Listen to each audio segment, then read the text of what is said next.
be on the way. Yeah. You know I be on the way. Man on a mission, I'ma get it. You know I be on the way. Yeah, it's all hard, ain't no fear here. You ain't giving this at all, you steer clear. Never beat, I've been down and I reappear. You got some money on the line, you better put it here. Rolling in and doing that work. Check priorities, I'm doing that first. Checks big and I'm sure that hurts. But it's checkmate, we ain't selling short, no to work. Ain't nowhere to hide. You ain't gotta see me come and keep me on your mind. Cause I be on the way. Yeah. You know I be on the way. Man on a mission, I'ma get it. You know I be on the way. Yeah, man, we coming for them bags. If they said I couldn't have, get the team. I got a vision for the things you ain't believe. And here's the motto, hard work this over everything. It's that comeback. I'm calling plays, hit the pass, then the run back. Yeah, I'm far ahead and gotta run laps. But we ain't letting up, we never done that. Ain't nowhere to hide. You ain't gotta see me come and keep me on your mind. Cause I be on the way. Yeah. You know I be on the way. Man on a mission, I'ma get it. You know I be on the way. Yeah, I'm on the way. On the way. Yeah, on the way. I'm on the way. I'm on the way.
be on a what?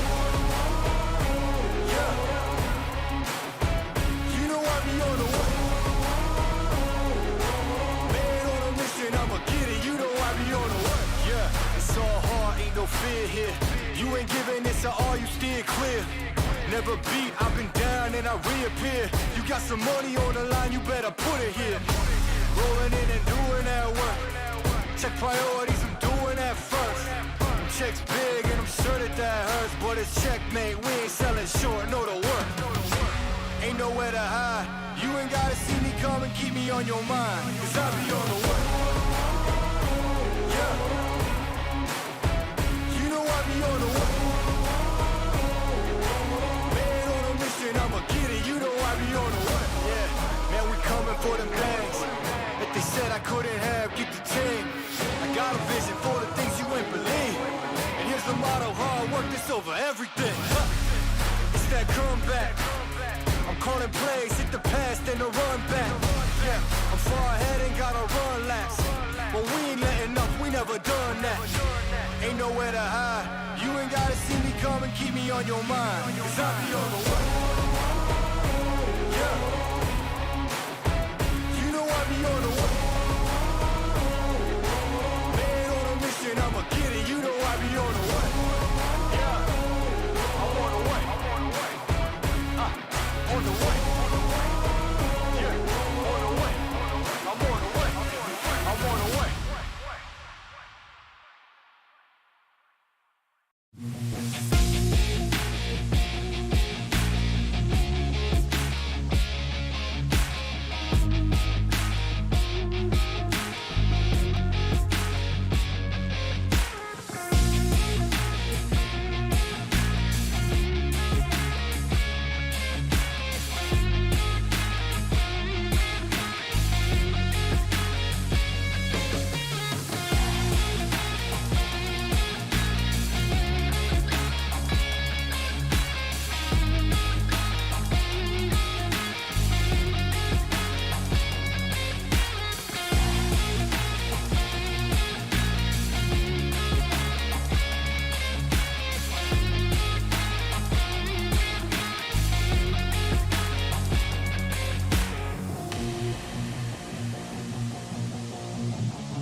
Do you think that your life would be significantly different right now if you'd have never played PUBG Mobile? And how do you think PUBG Mobile has kind of impacted your life over the last few years? На самом деле, сильно бы очень изменилась моя жизнь, потому что вот 4 года, которых я играю, это, можно сказать, большинство своего времени я посвящаю игре. И думаю, что если бы я с PUBG не встретился, то я бы нашел дело, которое мне по душе, и точно так же бы вкладывал свои силы в то, чтобы добиться каких-то результатов в чем-то другом. Hopefully, I hope so too. But fortunately, you made that decision to pick up PUBG Mobile. And as you say, you've been playing for a few years now. Last year, you also qualified for PMGC, but you got taken out a little bit early on in proceedings. How are you going to try and change things up? How are you going to prepare for this year's PMGC off the back of your qualification? Ну, на самом деле, MADBULLS проходили и в прошлом сезоне на PMGC, но из прошлой команды остался только один игрок, и также поменялся тренер. Поэтому для большинства в нашей команде это первый опыт именно PMGC, и будем стараться показать свой максимум. I mean, that new setup, it's kind of one hell of a way to prepare for PMGC. And we have loved seeing the MADBULLS so far this year, a very deserving qualification spot. And I'm sure that you've earned yourself a lot of fans. So is there anything that you would like to say to the fans out there that have helped you, supported you as things have gone on this year? Ну, хочу поблагодарить всех. На всех стадиях наших турниров приходило очень много болельщиков, поддерживали, прям весь чат засыпали флагом Кыргызстана, Украины. Очень благодарен за эту поддержку. На самом деле очень приятно видеть, сколько людей поддерживает. И будем стараться также принести вам только положительные эмоции с предстоящих турниров. Всех обнял. Thank you so much. I hope that the Mad Bulls can rise to victory. They'll be on the EU champs, don't you worry. You'll see plenty of them. I've been with Türkiye here from the Mad Bulls. Thank you so much. We'll see you guys on the battlegrounds. Thank you. Bence S2C bizi çok fazla hafife alıyordu. Everyone thinks they're the best, but we are here. Nexus Gaming. Никто не сомневается в нашей команде. Все знают, что мы хорошо играем. Ну, а кто так не думает, думаю, в будущем это увидят и не будут сомневаться. Bence S2C bizi çok fazla hafife alıyordu. Ben öyle düşünüyorum, kitlesi ve takım olarak. Dünya şampiyon olduktan sonra hiçbir takımın hafife alacağını düşünmüyorum.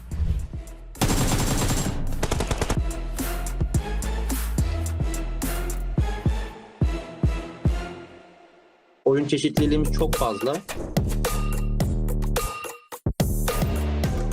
Ну, по большому счету, размеренная игра и очень сильные мы в файтах по сравнению там со многими командами. Dünya şampiyonu olması. Düzgün rotasyonlar atabilip aynı zamanda fight power'ımız da yüksek olması bizi ayıran bir özellik diye düşünüyorum. Oyun çeşitliliğimiz çok fazla. Bence tamamen en temel nedeni bu. We are just better. And looks for the last as well. Watch me steps in the same sightline as he has. And there it is. Doran cleans it up.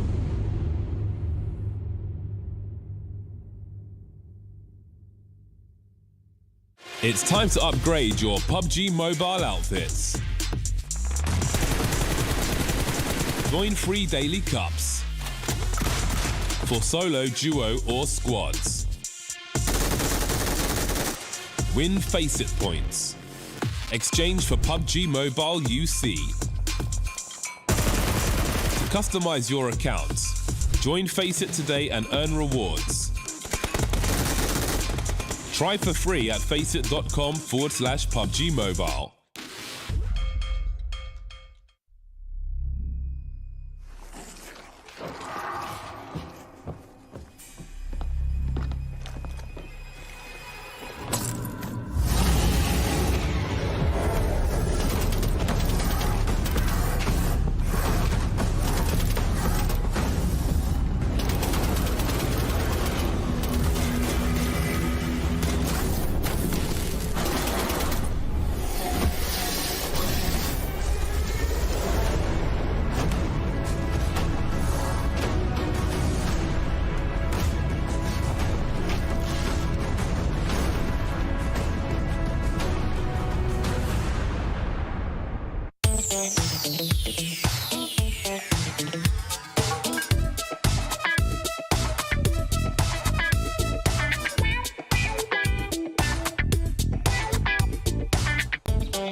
Do you want to create your own zombie mode? Try giving it a shot in World of Wonder. There's a new PvE template, Terror Town. It will spawn new enemies every round at the fixed location, and players must defeat them all in every round in order to win. With this template, you can adjust the gameplay devices or add to them. For example, you can tweak the distribution of zombies and how supplies are spawned. In this gameplay, players can experience the full content of the zombies mode, and they can get familiar with the enemies.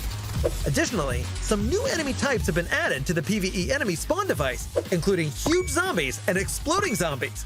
Enemy health and attributes can now also be more finely adjusted, letting you create exactly the kind of PvE gameplay you want.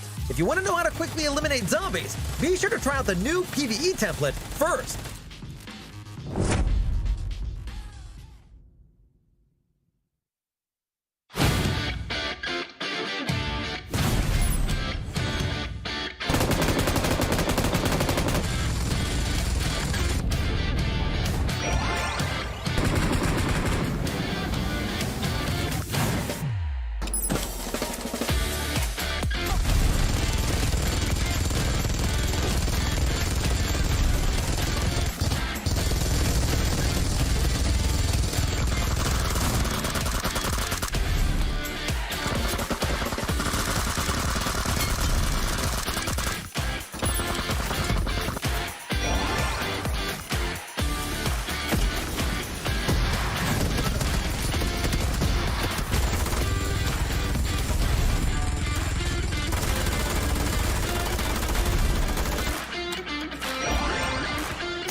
wrong, then I can't go back now. Watch it all go black. Yeah, seen too much, can't forget about all that.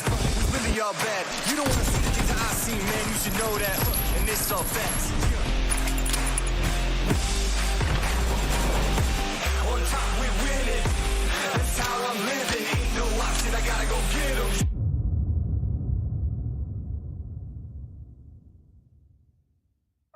It's do or die time now for all of our teams participating in the PUBG Mobile Pro League European Championship Fall season. At the end of the day, we're going to finally know which teams from this region are heading over to PMGC kicking off in November and which teams will unfortunately have to watch from home. Well, I'm Jason Kaplan, your host, and I'm going to introduce my analysts here to start to kick off this final day of play. And you know what? Max Ben, you're looking quite good today. Thank you. Yeah. Are you feeling a little bit under the weather, though? Yeah, I like this weird guy in the street just bit me on top of my arm. It's really weird. I'm not. Polaris, why are you doing that? We told you, stop biting people in the streets. Was it Help you? it.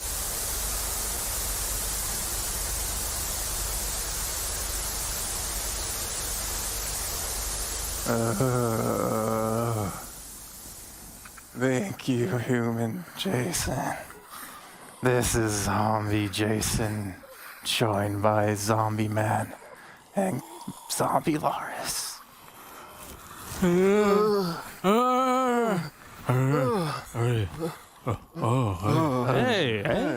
Zombie's Edge. Hey! Game mode out in PUBG Mobile. Gentlemen, this game mode has been, let me fix the glasses, you know, so I can actually see. Smart zombie. It's, yeah, posh zombie. Yes, as some of us like to say. Sick game mode. I love it. I love, like, being able to chase down zombies. I die a lot, so Airlift Lab for me is the place to go because I get the respawn. I can maybe get like 1 or 2 limbs, but, you know, it's tough, man. That Rage Berserker that spawns. Yeah. He F's you up. I heard he got 1v2'd by a guy on a roof because the skills are so damn powerful. You know what? You really did? I had 7 as a teammate, and, you know, we all know 7. I'm sorry. He's always a zombie. Yeah. He's always a zombie. But you know what? We actually have a video that we're going to talk over here. You guys can actually see what we're mentioning. If you haven't checked out the new mode, obviously go check it out right now. You can play on Erangel, you can play on Miramar, you can play on Livik. There's these Airlift Labs that are available all across the map. You guys can drop in on these. You get a respawn card if you go there as well. But the problem is, there's mutants, there's zombies, there's Rage Berserkers. But it's worth it because you got the gauntlet, and oh, it's so good. Like, we just used it. You can jump on top of roofs that normally you can't play in the first place, and it gives you so many opportunities to get the upper hand. I think it's fair to say we just won a game right now. We're just so good. We did win a game. Yeah. I got an MK14 from the Berserker, and then we were able to get a Groza later on. Now, the cool thing about the mutated gauntlet is if you get up on one of those buildings and then launch yourself again, you go really, really far. Yeah. So that opens up a lot of possibilities. I recommend you get on top of a roof or just a very high spot on the hilltop and just like 200, 300 meter distance. Yeah. It's really insane. Well, we've heard of a botation. What would that be? Zombotation? I don't know. Yeah. I'm going to go zombotation. Zombotation. Yeah. Yeah, that's better. Yeah. I like it. But you can see here, obviously, like you can stun some of the zombies as well. But the thing is, it's very difficult to deal with the zombies because you also have every other team dropping it on you as well. You can see the Rage Berserker here as well. It gets bigger, gets stronger as time goes on. You have a couple of different mutations you can get for this. Talking about the Gauntlet, you also have the Blade as well, which you can do a nice little dash to catch up to people. But there's also like some strategy. As you can see here, you have to shoot a shield to stun them, to allow you to take them down. You know what? Who would you rather fight, the Rage Berserker or Vampire Esports 1v4? Rage Berserker. Yeah, yeah, definitely way better. I don't think you can rotate that well, unfortunately. Well, it's telegraphed as well. They kind of put the circle on the floor as the Berserker, and then you can dodge out of it. Against Vampire Esports, not telegraphed. Yeah, you just got to try and guess a little bit. I just play on the rooftop and they can't do it. Oh, there you go. This is your timeout, right? You can just dash back into the ground here. Creates terrain around you. That's so good. Flashbacks to getting 1v2'd with 7. But you know what? It happens. But you know what?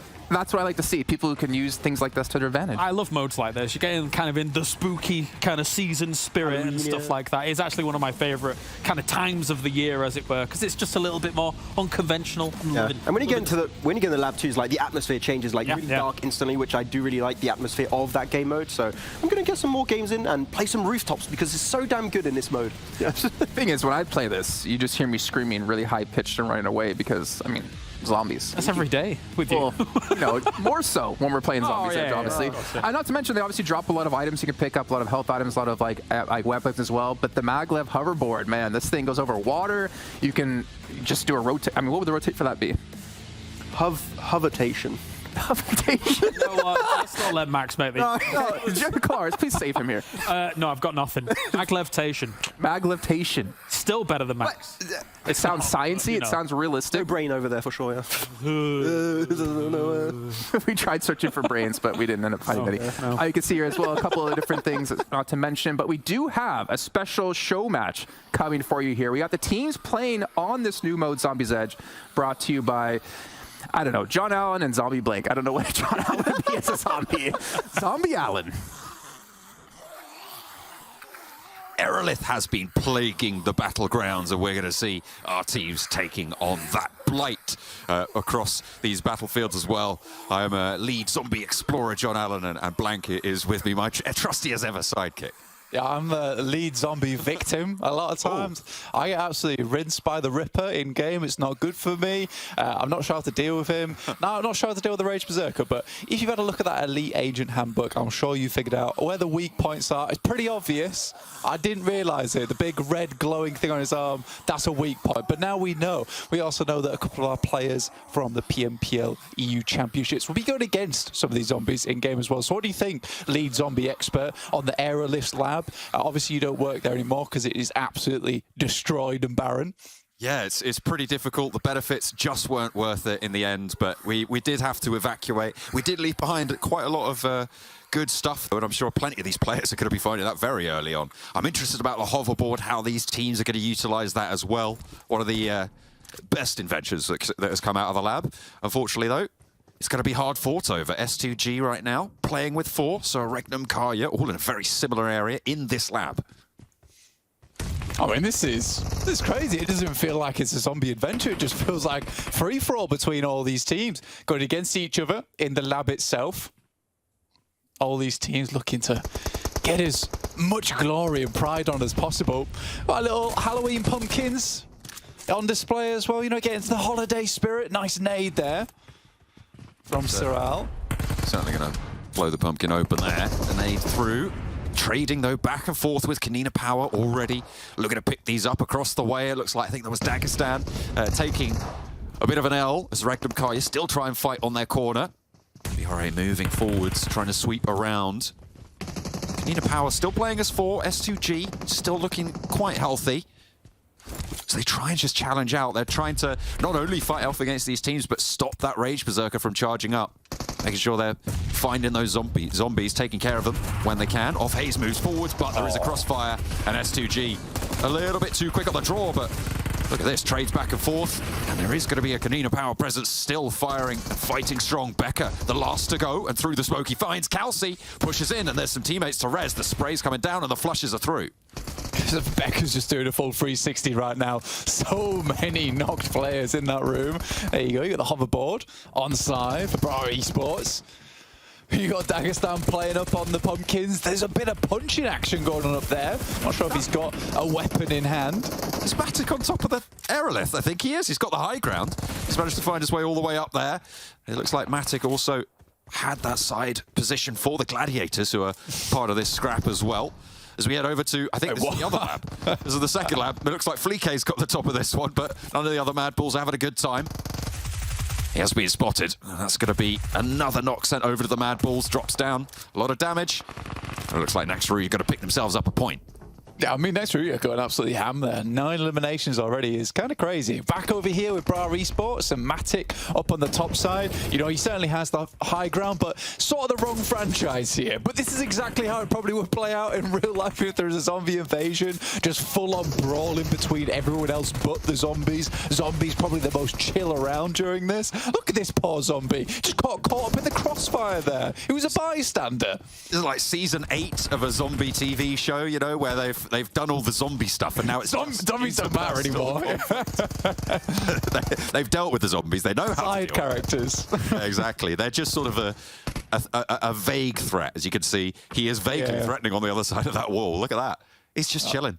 Low IQ on that zombie. I mean, to be fair, he did not pass his sats there, unfortunately. Zombies are not known for their intelligence. OZAROX still jumping up and down. It looks like MUERTE handling a zombie of their own and doing well, stopping that charge up, which does empower the Rage Berserker. So it's all for a good cause, keeping those zombies away from that central tower, from that main aerolith spot. Have you seen Nomi like drop on top of that building and go for the quick roll off the top? That was pretty cool of him. I like walk that. Into a corridor and get down by OZAROX. He is now down. Okay, but that's not the point. He did do like a movie-style roly-poly off the top of the lab. That's what matters. Technical term, roly-poly. Going over the edge. I like it. MUERTE, though, not going to be super happy with their spot right now. It's just Corker remaining, challenging off against OZAROX. One of them is down, but there's 3 still remaining to go. There's the challenge. Furia back to his feet, looking for that respawn, which does happen when you enter this lab area. There is that 1 respawn chance, so you can go a little bit more hell for leather. I will say, though, this looks like a terrific amount of fun. And a small part of me hopes that, like, a lab area like this does get instituted into the game at some point. This looks very fun. It sort of reminds me of Boot Camp, but like an upgraded version of it. There's a lot of cool little angles you can take early on, especially like the actual aerolith in the middle, where the teams can drop on top, get a couple of weapons, and maybe play from the high ground at the start, but then you kind of sacrifice getting some more loot later on because you have to drop off. It's all very interesting. I like it a lot. There is a big focal point of these 2 labs as well. A lot of teams shredded themselves early. We're already in stage 1, down to 10 teams, 26 players remaining, as we are seemingly now moving onto the hills outside. A lot of supplies being picked up, a lot of players losing their lives. I wonder if there's any teams just biding their time on the outside, not even going for these spots and just trying to get looted normally. We'll have to wait and see. I want to see some of these berserkers, some of these rippers as well come into effect. Yeah, come on, man. Show me the mutation blade. Show me the mutation gauntlets. I want to see some smashing going on. I want to see some slice and dicing, but I've not seen any of it right now. I don't think anyone's taken down any of the rippers or the berserkers just yet. Not the zombies. Just fending chilling. Mazexis might find Naomi around the side. Then again, they really might not, as Naomi just turns around, does unfortunately get taken out by Poser, but that could have been assuaged, that extra knock. And now MUERTE, poised and ready to strike. They've got a flank on that spot as well, but we're hopping over to BRA. Oh, hang on a minute, have we got a Berserker? Is that the Rage Berserker? It is. Look, there's its weak point on its arm. There he is. Take it down. I'm not sure why he uses his own weak point as a shield. Doesn't make too much sense, but you know what? He's giving you a chance. That's what it's all about. He knows he's so wildly overpowered. Can't quite get in towards these buildings, though. He is rather large, and the doors are rather small. That is a design flaw of that zombie there. He's trying to get around. He's charging for the rest of BRA, but on the inside with the player up the top, it's going to be pretty tricky for them to get. And KONINA Power dropping back in with their 2 players there on the flank might prove to be a bit difficult for BRA. How many eliminations have BRA managed to find already, by the way? They've got a whole heap of points there. Good news, good stuff. As the Rage Berserker continues to charge back and forth. Chaos in the ranks. I wonder how much he was able to charge up from zombies reaching that central aerolith. I mean, Bro Esports, that 28 limbs is very, very crazy right now. But he's getting chased down by the Rage Berserker. So there's the smash, but it's a repositional smash. Very intelligent, takes down off Hayes with it. You know, that's the tactics that we want to see in game from you guys at home. That's what we want to see. It's not all about the damage. Sometimes it's all about the movement. That was beautiful, and especially moving into later game as well. To be able to reposition like that really fast could be really valuable, so making sure you've got those gauntlets late in the game might be a bit of a game changer. We'll have to wait and see how that's going to execute, though. This guy zombies edges. That's what I like to see. Oh, for sure. There he goes. Ah, they got him. They took him down. Look at all that lovely loot, level 3 helmet and everything. Ooh.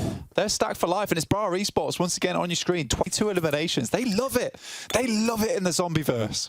Is that 2 ghillie suits as well? Goodness me, he's carrying a lot of loot. I mean, he was pretty big, so he's going to have quite that inventory spot. I think there was a Lynx AMR as well. Oh, there's a Lynx AMR in there. Nice. That's crazy.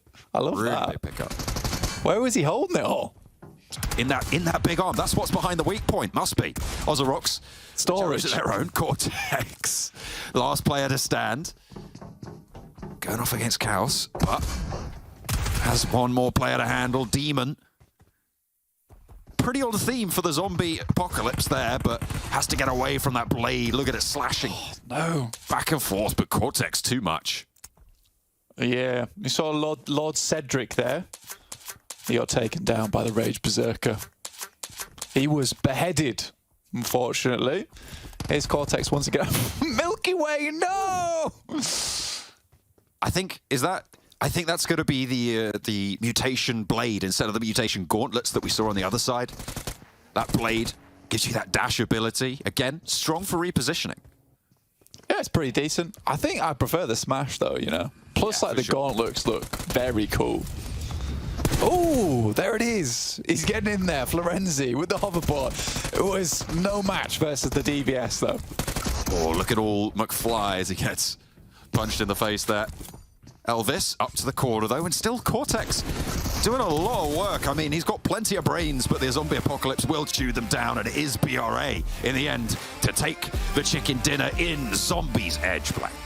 I love that, absolutely. So fun, so fun to watch. And obviously, you guys at home can play Zombies Edge, and you've got some exciting moments, just like that Zombies charge smash reposition maneuver like we saw on our screen just a few moments ago. You can add us over with hashtag Zombies Edge on socials, and we might even highlight you on the stream. Maybe, if you're lucky, if you manage to survive that zombie apocalypse, we will be looking out for those posts. But for now, we're going to head back over to the studio. Fantastic game for BRA, able to take home the victory, though I would say my victory would be for the team who takes down the Rage Berserker. That was a lot of loot, yeah. Poor Rage Berserker. Good, yeah. We got ourselves double ghillie suit last time we were playing it, as well as, well, what weapon? MK14. Very useful ghillie suit playing on the rooftops, yeah. Even the zombies. Jumping around with your gauntlets. Even the zombies in the Rage Berserker were like, nerf the DBS. Yes. I agree with that zombie. Smart zombie. 103 points, though. Yeah, that's a lot of points for them, to be fair. You're going to respawn, right? You're going to have a lot more eliminations, possibly. So, yeah, good stuff. Nexus, rip. You're a zombie. You're not a savage. Sorry, it's Nexus. Yeah.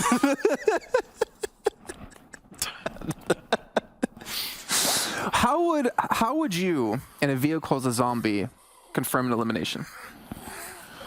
Is that you driving? It's a bump. What? Confirmed. All right. Well, you know what? I think it's time to end our fun and time to get back to the real deal.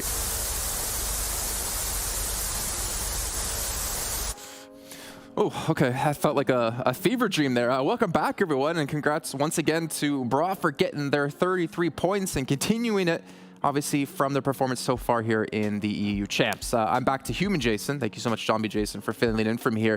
Maxman, I will say this, though. Watching you confirm an elimination in a vehicle as a zombie has definitely been the highlight of my year.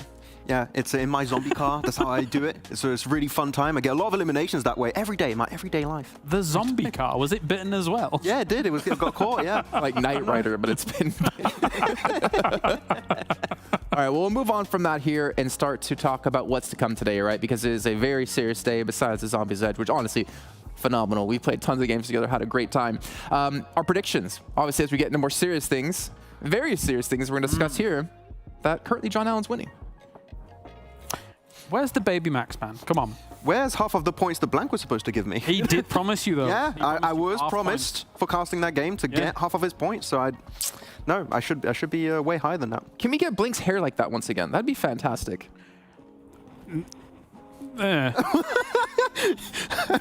I feel like you really wanted to go in. Reining myself in. Oh, nice. Reining myself in, all right? No, Zombie Laris would have went all in on that. He would have, confirmed. Yeah. Confirmed. All right, well, let's take a look at the schedule today, because this is our final day of PMPL EU Champs. And guess what? To no surprise, it's the same exact order as the last 3 days of play. Nothing changing. Except the final Miramar is going to be on Zombies Edge. No, I'm just kidding. Can you imagine? Curveball. And the Rage Berserker wins the chicken dinner. And they're going to PMGC. The zombies in PMGC can't wait. Can Vampire deal with them? I'm going to say, the way we deal with the Rage Berserker. Empire versus the Rage Berserker. No. The way we deal with the Rage Berserker, there's no way he's winning a chicken dinner. He can't rotate, for sure. He can't do anything. I can 1v1 him. There's no way he's winning, because I struggle to win. Let's take a look at the prize pool, though. Obviously, $150,000 on the line here for all these teams, but more importantly, the slots into PMGC. Now, things will get a little bit finicky, depending on who qualifies where, and we'll hope to break that down for you as the day goes on. But there is a chance right now for Fireflux to technically qualify. It's going to be a long shot, considering the place that OZAROX is currently sitting in. but it is possible. That bit would be weird if you're Fireflux, you just wake up on an app, oh, we qualified to PMGC. Great. What average points would OZAROX need to be able to make that occur? It's going to be very high throughout the day with a moving goalpost. I already calculated for Gladiators, because OZAROX are below, they would need to average about 14, 15 points per Gladiators? game. No, OZAROX. Oh, OZAROX, okay, be able to compete up there, so yeah. it doesn't seem likely, but from what we saw from Nexus, who knows? That's true. We'll actually check out that in a little bit of time, but before we can get there, Max, we got to take a look at our current race for the MVP, our top 5 MVPs so far in this event. And bada beep, bada boop, it's Z-Wolf in first place. I was hoping you weren't going to do that. Yeah, we wanted to do it. You literally told me you got to do that on the show, Jason. Did we? I thought we were just going to like steal it eventually, and he was going to be, it's my thing. But the Wolf has looked fantastic yesterday. Obviously, he did huge amounts of damage, even surpassing Kane, who was looking good for himself. But I didn't actually realize Becca had taken him over in damage as well. It's quite impressive. It was a really good day for Becca. Yeah. KONINA Power as a whole, but Becca really was a standout player for KONINA Power, especially. You had some great moments, some great nades also for Agori. So I think Agori also is not too far away from this top 5 position. But overall, Z-Wolf has been doing fantastic with Docker Machine. It's still a very close race though. I think the actual points for the formula is down to 0.01, so it could be completely different by the end of the day. So this list might not be the same by even the halfway point of today. Oh, true. And considering how good a day Nexus had yesterday, I would be interested to see how close some Nexus members may be to that, considering that they were able to pop off yesterday, but they've not had that first 2 days that was very good, right? So yeah, we'll see. Just imagine we get the Warlord back. Yes! MVP. I hope you hope you brought. They're in my car. They are. No, they're not. I was really excited for a second. Well, you got me. Have we ever said what that is?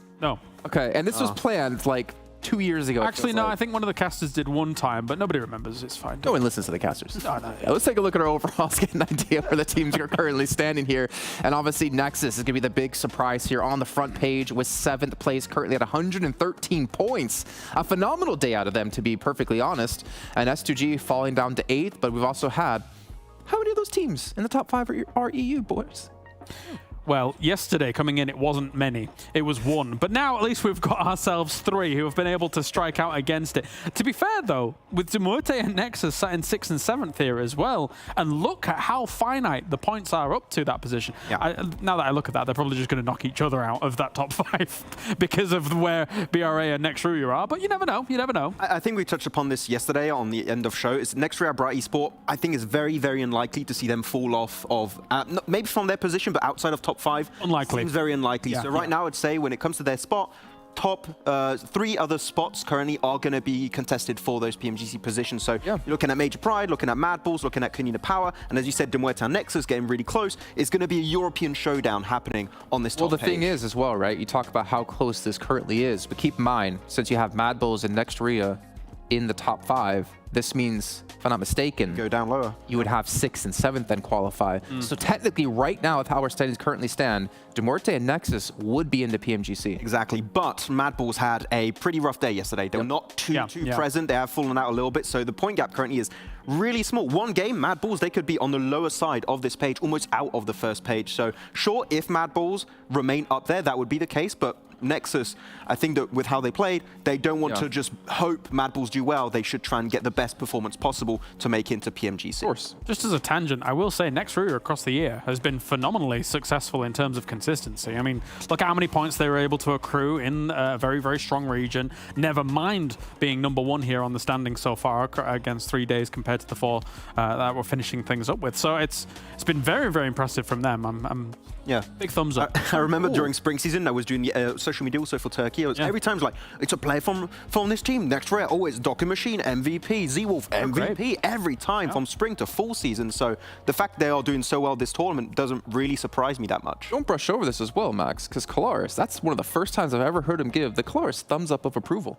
Yeah, we should actually get like from the zombie earlier, but not the real one. Well, that's not human. Not the real one. Yeah. The last thing here, as we are going to move to the second page in a second, keep in mind where S2G are, because right now there is a world where OZAROX are currently sitting in 3rd place in PMGC points over in Turkey, can qualify for PMGC League stage if S2G can breach into top 7, or if they get through qualifying. So it depends on, like, obviously MADBULLS if they get knocked out of our top section or not. But there is a world right now where OZAROX currently sitting in 14th place, could do it. Is it weird? I would love for... Okay, this maybe comes out weird. To see OZAROX in 16th position and they still make it into PMGC would be... That would be weird. Honestly, I think for S2G, there's probably some regional pride in that, right? Like, of course, yeah, maybe sometimes if into team they don't quite get on, who knows? I don't know how they do, but like if for S2G to potentially push another Turkish team through could actually be a big deal. They might want to do it. Think about Vampire, right? At PMWI, they got an extra slot for their region because they were able to win. So S2G, it's maybe their chance to show up and do so. As you look down the rest of the list, Gladiators, you pointed out, Max, man, 13th place, 81 points. There is a world where they qualify. It's just a very far out multiverse, Earth number 3,872 kind of world. So I calculated the averages. Of course, it changes. It could be a top 6, it could be a top 7 situation to head into PMGC, but I calculated the averages. Right now, Gladiators, if they want to have even just a chance of reaching PMGC this year, they need to have an average on the day per game of between 11 to 13 points, which they could do it. Technically, it is doable, but we need to see pretty much similar things to what we saw from NEXUS yesterday. They need to have the best day they've ever had this year. Did you calculate that by 6 maps or 5?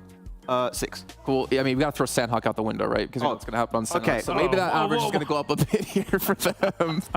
They need 17 points now. There you go. Now we know. All right. Well, obviously, it's going to be tough here for them to do it. I would obviously love to see them make it yet again.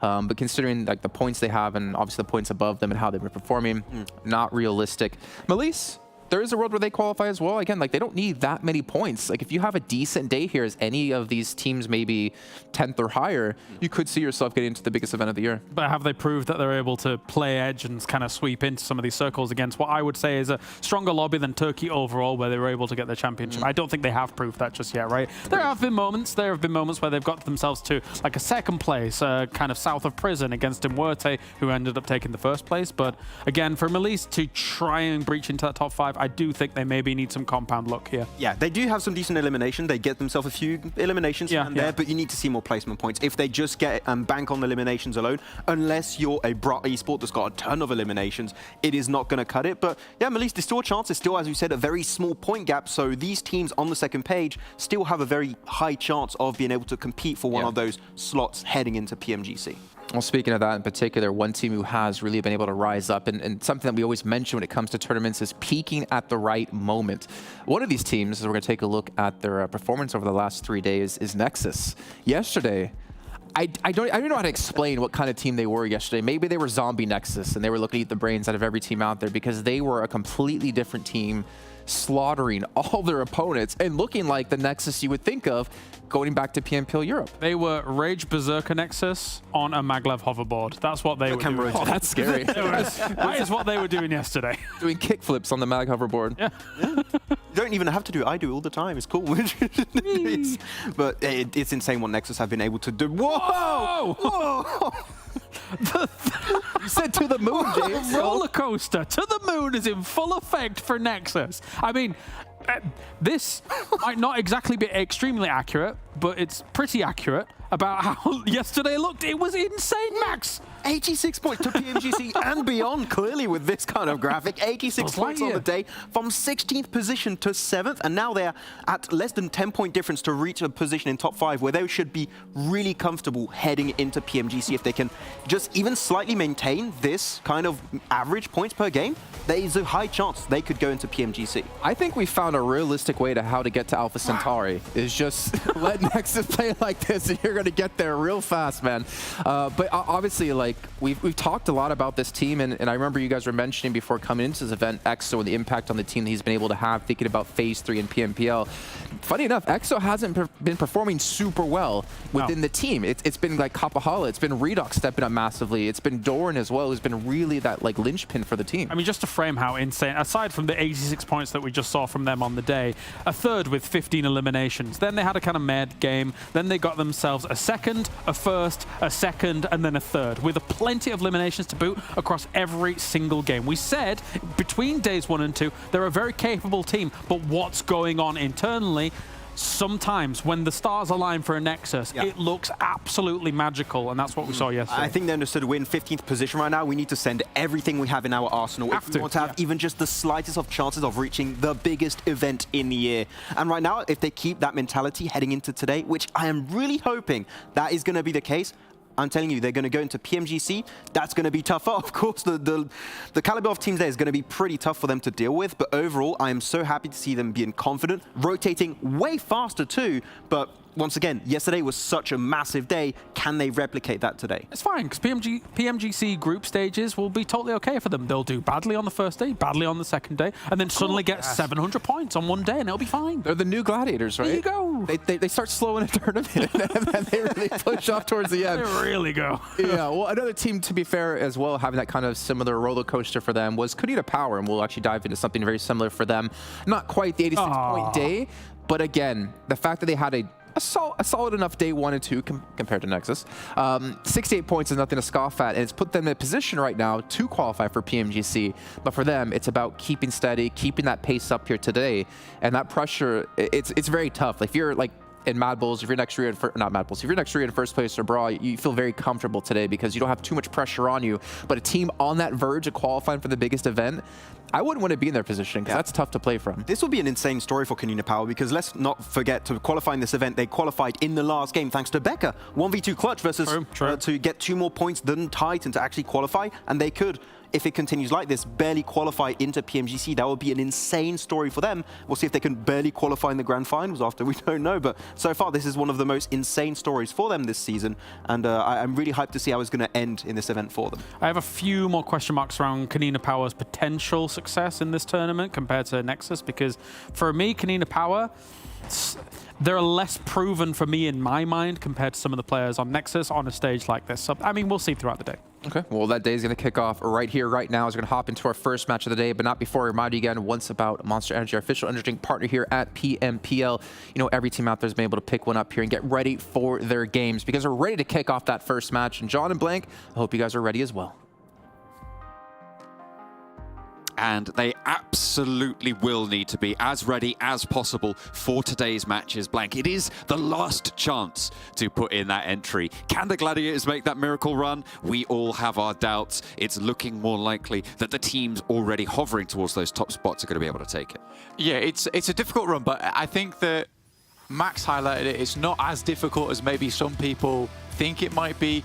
13th place looks absolutely horrific, right? But when you think about the fact that 7th place is the marker at this present moment, 113 points, you're looking around about 30 points profit you need to make.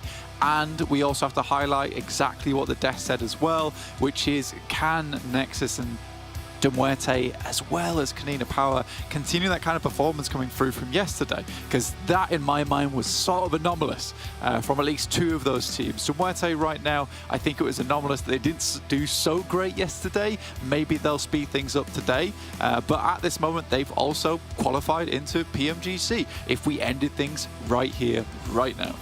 Yeah, if we did shut all of that down, it would be all 8 of that front page going to PMGC in one form or another. Obviously with S2G, that host nation invite, playing a little bit of havoc with who gets a qualification spot if they're able to get up higher. But if they don't make it into a spot, we can kind of just ignore all of that as well. Nexus out early over towards that western side. One of our teams that you've highlighted there, KONINA Power as well, just going back to Sosnovka. They've been there every single time on Erangel, and they won't change their tune just yet. The Gladiators dropping out across Gatka Field, which is where S2G like to land as well. So maybe a bit of a kerfuffle over there. Yeah, possibly. I think Gladiator is going to try and go a little bit further, right, over towards South George. Currently S2G, they are the team that controls the majority of Gatka at the moment. They've got a lot on their minds right now for S2G, like Kale was saying. Is this a case of regional pride where they try and push themselves higher in the end of this tournament to potentially give a chance for OZAROX to make it in towards that PMGC? That remains to be seen, though. What is going on with these circles, this tournament, Blank? It seems like every other Erangel, we're going to a military island sort of finish. We've seen this, I think, very, very similar circle, actually, 2 Erangels ago with this south shift. It ended up going back over to the north, and it was, I think it was KASIK team in the compound by the coastline that were able to just hold it down. But again, we're going to have this mad dash for the island. Yeah, I think if you look at this as well, it does sort of branch back into why Gladiators maybe haven't had the best runs. I think you could definitely say that this team has been making a fair few mistakes here and there, right? Meku jumps out with the PP Bison, looks over towards Ray Z, tries to get the knife on him, but will just pick up that elimination. That's great news for teams in EU over towards those 6 and 7 places, and Nexus as well as MUERTE. You know, the more chance that S2G is put down early on in this tournament, the less likely it is for them to breach their way in towards that top 8. Also, great news for Gladiators that start there. They make their rotation down towards the southeast a little bit easier by taking out one of the players there from S2G. It looks like they are going to loot up a lot of those compounds split to the northwest of Gatka, sending 2 players over towards Hospital. They should be fairly looted. The question is speed now, tempo for Gladiators. Do they want to get on their bike earlier? As you say, it's made a little bit easier by removing a sightline from S2G and forcing them to play at a disadvantage. Next, RÜYA, already on that west bridge. We know that the MADBULLS and S2G can scrap around this area, but as of late, Blank, the MADBULLS have been taking a little bit of a slower approach to rotating down south from Roshok on these south shift circles. Yeah, a slightly slower approach, right? And I think that's worked out well for them. I think they understand that the south side towards Potato Hill, which is a bit of a roadblock, right? For a lot of teams, you go around it on either side. It's a bit more cramped than usual, so they're going to take their time with this one. Hasn't always played into their hands, so they will have to be a little bit more careful. For Nexus, over towards that western side, they've been having a great run of it. We saw that Nexus to the moon, which was beautiful to see. And I hope it does continue today. You know, I'm a big fan of the Nexus boys, and really yesterday, they definitely proved themselves, right? It looked very dire day 1 and day 2, yet day 3 really was just mad in terms of that point scoring potential. And there was a fair few games where they could have got a chicken dinner as well, right? Off the back of it. Not to say they already didn't get quite a few, but last game on Miramar, you know, our Sanhok as well. I think it was Sanhok that they won, and then an Erangel that they lost over towards KONINA Power. There was a lot of chances in those end games for Nexus to take a cheeky win, and even then, they still put up a ridiculous points count. And you do sometimes, as you say, lose those chicken dinner scenarios, but it's that consistent point scoring. And a team that has, I would say, done that really quite well is BRA, right? This is a team that has currently the most eliminations in the tournament, 105, over 101 from next RÜYA, both of whom are pretty free and clear ahead of the next places. I think it's S2G actually with the next highest eliminations on 84. So there is very much a neck and neck duel between these two Turkish region teams for next RÜYA and BRA on that elimination count. But as it stands, the placement's just favoring next RÜYA enough to keep BRA at bay. But my point is that I feel like BRA are a team that just gets constant value out of these engagements, out of these scraps, and I think we might even see it here as REGNUM KARYA try and move south past KASIK. Yeah, I think, you know, you talk about consistency for BRA, and it's weird because I'd agree with you, but I'd also disagree with you in the sense that they have a very inconsistent gameplay plan, right? Which is just to get as many eliminations as possible. They play a very scrappy game. You know, if they get themselves into the end game, that's great news for themselves. But a lot of times that comes off the back of them just absolutely overwhelming the opposition in front of them and pushing through areas that realistically they shouldn't be able to take. So I think for BRA, it is super interesting how they rely on their own gun skill to get them through a lot of these rotations that should not typically work for other teams. And you know, if that's your game plan, that's the way you like to play it, and it's successful. There's no reason to stop it now, but it does scare me at times. And I think that you are right. Right now, Turkey is definitely looking extremely good when it comes to those elimination counts. But placement points always just feel a little bit more safe. Certainly, it's the less volatile option, right? And BRA certainly have embraced that variance, that volatility, and made it their own. So fantastic stuff coming through from them so far. Today's their last day to show us that it is very likely that they have already done enough, Blank, to secure themselves a spot. They just need to chug along at this point. They really want to just stay in that PMGC spot, and it looks like they will be afforded that opportunity. We're most likely going to be seeing them heading over to, well, I say heading over, staying in Turkey, right, for those PMGC League stages.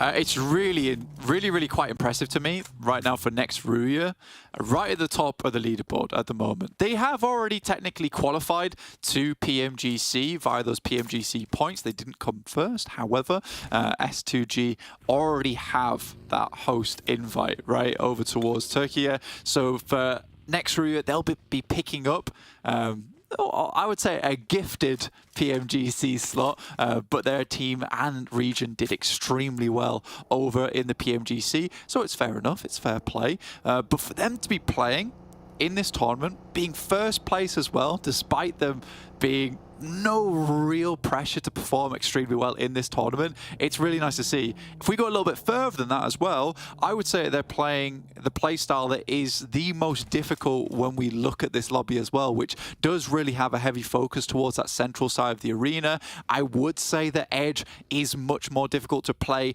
than going towards that central arena. If you're good at it though, it does afford you more options, and that has certainly been the thing that has given next RÜYA that little bit of edge in those end games, because even when it's a case of the circle shifts away from them, they do have options when they're sweeping that they can move over to a position they already know is clear, and they're not just sat in a compound all game. Doesn't always work out, but when it does, it looks extremely good and it gets them a lot of points in the process. See if they can continue to make their mark. The shift doesn't fully cut out the mainland this time, and it looks like teams are going to make that break south. You can see, I mean, the number of teams that haven't crossed yet. This is once bitten, twice shy for a lot of these rosters, I'd imagine, because it was early on, we were seeing 3, 4, 5 teams trying to cross on that bridge in phase 1 on a circle like this. This time around, I think it's only MELISE who have moved down there, and I think they might have even been there early on blank. So now teams will start to look to get across. And it's a little bit later, that development in play style around this very specific rotation set that obviously teams will be familiar with, but it is interesting to see how it has changed from the start of this tournament. You are crunching teams over towards that eastern side though, and that's the major scary point in this circle, because it does move a little bit further over towards the east and cuts out the western bridge in future circles now. So a lot of times teams are quite happy on this western side because the western bridge stays in for quite some time. The crossing over, yes, it can be gate kept, but you have to play quite split on that side of the map. So if you can get a quick raz through as 4 players, get towards the south side of the island, you can be fairly safe with it. The same can't really be said over towards the eastern side. Yes, there's chance to quickly send over towards the west and head towards the beachfront, but you can be quite easily held down on this eastern bridge and get yourself locked in combat that you might not want to be in for a long amount of time. Luckily for these teams on the eastern edge, the circle, with it moving up towards that northern side, does give them ample time to figure things out, right? To settle some disputes in this area. KAOS maybe pulling up a little bit slowly, tentatively getting across there, but they will be making progress nonetheless. KASIK, who have managed to swim across, get Mandarin up into the land, might have a lot of pressure sent his way. Frozen with a DP, a lot of rounds being sent down range for Mandarin's jumping. He's ducking, he's diving into the water to try and stay safe. He gets away at the first, but they're going to have to make landfall at some point. Luckily, KASIK have got that outpost out to the east. There is a duo. You can just see them on the edge of the minimap on the east side of this frozen position. Reflect, Tenchik both have already managed to make landfall, and they might be able to give their teammates the chance to get back up. Just about. I mean, for KASIK, this is their typical rotate. It's the one they like to go for. In the meantime, we're looking at NEXUS as well as MADBULLS. Currently taking gas station as well as the lighthouse too. So a nice 3-1 split for them, which is going to make things very awkward for NEXUS. And with KAOS on the other side of the bridge as well, holding things down, only gets a little bit more difficult. That's a great peek out from Doran. I hope that he would go for it, but you've got to be really quick on the trigger there. Now, we're losing 1 player as your outpost. You're sort of going to lose information off the back of this one as well, as I imagine that NEXUS is going to go for the flush after this. But we're heading into stage 3 now, so we certainly do need to start moving. With Frozen also going down. Goodness me, great start for NEXUS here. Oh, but Doran gets pulled out by Fleek, and in the open as well. That's almost immediately flushed back. So sure, they're getting value, but they have already lost a player, which is not the greatest news.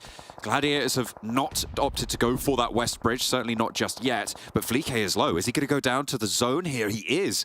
Goodness me. So Frozen up the top now for the MADBULLS. trying to keep them together. 3 players active for Nexus. And Zerich wants the angle onto Kapahala. Seems like he might be able to find it as well.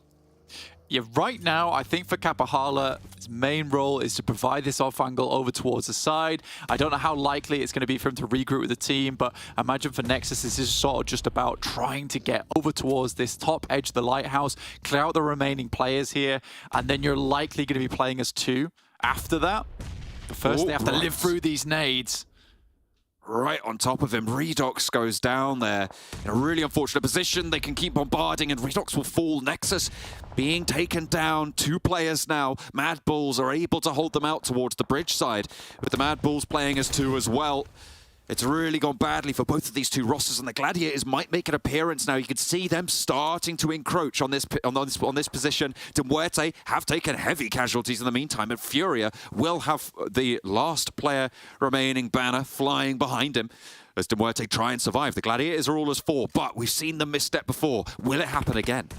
Is one of the opportunities where they can actually third party onto this fight and get a real massive amount of value off the back of it. It's likely KAOS is going to move away from this position soon, with TixI already finding Kapahala, the off angle coming through from Nexus. This is great news for them. Obviously, it really depends how much utility they've already used, how much kits they have remaining to bump those health bars back up again.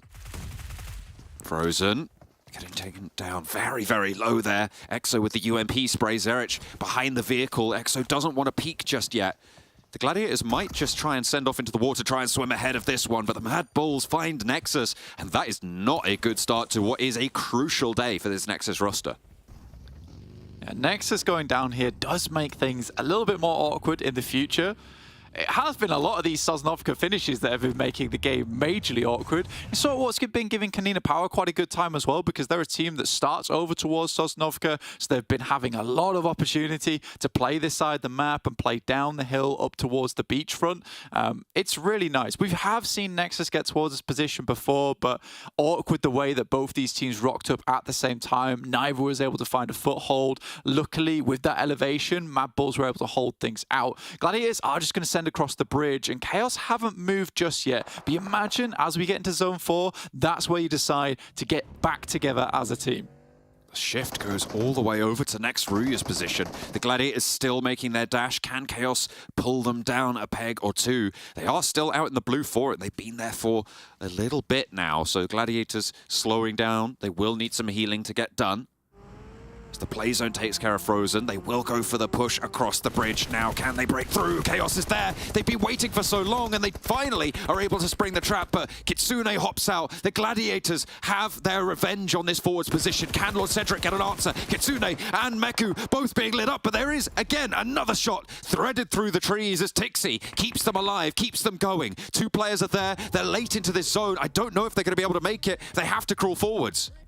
Yeah, it's so unlikely you're going to get these players back up again unless they can get over that line, which I think they might just have done. TixI's going to try and confirm the remaining players. Effect will go down to OZAROX off in the distance, and next RÜYA gets involved. That's the players over the ridge. Demon looking to move away. The information is given back, but he should be able to get into the circle. Just fly as far forward as possible. Kitsune will be flushed out, sadly. The players just weren't able to get back to him in time. But 7 eliminations so far for Gladiators. It's close to that 11 that Max was talking about. It's a good start, and with some placement points, if they play their cards right, it could go a little bit better, but they're in a tough spot. They've got all of KONINA Power to their southeast side. They've got a duo from MADBULLS still behind them as well, and the hills in front of them don't really give them the best of shots at getting across. They will be Sanctuary for the time being, Blank, but there are plenty of neighbors who are going to make that tough. And with Demon finding Meku, that is just going to make it all the harder. Yeah, they played on a split here, and I'm not sure I agreed with it. TixI was going to look to head back up that way, but I think MADBULLS just swings by that position. Demon's the last one to get the shot in. OZAROX attempting to cross the water. Unlikely, honestly, for them to get through with next RÜYA and their watchful eyes over towards the coastline. So far, MUERTE and Nexus have been shut out, as well as Major Pride. Teams that have had their little bit of a renaissance. S2G being slap bang in the middle, looking to try and chase and give OZAROX that chance at getting into the PMGC through their merit. I mean, they are in that winning spot that we found major pride in a while ago, just a little bit over towards that western edge, actually. So just going to hold on towards one of the compounds. Very central for them. And either as 3, it's more than doable. I think for NEXUS, though, it looks like it's going to be a good game for them. BRA also trying to cross now. MELISE, can they live up to the expectation of Kale, right? Because he was asking, you know, they could make it in, but they have to be stronger on these edge plays that they're going for. They will be set on the edge. They peeked their nose over towards KONINA Power, but they're going to have to turn that one back away. Not quite having the power to get up to the top of that hill on the south side. So far, we've still got 3 teams in the water. Actually, I guess if you count Mandarin, 4, as a player near MELISE does get dealt with, does get handled. GALATASARAY will be down now. And that shift goes over to RÜYA. I mean, they have a lot of positional area control over on those 2 mounds by which they find themselves. A lot of control over to the coastline. And everybody in the south side probably going to crash S2G first. Yeah, I think as you head down towards that hillside, not only will we be crashing onto S2G first, S2G likely is creating a bit of a blockade between that south side and RÜYA. RÜYA, all they have to do now is pick up a huge amount of eliminations just over towards that northern edge. Tixi does go down, 11th place, so 7 eliminations is all that they'll find on this game. Luckily for them, it's pretty much all profit over towards NEXUS and MUERTE, which is good news, and the catch-up. But S2G still being in the central area means that that barrier is still in effect. And they will be looking for that. The MADBULLS as well, only 3 eliminations this match. If they drop out of the top 5, of course, that pushes the ceiling even higher for teams like Gladiators, right? Because we're sort of counting on RÜYA getting through, sure, and I feel like that's a fairly comfortable prediction to make. But if the MADBULLS also get through, of course, that pushes that boundary even further down the tables.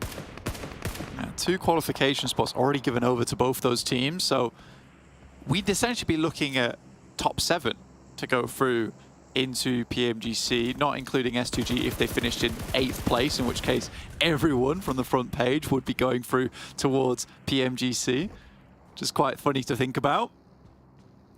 RÜYA right now. BRA is just playing the survival game. It's nice that Kakali as well as Kane is able to get on towards that beachhead, take down 1 player. That sets them up to a top 9 at the moment. KONINA Power really playing this game quite slowly. I think they understand that RÜYA is a bit of a problem. I mean, MELISE, sorry, is a bit of a problem over towards that eastern edge. They need to be careful of that. Yakta gets spotted, takes a knock as well. OZAROX are trying to find their way up, and you can see the reposition coming through from RÜYA. These hills under their control still, but they've had to take 2 sightlines out of action for a good 20 to 30 seconds now for this res to be achievable. Ooh. Hopefully it doesn't weaken their position too much. Toxic, I like this play from him. Storm's really struggling now because he has to sort of threaten the res, right? But Toxic can push out over towards the beachhead. Luckily, Falconist is playing that line for them. In a similar vein, Coursera also looking at Falconist. So it is very much all over the place here. Chess pieces upon chess pieces holding each other in. MELISE go on to crash on KASIK, who are feeling rather ill right now. 2 players down already. Reflect feeling the burn around the side, but challenges for 1. Fortunately, Lewis is there to step out. Poser may not have been able to win that duel. He looked like it could have been just on, but now it's all up to Tenchik for KASIK team to hold this eastern flank down, and he will not be able to do so. MELISE with a clean flush out towards that east side. They'll get that res through, and they'll be able to hold on the east. Yeah, MELISE doing fairly decently on that crash. Obviously, it wasn't versus the most difficult of crashes on their side. Toxic will go down. But CEO later, I think he's really been the carry over towards MELISE Esports. He's done so well for the team throughout this entire tournament. Names always popping up when we talk about MELISE Esports. OZAROX make their way over towards the beachhead. BRA continue to lose players here. Luckily, they played this 2-2 split, so they have teams on either side, which is nice to see. So Kane as well as Kakali could maybe get in towards a circle, but right now it's looking very S2G and next RÜYA. Despite that, S2G's on 0 eliminations so far. That is pretty good news as well for the chasing teams. They are very much in the mix of it. S2G, no eliminations. If they go down here, it's a very minimal point-scoring game. The Gladiators would make profit on them if they go down, but we'll have to wait for that. Off Hayes, making that first crash. Agori to follow it up as well. 2-2 split right now for KONINA Power as they're going to look to slinky back together, I'm sure. Becker and Palucci want to cross, but Zerich is going to harry them from the sidelines, as is Demon. But that nade from Becker looks like it might be just about on the money. No, it doesn't quite find the gap in the shack that we saw from Doran the other day. Not quite able to dunk that one down. Not just yet. Becker's got 6 of them though, so there's still hope, still chance. And just jump out the door. Get away from the explosion as quick as possible. KONINA Power, they do get 2 players across, so there is an anchor point. With the amount of smokes that have gone down for Zerich, he's just as blind as the KONINA Power's looking over towards that shack is too. Next RÜYA, they regroup over towards this compound that's been held by Zwolf for a long, long time on the western edge. Becker gets taken out. That's by players from next RÜYA as well, currently up to fairly decent position on the map. Been playing this one safe. They've not been finding a huge amount of eliminations, but MADBULLS still going is fairly impressive. It's now where this central position starts to come alive, and you can see they have felt that for next RÜYA. They have regrouped all 4 of them down to that southwest side. They had 3 players on the northeast before, and playing at that strong building on the west side, it does allow MELISE to get up to the hillside, to be fair, and that is a pretty solid spot, all things considered, but they're just looking to pick up the stragglers on this western edge. With the solo from MADBULLS, KONINA Power trying to move around this way as well. OZAROX, the remnants sit there. They are just wanted to clean through this. It's really tough, and it's lucky that Palucci didn't go down there. Needs to get his teammate Becker back up again. That's the only one that can do it. Off Hayes on that northern edge, likely to be unable to assist. Zephyr just getting tapped away. Tap, tap, tap. MELISE able to pick the point. KONINA Power very much in danger, but they get the res on the top of the hill. Kisyu has a direct sightline to their run out as well. It's going to be very, very tricky to make this one work. Maybe try and run around and flank for MELISE, but look at that. Poser moves down south. That's going to give them a lot of protection from their KONINA Power position. S2G are there, and it really funnels KONINA Power into a bad spot. Absolutely. I think KONINA Power's not going to be too unhappy with this game though, right? They've done okay, 3 eliminations, top 5 finish. That looks good for them, and the story that Max was telling of the most unbelievable tournaments throughout so far. You know, a real Indiana Jones moment where they're sliding underneath the slowly falling door just to get in towards these next stages, towards the PMGC path. It's really nice to see, right? Just squeezing in right at the end. Every single time. It's a crack in the door and they'll wedge their foot. Now, S2G have had a real big shift their way over to their building. Next RÜYA, they do still have some of their house in there, but they will very likely have to move, have to transition here from this area. Getting rid of KONINA Power is going to make that so much easier. You can see Becker's making the dash, but there's no way you get across here. And it's a flurry of bullets to handle him. It's frozen to be able to find the point. If they can find a knock over to S2G, all the better. Yeah, I mean, S2G's really done out this game. They've been fairly quiet since picking up this spot. The circle continues to head their way every single time. This is a crashable location, though. You just need smokes to make it happen. That's the difficulty. But look at S2G. The amount of util they still have online for this team is pretty astonishing, because they haven't had to do anything. So 6 grenades, a couple of Molotovs, a load of smokes. That might just be the difference maker. So even though they haven't done a lot in this game, they could still close this out. A quiet start for S2G, but they hunkered down, losing a player early to Gladiators. As 3, they moved across and have just stayed in this compound, to be fair. Not a lot of big strategic moves there for the S2G roster, but might be paying off now. Next RÜYA mounting up. They're going to wait for this next zone to push them into a specific location. That is probably one of the best zones for next RÜYA. It allows them a lot more time to figure out their path, to maybe handle some of MELISE, who are holding on a little bit higher of ground. And S2G are on the edge as well. Yeah, for MELISE Esports, they sort of have to move back down south here with this circle. Players on that northern edge just aren't quite in yet, and if they wanted to push further towards that western side, they'd have to peek into next RÜYA. S2G have the best position here still because they've got the compound, and they'll have around about 10-15 seconds where they're not in the blue come stage 9. Zone has less than 10 seconds now. Poser tries to get back across, and S2G can't light it up in time, allowing 4 players from MELISE to regroup now. Poser will look for the heal, but the zone is starting to close. It's a slow side that they're on, but it will be moving nonetheless. I think for MELISE, the target really isn't S2G in this situation. It's very much over towards next RÜYA here. They can get rid of next RÜYA. It becomes a lot easier to play this tree line over towards S2G with some smokes available to them. Next RÜYA is pretty stalwart in their spot. Whamsy. Some buggy, jiggery pokery there. Able to just about get away from it. From that spray down, that could have been a massive opening for MELISE. I mean, you said you want them to pay more attention to next RÜYA, but they will still eventually have to find S2G, and you get a knock early. That's going to be good. Gives you a little bit more to play with. MELISE having to reposition these vehicles slowly forward, slowly. As in 5 seconds, this zone will close to nothing. As the smokes start to get layered out, it's all 3 of these teams with it all to throw in. I mean, for MELISE Esports, you should be focused on next RÜYA first, but when a player like that steps out onto a buggy for S2G, you're not going to say no. Silas opens up with the FAMAS down towards MELISE Esports. Will finish off Kiss You. Ooh.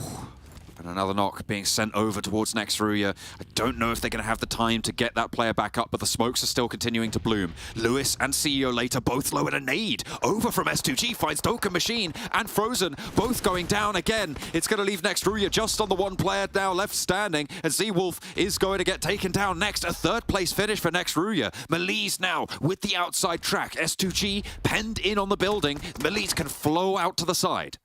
Yeah, this is the tree line I was talking about. You move up towards it, get yourself a nice position. I think S2G was pretty much focused on getting those nades over towards next RÜYA, at least securing themselves a 2nd place spot.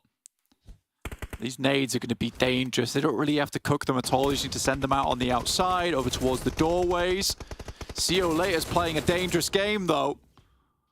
Dashes behind the tree, gets away from the DP from Hamzy, but he steps out to the other side of it, and Hamzy's quick on the trigger. Kelsey has been taken down, has been flushed. Hamzy needs to keep this angle under control. A nade over to Poser does a lot of damage, and it's mostly up to Lewis at this stage. Poser needs to heal, but the nades over to the backline keep Silas low. Looking to try and burn it out, Hamzy goes down. A nade over towards Poser is found in the flush. Over to S2G, another nade over the top for Lewis. Looking to roll towards Silas, and it will do the trick. MELISE able to claim the chicken dinner here. A nice high elimination game for them as well, and they will start the day off quite nicely with that 11 elimination game coming on through, adding 21 points to their total and a chance to chase for those top spots.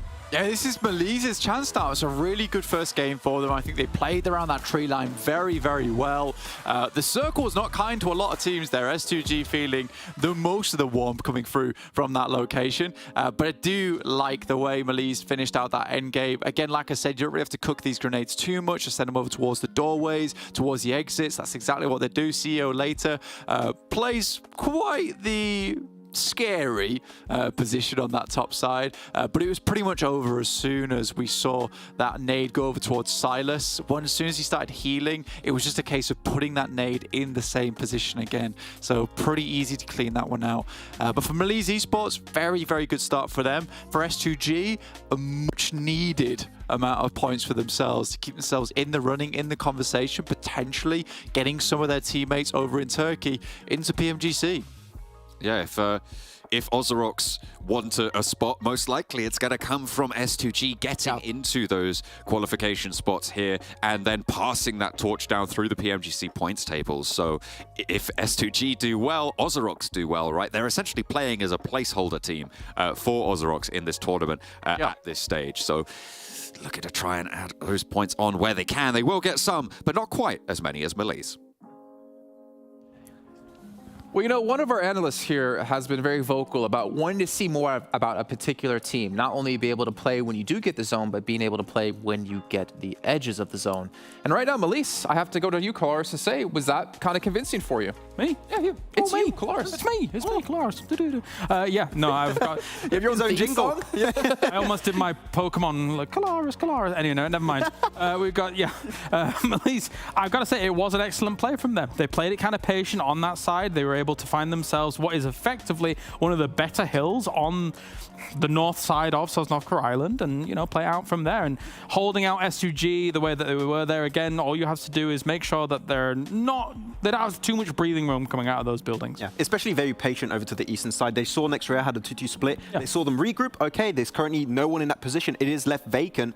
Going to take that position and just wait it out. And compared to NEXUS, really not taking too many shots, so they still have resources to play with at the end. And especially holding on to those nades was so important to make sure the trees S2G transition to were not playable. So really smart from MELISE. And in terms of placement points, this is exactly what I wanted to see from them. And they capitalize on it with 11 eliminations on top. So this is the game that at the end of today might be the one to allow them to make it in PMGC. Yeah, really important. That 21 points has, I think, been able to push out KONINA Power potentially. I think so. Yeah. Push out MUERTE potentially. Like there is very good, or sorry, NEXUS, sorry. There is potential for them to have actually gotten top 7 with this one, but also S2G, they weren't too far behind top 7. They should have been able to breach, which then means OZAROX would be into PMGC if S2G can keep this pace up. So OZAROX, I mean, they get 11 points, but they're loving the fact that S2G was able to get 11 as well. No, absolutely. Yeah, as John was mentioning, potentially a placeholder for OZAROX. Yeah, OZAROX, you might have got 11 points, but it's a little bit too late. So now all your hopes are sat with S2G. I will say for a circle like this, we've actually had, what, 3 circles like this in the tournament so far. It benefits the teams that move early and kind of make a decision early, maybe going down to that South Island early and finding yourself one of the compounds, one of the hillsides. These top teams, they were all able to do that very efficiently. Yeah. Some teams not moving that quickly here. They should be, because if you come to these circles late, you're going to be punished. And actually one of those teams, Kalaris, is Gladiators. I don't want to touch upon it too much, but they were very slow on the rotation. And we talked about it at the start of the day, between 11 to 13 points average per game if they want to have a chance to reach PMGC.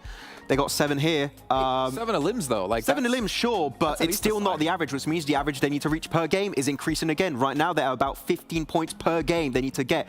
If they have one singular bad game today, it's done. Like the dream is over. Well, on that note of having one singular bad game, NEXUS has that roller coaster come to a stop here. 1 point in this match. Unfortunate. Obviously have 5 more matches to go today, but I'm a little bit worried because if they want to qualify, they have to, well, not let those happen again. Yeah. We finally reached the top. Oh, they're about to go down. I mean, I enjoy roller coasters. That's kind of fun, that downward. It's fun, for them in Not this if you're scenario. NEXUS right now. No. All right, well, let's actually dive into MELISE's player stats here, just get an idea of who is really stepping up for the team as they got themselves a victory to start off the day and potentially enough points to get into PMGC later on. And we can see Lewis, 4 eliminations.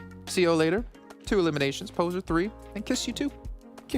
Oh, yes. Good team effort. That was the breakdown. Yes, I was really waiting for Lewis to start popping off because I've seen him play in spring season in particular, in Championship. He was a standout player on its own. The team was not able to perform that well, but Lewis has always been, for me, one of the best contenders for this roster, and seeing him actually shine in this match, I'm really happy to see it happen. So, yeah, well, let's see if they're going to continue because, as we said, 21 points to kick off the day. They're going to be close to a position for PMGC if they see a continuation of this for the rest of the day. I mean, and in the interview that we actually heard from Poser, he said that they were stunned that they'd won, you know, Turkey and been able to take that top spot here. However, if they're able to kind of keep this up, there is a world where they can get to PMGC and they might be stunned again a little bit. They might be surpassing their own expectations. But this was a great example of the fact that they can effectively as you said, prove me wrong in that they can make these edge plays work a little bit better to their advantage here. I don't think they were rivaled with too many teams there, but... And they got aggressive when they wanted to and needed to. Yeah, the end, the timing of that was perfect. They're just waiting for S2G to start leaving their buildings before they start to be aggressive.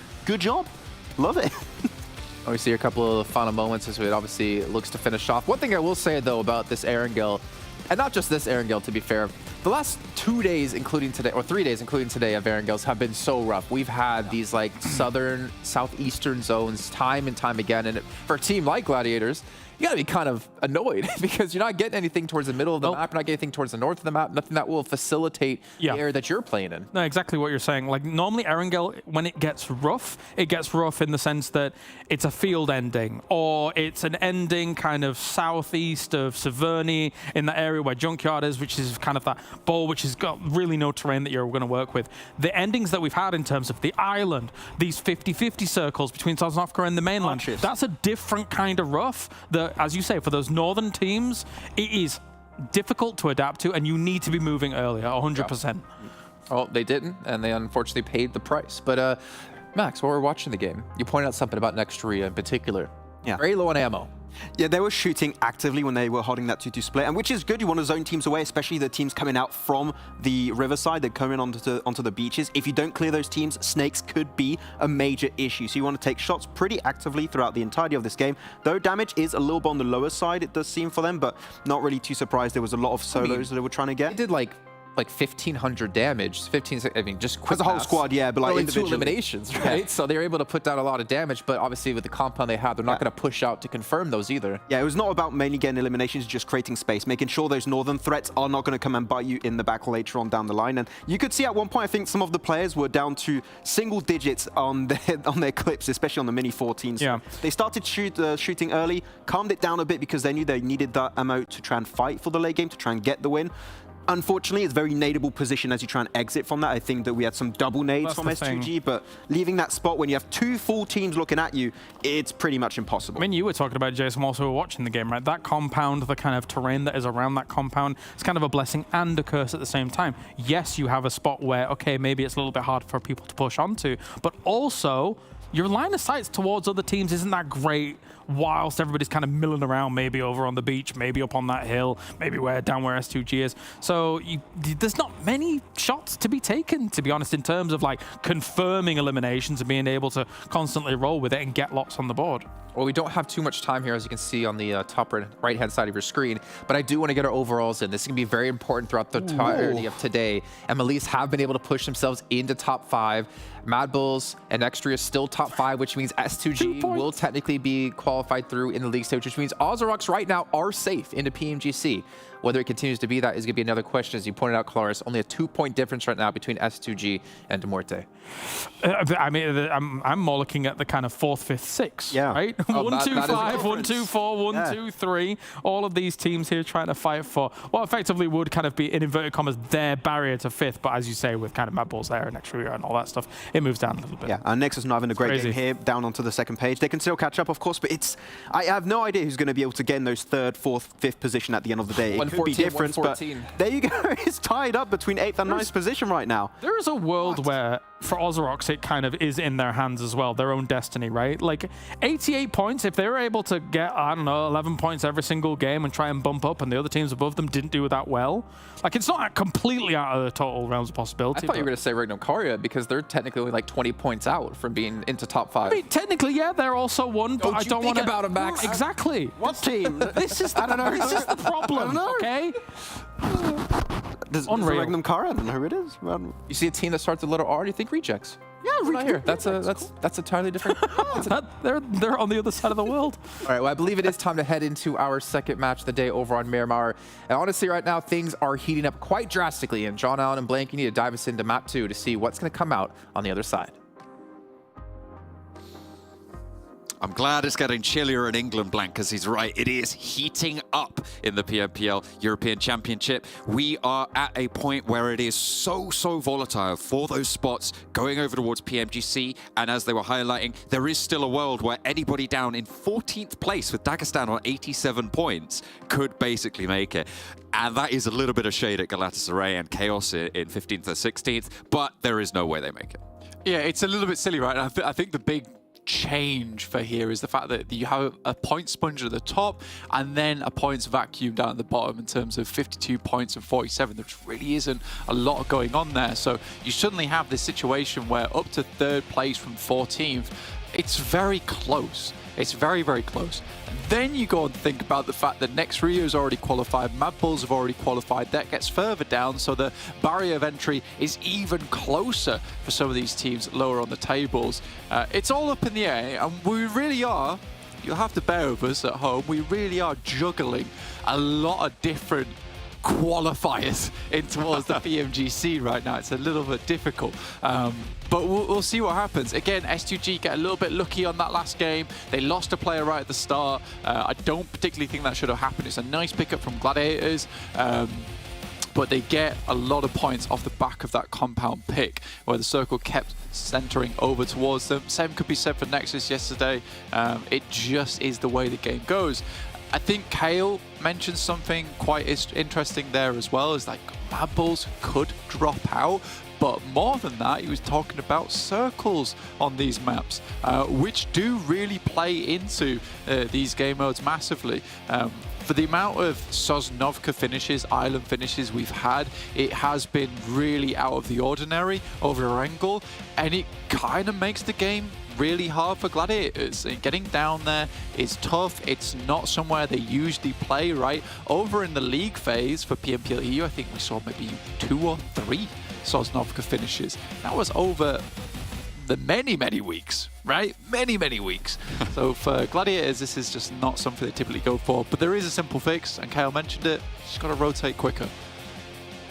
I mean, even then, it's easier said than done, right? Sure, you do need more pace, but if they're not used to it, that playstyle might end up being, on average, worse for them across this shorter form tournament. Maybe if it was a league stage, maybe they'd have a little bit more time to get to grips with it, but the lobby's running away from them. And I think that has been the story that we've told of the Gladiators so far over the last 3 days, and now coming into today as well with their first match, with their late tournament prowess, right? We talk about Gladiators as this late resurgence team a lot, but it just isn't here yet. And with that first match, sure, it was very tough. And that specific rotation, you know, why was KAOS there so late? Kind of unexpected and unfortunate, but still, they needed more than they got. Yeah, a bunch of last-minute Andes, these guys. Curious what's going on here with Nexus. Already lost a player. So they're going in with 3. That's not good news at all for this team, considering they're one of the squads that desperately needs to pump up those points. So I am wondering what's happened behind the scenes there that leads them to having only just 3 players going into this match. But that's sad. I don't know. I don't think anyone got picked off. I didn't catch it if they did. So it might, you're right, just be a 3-player drop for some reason. Admins! Take a look. I'm sure they're plenty on it. And we'll see in a moment, I'm sure. Plenty of other stuff you should go and check out, by the way, if you want to take a look, is Maxman's Meme Mansion. Make sure you scan that QR code. It's just gone away, but if you're watching, I'm sure there's plenty of platforms you could just rewind a little bit. Make sure you're scanning that QR code. Go to Esports PUBGM EU. Plenty of memes, all approved by Maxman. It's glorious, trust me. Yeah, they just drop in with 3. Sad. Sad news for my boys. They're missing Kapahala as well, and he's the one that's been carrying the team. This is drastically bad. Do not like this. Hopefully it doesn't hurt the morale too much, and they can carry on. S2G, they got 2nd place with 3 players. Definitely possible. They got a lot of points there. I think it was 11 points total in the end that they were able to get. on that last match, and Nexus would definitely be happy with that, because as we saw in that last game, they were pushed out of those top spots, but they are very much within striking distance, and they can still put up a 6-7 point game here, right? Not trivially, but they still very much can find that. If they get a favorable fight early on, maybe pick up 2 to 3 points on eliminations, still going in as 3, they can have an impact. We'll have to wait and see. But it's the same story for de Muerte, right? Currently in Monte Nuevo, playing on the northwest side of this circle, most likely to rotate a little bit further south, but those hills to the north of Chumacera, maybe not the best sanctuary. Could even see them rotate down towards the hills to the south of Chumacera, towards Minas de Valle. Yeah, I mean, their typical rotation on this circle as well is just to head over the northern side of Chumacera, push through where BRA is currently playing. Gladiators did drop down towards the south side. Slightly fortuitous as well for them, but Kikali spots out Meku on his scout. The amount of HP he's got, wouldn't be surprised if he gets popped out the vehicle here. Getting just behind the headland, he might be in Resable territory now, if he even goes down, that is. Somehow managing to escape the volley, loses a tire or two, but staying alive, far more important at this stage for the Gladiators. We know that they are prone to losing them early in this tournament so far. And being able to keep everyone together and alive, get out of dodge, way, way more valuable. Absolutely. It's very, very important for the Gladiators here to keep up, because they've been given a blessing, right? It's absolutely a blessing here. You drop on the south side with the playing path, you try and get out early and get looting early. Circle comes down towards the south. Suddenly, you're set up now with a position that is definitely playable into the future, and they need points. You know, we were talking about the fact that, in fact, Jason actually brought up a really good point at the start of the day, which is a case of you could sort of scratch Sanhok off the playing card for Gladiators, because we know what they do on that map, and it is very badly. That is something that absolutely needs to be looked at in the future, and we've been saying that for yonks now, really. A lot of times it's been band-aid fixes, but you know, you need to go to the GP, go to the doctors, get some Sanhok surgery done, get a bit of a facelift. That's what we need. I mean, it might be time for them on Sanhok to change their drop location, right? Like, they've been on that Northwest Island now for coming up on 3 seasons, I think at least, if not more. And right now, it just is not working for them. I don't think we've seen, in recent memory, I don't think we've seen the Gladiators do well on Sanhok from that position. So maybe try and contest for a different spot, try and go somewhere else, maybe try and change it up going into the next season, because most likely that's where we're going to see them next. Exactly. It's scary. It's scary. If things don't improve now, it's over. It's absolutely over. OZAROX are on our screen very briefly, like the boys on the list were saying, currently in to PMGC, surprisingly, with S2G being able to bump themselves up 1 spot, allowing that PMG slot to slowly trickle down to OZAROX. Yeah, through that PMGC points table, OZAROX came 3rd on PMGC points over in the Türkiye region. And because RÜYA take the points qualification spot as S2G were in 1st, it's all very convoluted. But S2G were 1st, it went down to RÜYA, who are now guaranteed to qualify. And so, if S2G were getting that spot, it goes to OZAROX. And that is kind of a crazy turn of events when you consider that OZAROX right now is in a pretty low down position on the table, still within striking distance, but in 2 games time, if they are still there, it's just not going to be doable on their own merit. It will all be up to S2G. Yeah, I mean, off that last game, it wasn't too bad for OZAROX. There certainly was a chance for them. Like, I think it was Max saying, take their fate into their own hands now, to maybe push themselves up towards the top 7. Who knows? Maybe. If that happens, I mean, I'm not sure I even want to talk about this, but if that happens and everything else stays the same, Fireflux game, they're not playing in this tournament. Oh, that's a good point. Yeah, if OZAROX get top 7, and I think REGNUM KARYA also would need to get top 7. Yeah, for that to happen, because REGNUM KARYA came in 4th back in the Turkish region, so it would need OZAROX and REGNUM KARYA to both finish in those qualification spots, and then Fireflux might make it, who didn't even make it to European Championship. So that would be quite a turn up for the books. The circle shifts a little bit further north, keeps Picardo in, keeps the north side of Los Leones. And we're playing in that open ground between the two. At the moment, a little bit tough actually, because it does send a lot of teams away from, I would say, safer zones, safer waters over on that south side where you can kind of get yourself stuck in, find yourself a couple of deflades and play behind them. So you're forced to play further forward into some of these plateaus with a couple of buildings around them, work around that. KONINA Power over towards that eastern side. Not getting the same success we usually see from them on Sosnovka, but a fairly decent result regardless, considering the circle. And that'll keep them pretty happy. MELISE Esports, obviously you just saw it there between the games, get themselves a 5th place right now. Really, really good stuff. That was a massive game to bump up their point scoring. I mean, it shows now. Yeah, go on. I was going to say, it shows you just how volatile these tables are, because before at the start of today, I don't think anyone of us were super considering MELISE. We were aware of them, obviously. They're coming in as the top seed from Turkey into this tournament, right? They've won out against BRA, against S2G in a very close set of finals. Very interesting couple of final games, beating on the tiebreaker. But towards the start of today, before that last match, I don't think we were really considering them as a team that was super firm towards these top spots, but if they're able to get one more good game, that might just be enough to tip them over the edge. Yeah, one more good game would be all it really takes, to be honest. And that would just settle themselves very nicely over towards a guaranteed position. S2G over on the western side, currently taking shots over towards MUERTE. They have leapfrogged them in this circle, so they're further towards their eastern edge. So right now S2G do have to fight inwards. Not too far though, they are about 400, 500 meters from the dead center of the circle, but they have got MUERTE in their way. MUERTE on a 2-2 split in the midst of it.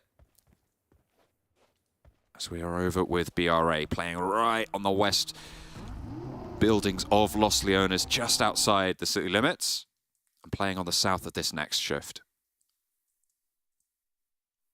Next RÜYA down towards that southwest edge. Looking to push their way in. Obviously an edge team at their core. Circle heads north once again. So this has been like quite a difficult set of shifts. It hasn't looked like it, but you get a south shift on the circle. A lot of players tend to go down towards Chumacera, pick up some of the compounds down there because this is where it is most compound heavy. So you want to find yourself a decent positioning in the early game. But with 2 north shifts in a row, you're essentially setting yourself up now with just open area. So if you're one of the teams that didn't get down towards that south side quick enough, you're sort of happy with yourself, right? You've been fairly lucky. But if you're one of the teams that are already on the south, you picked up a strong compound, and now you're forced to head up towards that north side, there's not a lot of space left. So a lot of these teams are forced now to play edge. Gladiator is dangerously close to 2 of the strongest teams of the lobby in BRA as well as next RÜYA, and that is not a sandwich that I would like to be in the middle of. But you know what? Gladiators are a fierce team. They have been a little bit muzzled in the last few days, but they still have got that potential. So hopefully they can win out of that fight. Certainly, hopefully for the Gladiators fans. Over towards the center of the circle, Blank, I'm looking at MELISE and thinking their position looks really, really solid. The ridgeline that the 3 of them are holding, as well as Poser on the outpost down towards the building that sits just southeast of Picardo, a really, really nice spot for them. They've got a lot of vision. It's going to force OZAROX to try and flank them all the way from the north. Nobody can really approach them from west or east. I really like MELISE's position right now. Yeah, it gets tough later on if this moves over towards that eastern side. No one's really taken up that compound that sits dead center of that ditch. It is a really good compound, but you have to be certain the circle's ending up around that area before you try and take it, because leaving it is very difficult. Nice initial nade there coming through from Gladiators. Meku does go low, but starts off well. as long as the Gladiators check their buildings, check their angles, because Tixi has a player underneath him that I don't know if he's spotted. Kakali could be a danger here if Tixi is caught unawares. I feel like he doesn't realize there's a player this close, but Kakali doesn't move. So as soon as he takes those footsteps, hopefully Tixi is able to get that catch, see if he can keep his wits about him. Meanwhile, MUERTE taking MADBULLS on in a fight, and it's not going well. MUERTE, this is the first knock that they've suffered, so they should be all right, but it is very, very split. The rest of MUERTE all the way off to the north. Tixi, I think that was a nade that did all that damage to him. And Kakali yet to strike. Yeah, if this is another case of Gladiators going down to just not checking every single building, be very unfortunate. Tixi right now drops out. There's some good shots, but likely to be flushed away here. The rest of the team hasn't responded as of yet. Kakali almost goes down too. So for the Gladiators, for Tixi, there's some awesome reactions from him. Again, Kakali just had the drop on him, or at least Tixi did, but didn't go too well. That's really unfortunate. You just don't want to bleed out players on this south side this early on.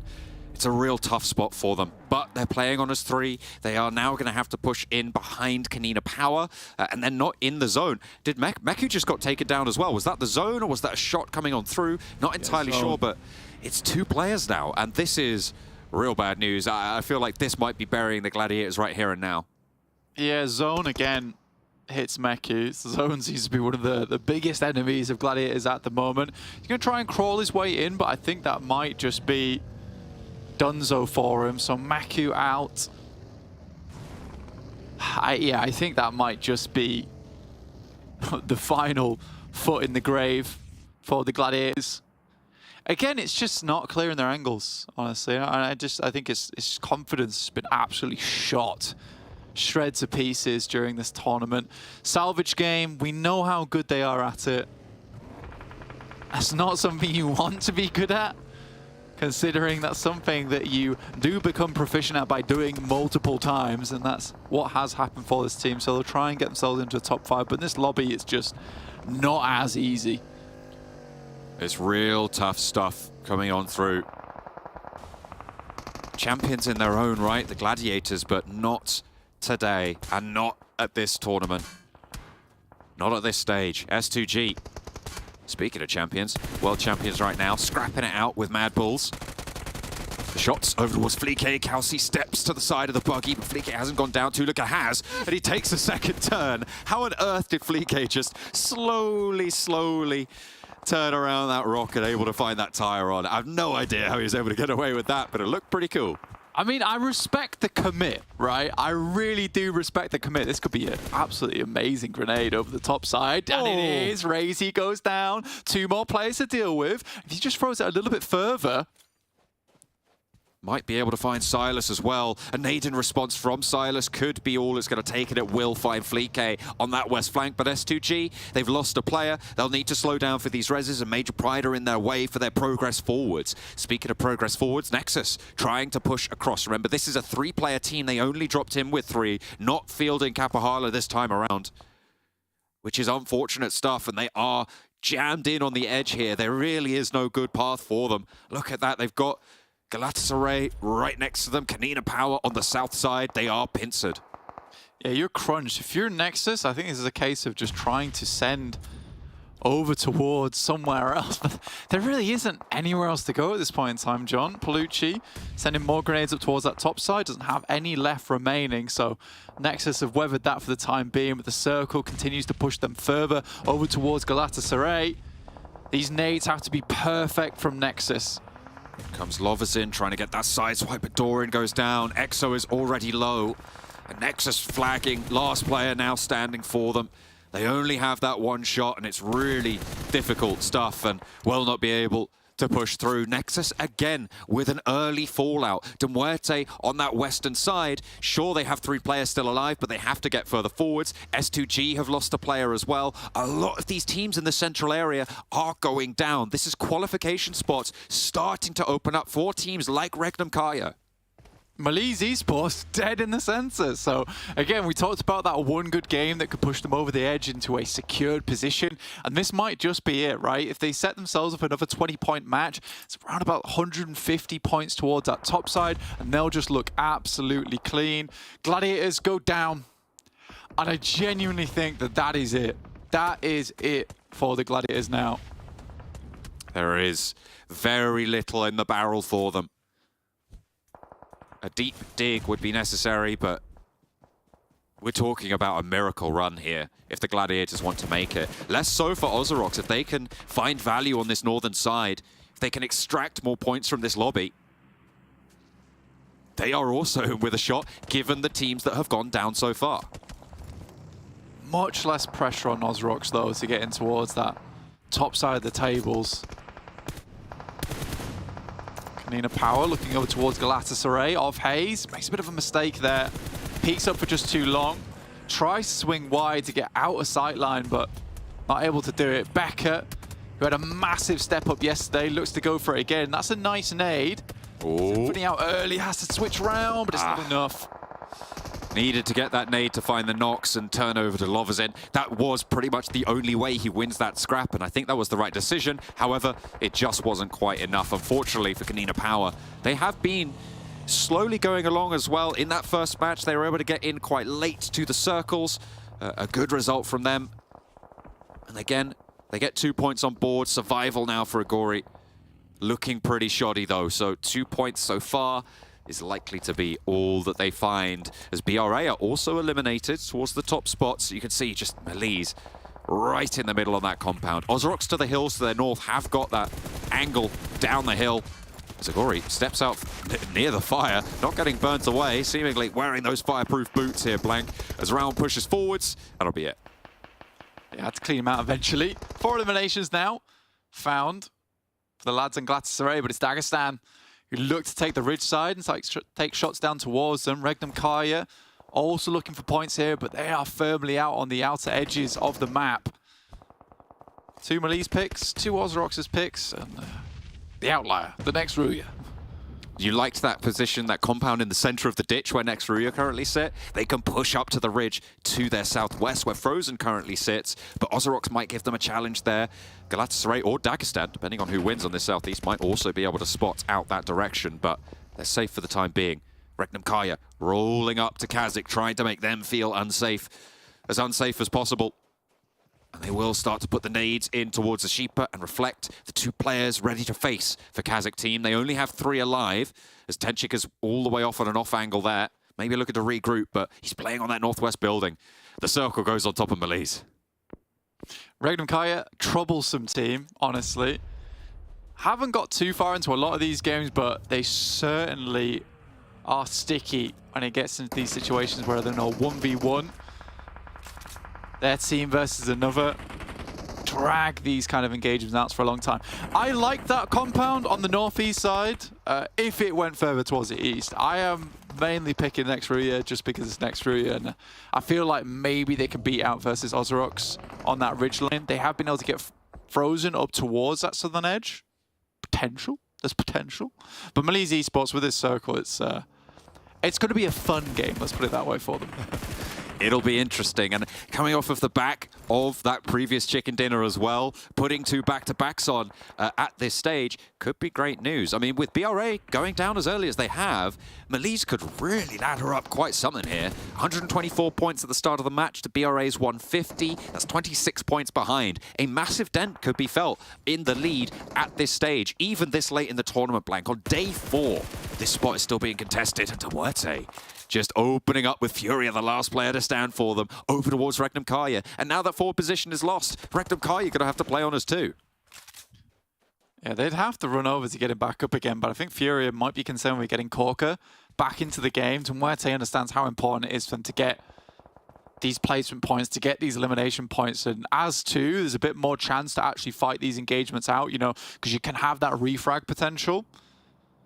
Only bandies here for Furia. That's not ideal.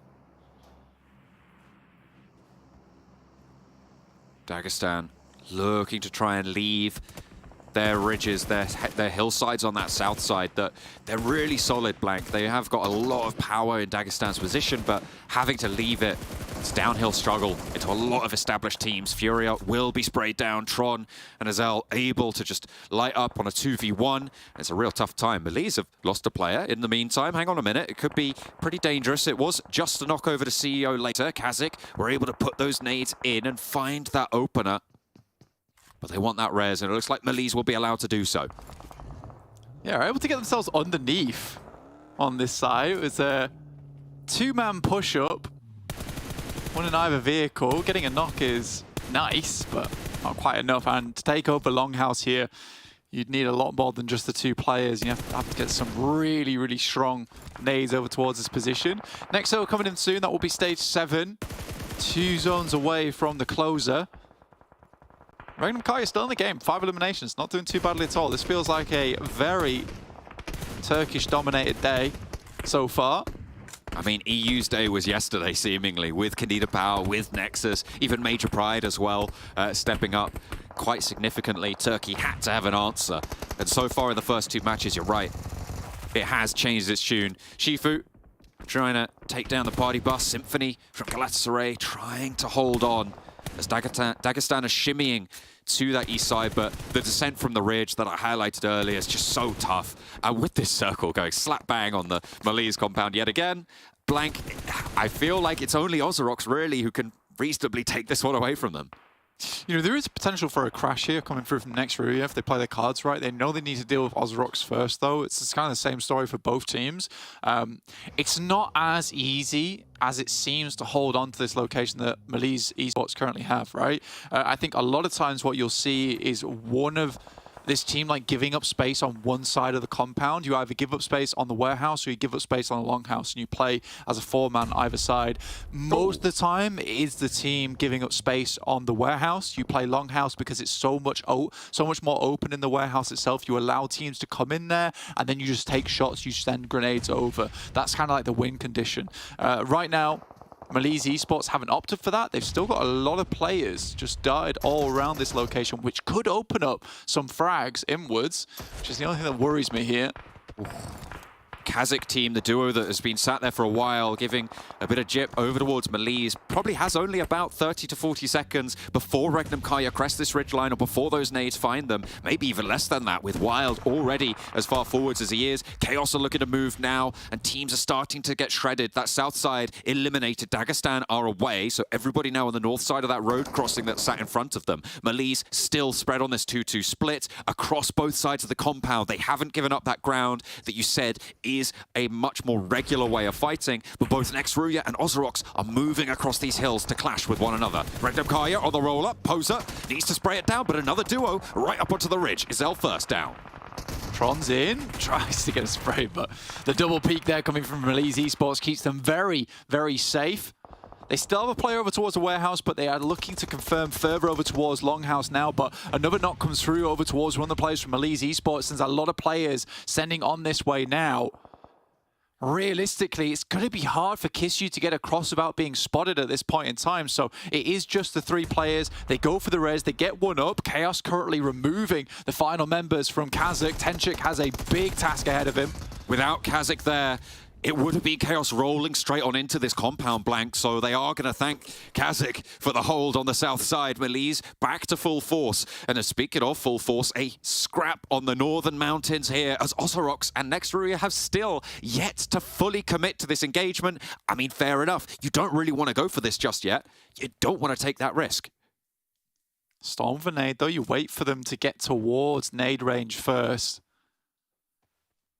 Frozen tries to provide that information back across again. Some good loot here over on next RÜYA, actually.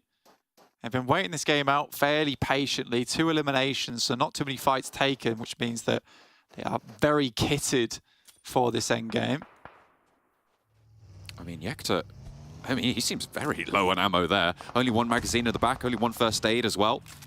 As OZAROX clearing out their eastern side. KAOS take a casualty. Close to MELISE, and the spikes back and forth across these hills. Brings Swain so low. That is really unfortunate, but he isn't going to go down. Not just yet. Yeah, that could have been a really big opener. Getting rid of the backstop there for NEXUS would have been huge. Because then you know that there's nades just to be thrown towards the front there. MELISE Esports not doing a great job of holding this tall. Later goes down as another Matcap. Puts him to bed. And the last one goes down for MELISE Esports. Just 2 spread. How on earth do they let that one slip away? A massive misstep for MELISE on the central area. They all get found, all get spotted. And now it's all the teams on the outside competing for this next spot. A crazy push-up for KAOS and a crazy spray down for Matcap. Able to do so much for KAOS. Seriously well done. Luckily for NEXUS, they're able to get their player back up again before the next circle starts to push in. But this is zone 9 now. And a nice setup from OZAROX there will cause problems with the vehicles. That's the boon that it affords them, gives them that impromptu cover. But on the side, it's KAOS that does spot a couple of players. Going to keep them locked down. Maybe enough time for NEXUS to send down towards the south. They initiate, they open up. Frozen takes one of them out. Now OZAROX looking to keep the pressure on, but they've only got Storm remaining. 3 players from NEXUS. Zebwolf with the challenge, but doesn't manage to find it. Zephyr getting burned away in the blue zone. Also will tick those health bars. Something awful. The final player falls, and it is just NEXUS now up against KAOS, who were able to do so much against MELISE. They'll pull up that mantle as well and be able to take the longhouse, move through this compound blank. They might just be able to get this 1 or 2 reses. They know they need it. With Frozen going down there, that is a sideline that you desperately need to stay open. 3v1. How on this location? Yeah, it's just not possible. How on earth do KAOS make that one work? I think with those final 4 teams, all of us would have looked at that and said, okay, MELISE just hold KAOS out. Do they crash from the northern side and take it away from them? But in the end, KAOS just demolished that south hole for MELISE. And rightly getting the chicken dinner off the back of that play alone, it is very much deserved.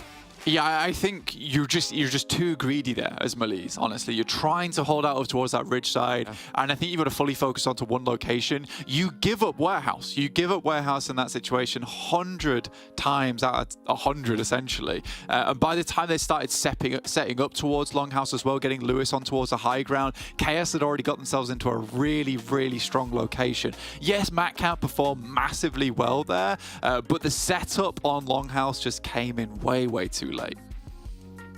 It's just so unfortunate. I mean, I had MELISE predicted. I felt like they were just getting shift after shift after shift. So even after that, it felt like, okay, yeah, I've got this in the bag. MELISE just are going to be able to hold this through. But you're right. They get way too bold. Putting a player on the roof, even, I feel like that was a step too far. I mean, you play up on those windows on that balcony. It's fine. It had to come earlier, though.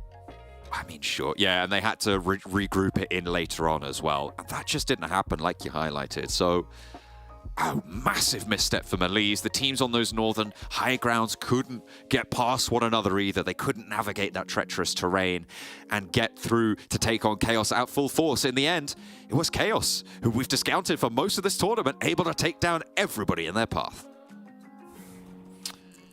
A massive game from KAOS. The only question is, why couldn't they do this earlier? And maybe more consistently. Maybe they would have a chance for PMGC, but this team down towards the bottom of the table at least can keep their heads held high as they're able to get 1 chicken dinner here in this event. And not to mention some good experience going forward into next year as well, which is, I think, what this whole event for them was about. Exactly. I think it's good for them to have a bit more experience to get the win, and he's gonna jump in. It's manic. It's absolute pandemonium in the PUBG Mobile arena here, as KAOS has finally been able to get themselves a victory. And they did it pretty well as well here, being able to exploit MELISE on their movements around that compound. Good for them. Yeah. I mean, you clear REGNUM KARYA, you clear KASIK team over to the west, you can play the ridge to enter the compound. It's a good approach to it. Yeah, they're pretty decent. It's another Klar's thumbs up of approval. That's right. Wow. Take a look at their player sets here. Matcap, I believe he was their top fragger when it came to league stage too. I'm here for KAOS. They're your favorite team, aren't they? Yeah, I mean, they've got orange on their jersey. Team Falcons, I'm hearing, are watching this, and they're Give you some different. Yeah. They're the best team in the world. Yeah, but I mean, look at that as well. Demon666 getting himself plenty of damage on the board. Again, in terms of like exploiting that compound, sometimes it can be difficult to push up to that. Yeah. But the fact that MELISE was a little bit disjointed over that compound does provide a vulnerability that they could exploit. The thing is, early on in this compound, in this warehouse, you want to hold a 2-2 split between Longhouse and the warehouse. That's the best way to gather information and also to transition, depending on what position you want to defend. I think they did regroup so late that teams were actually able to punish them trying to regroup between the buildings, and because of that you lose players, you can't defend against KAOS anymore, and then you give KAOS not only Longhouse but also the rooftops, which in that position are so damn powerful. And off the back of that, 15 eliminations on board, so good for KAOS, and get himself a little bit of extra prize pool, which is still in play here for them. Yep, and looking down the rest of the list as well, obviously to focus on the teams who are still trying to fight for their chance to get into PMGC. MELISE, already in 5th place going into this match, have been able to get themselves another 8 points. Also, we're not seeing MADBULLS ahead of them. We're not seeing any of the teams that were in 4th, 3rd, I mean, 2nd place is a little bit of a stretch, be able to be ahead of them on points, even REGNUM KARYA. And I know when I say that, Max immediately like mutes out his headphones here because he doesn't hear their team name. 7 points. And they were on the cusp of getting into that front page as well, because we see S2G not going to be here. We see MUERTE not here as well on the front page. There's a very real possibility that REGNUM KARYA could sneak in just under the wire. Also, we haven't seen... Sorry, it's just like moved on teams. Move on. I was like, moving on right now. Because I wanted to point about one of the teams in the top 5 that we saw at the start of the day. Is Esports has had 2 rough games. So second place could also be contested. There's a little bit of extra prize pool that could be won by some teams. And also, who knows, an extra spot for PMGC maybe opens up if they really struggle for the rest of the day. Yeah, otherwise, I'd like to see OZAROX getting points on board. I would have liked OZAROX, if I want to be hyper-critical of their play, breach the compound of MELISE a bit earlier, because they scouted out where RÜYA were playing. You know, a natural progression from their position is to play that eastern ridge, and they're going to be an issue on further crashes. I would like to have seen OZAROX just a bit earlier on that pivot, and if they do so, get access to the warehouse, share that position with MELISE, and who knows, off the back of that, maybe win the whole game. We're talking a lot about who's going to go to PMGC and all this stuff and things like that. Of course, very, very important, right? But at present, I don't see anybody knocking NEXUS off #1 here. No, they're not moving. They are unbelievably consistent with their games. Another double-digit game on the board here, coming in from the east side, which actually the approach to this down the line gets a little bit kind of treacherous in itself. They are playing a fantastic tournament here, so kudos to them for what is sure to be their championship if they can keep this up. I don't even need wins, they just need average points like this, and they're just constantly going to be remaining in first Not even that, if can't step up and get some points on the board, right? Yeah. That was the only challenge for them, potentially. And they're looking like a very well-oiled CCT, more importantly. And agreed. On the opposite end of this, though, one team that we're talking about, the roller coaster they've been having, able to really go up to the moon. Well, one thing we forgot to tell you, Claris, is actually I've been playing Roller Coaster Tycoon, and I made one of those roller coasters where he does a loop-de-loop, and he goes a little too fast to come back and comes off the roller coaster into a crash. Because that's exactly what Nexus have done here today. 0 points yet again. That's a dark ending. That's the never did that in Roller Coaster. That's the only way I played Roller Coaster Tycoon back then. It was like, I was taking care of my park. I was a good guy. You're too young to have played Roller Coaster Tycoon. You're a liar. I played it. Played Roller Coaster I played Tycoon it. 10, okay? Yeah. Yeah, unfortunate for them. We'll take a look at the overalls now and see how things have adapted and changed here with this last match. And NEXUS, 22-point lead over Bra. They're not going to be caught. There's almost no world they're going to be caught. And MELISE have pushed themselves up to 3rd. Major Pride have fallen to 4th. Yeah. We've been saying it the entirety of yesterday and now today that point gap was so minimal that any team could breach into a top 3 position. I didn't expect it to be MELISE though. That really is a big surprise for today. Playing the edge on game 1, playing center on game 2 and getting as many points as they actually have. Good for them, so they might be reaching PMGC with these kind of results. But again, you look below, teams like KONINA Power, like S2G, MUERTE can also close that gap for the rest of the day. The only stumbling block, I suppose, for MELISE is that I think they maybe could have got more points from this game, right? In theory, they could have. But yeah, 3rd is extremely respectable right now. If they are able to kind of continue down the warpath, maybe they could catch up with BRA, considering that they've had a little bit of a flub in the past 2 games. So yeah, still quite a bit to play for. I mean, and the thing is for MELISE as well is that you're kind of comfortable where you are because, again, with NEXUS and MADBULLS still in our top 5, which you have to be careful of because if MADBULLS fall out of top 5, things get a little bit interesting. They have a decent buffer at the moment against like S2G or MUERTE. So as long as they just keep playing okay, not go out early, not look for any like early engagements and just play for the placements, they should be getting their sums through. You can tell as well, though, for OZAROX, obviously, you know, they don't, as I said it in the previous standings when we looked at them, they don't entirely want their destiny to be in S2G's hands. You can see from the previous 2 games, there's been a little bit of a step up there. They've clearly gone away at the end of last night and thought to themselves, all right, how can we approach these games a little bit differently? We're seeing a bit more of a resilient OZAROX compared to the last 3 days. Yeah. Well, you know what, gentlemen? You know what it's time for? It's match 2's over. And not after match 2, we head to a TDM. Ooh, the Repaga on Zombie Arena. There we go. Zombie Arena coming on through with that RPG vending machine. I feel like getting an RPG out of a vending machine it's quite an interesting delivery method of getting those weaponries on board. Yeah, you really are like, kind of pulling that thing out for quite some time, you know, reaching up and inside the vending machine. It's difficult. It is really difficult. Now, Galatasaray, the Repaga champions. See what happens here. Can Nexus take them down? I'd like to see it. I'd like to see an EU team make it all the way through. There's a lovely nade to start things off. 2 eliminations already. That'll open them up for some monies. That's what you're looking for. Grabbing those RPGs as soon as possible. Cheeky on the outside. This is the battle for 3rd and 4th. The final's yet to happen today, and it looks like it's going the way of Nexus so far, but oof. That was a little bit of an execution there from the top rope on Doran. Bashed him there with the DBS. Galatasaray and Nexus going against one another. Don't worry about this one. We're seeing both teams the same colour. That's not a big deal. Don't worry about it. It's confusing, but don't worry about it. It is fine. That's the logos are some way around. I think from Galatasaray's perspective, it's fine. But when we're on board with Nexus, it gets a little bit funky. A little bit funky with it. As Raum is looking for these spots. To be honest, it's kind of not super impactful being able to get these early eliminations. 7-3, it's still a good start, but it's all about getting those RPGs on board, because immediately, as soon as you have that suppression, as soon as you have that angle control, you just dominate across all of these open spaces. For Nexus, though, they're just using nades. The OG explosive working very well for them. Galatasaray keeps trying to get this RPG online, but Nexus is just flooding in towards their base. But now, the tides may turn. Symphony wants the spray instead of the RPG, and actually gets taken down by a close-range shotgun. DBS is there for the spray down for the trade. Still 10-5. I'm surprised these RPGs aren't having more of an impact, because Nexus just aren't letting them get away with it. These DBSs are brutal. I really like this from Nexus, actually. They're just like, right, we can't get close to you because you've got RPGs. Just gonna get towards that top side and use the DBS towards our advantage. You know, the RPG may be a one-shot, but the DBS in close range, far deadlier.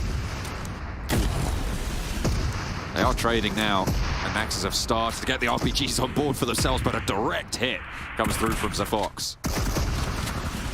Galatasaray trying to keep themselves in. Kapahala trying to drop on through with the DBS, but will be shut down as Zafox trades to one of his own. 13-8, 14-8 now, as they are going back and forth. Both teams with the RPGs on board. Redox on the high ground, does take a tag, but nothing more than that. Redox, I was looking for a bit more. Exo's also got one on board. Doran sidesteps it. Ooh.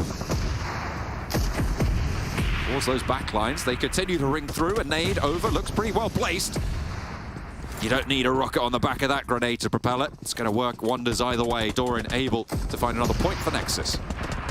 That's the cheeky move here coming through from Doran. I really like the way he's playing this now, and I think this is the counterplay. They have been workshopping this for quite a while, is that if you can't play from the other side because of the RPGs, you've got to get up close and personal, because there is a long reload time on that RPG, whereas the DBS is just going to keep pumping out the bullets. Still 21-11 is first to 30 to decide third place in the TDM tournament.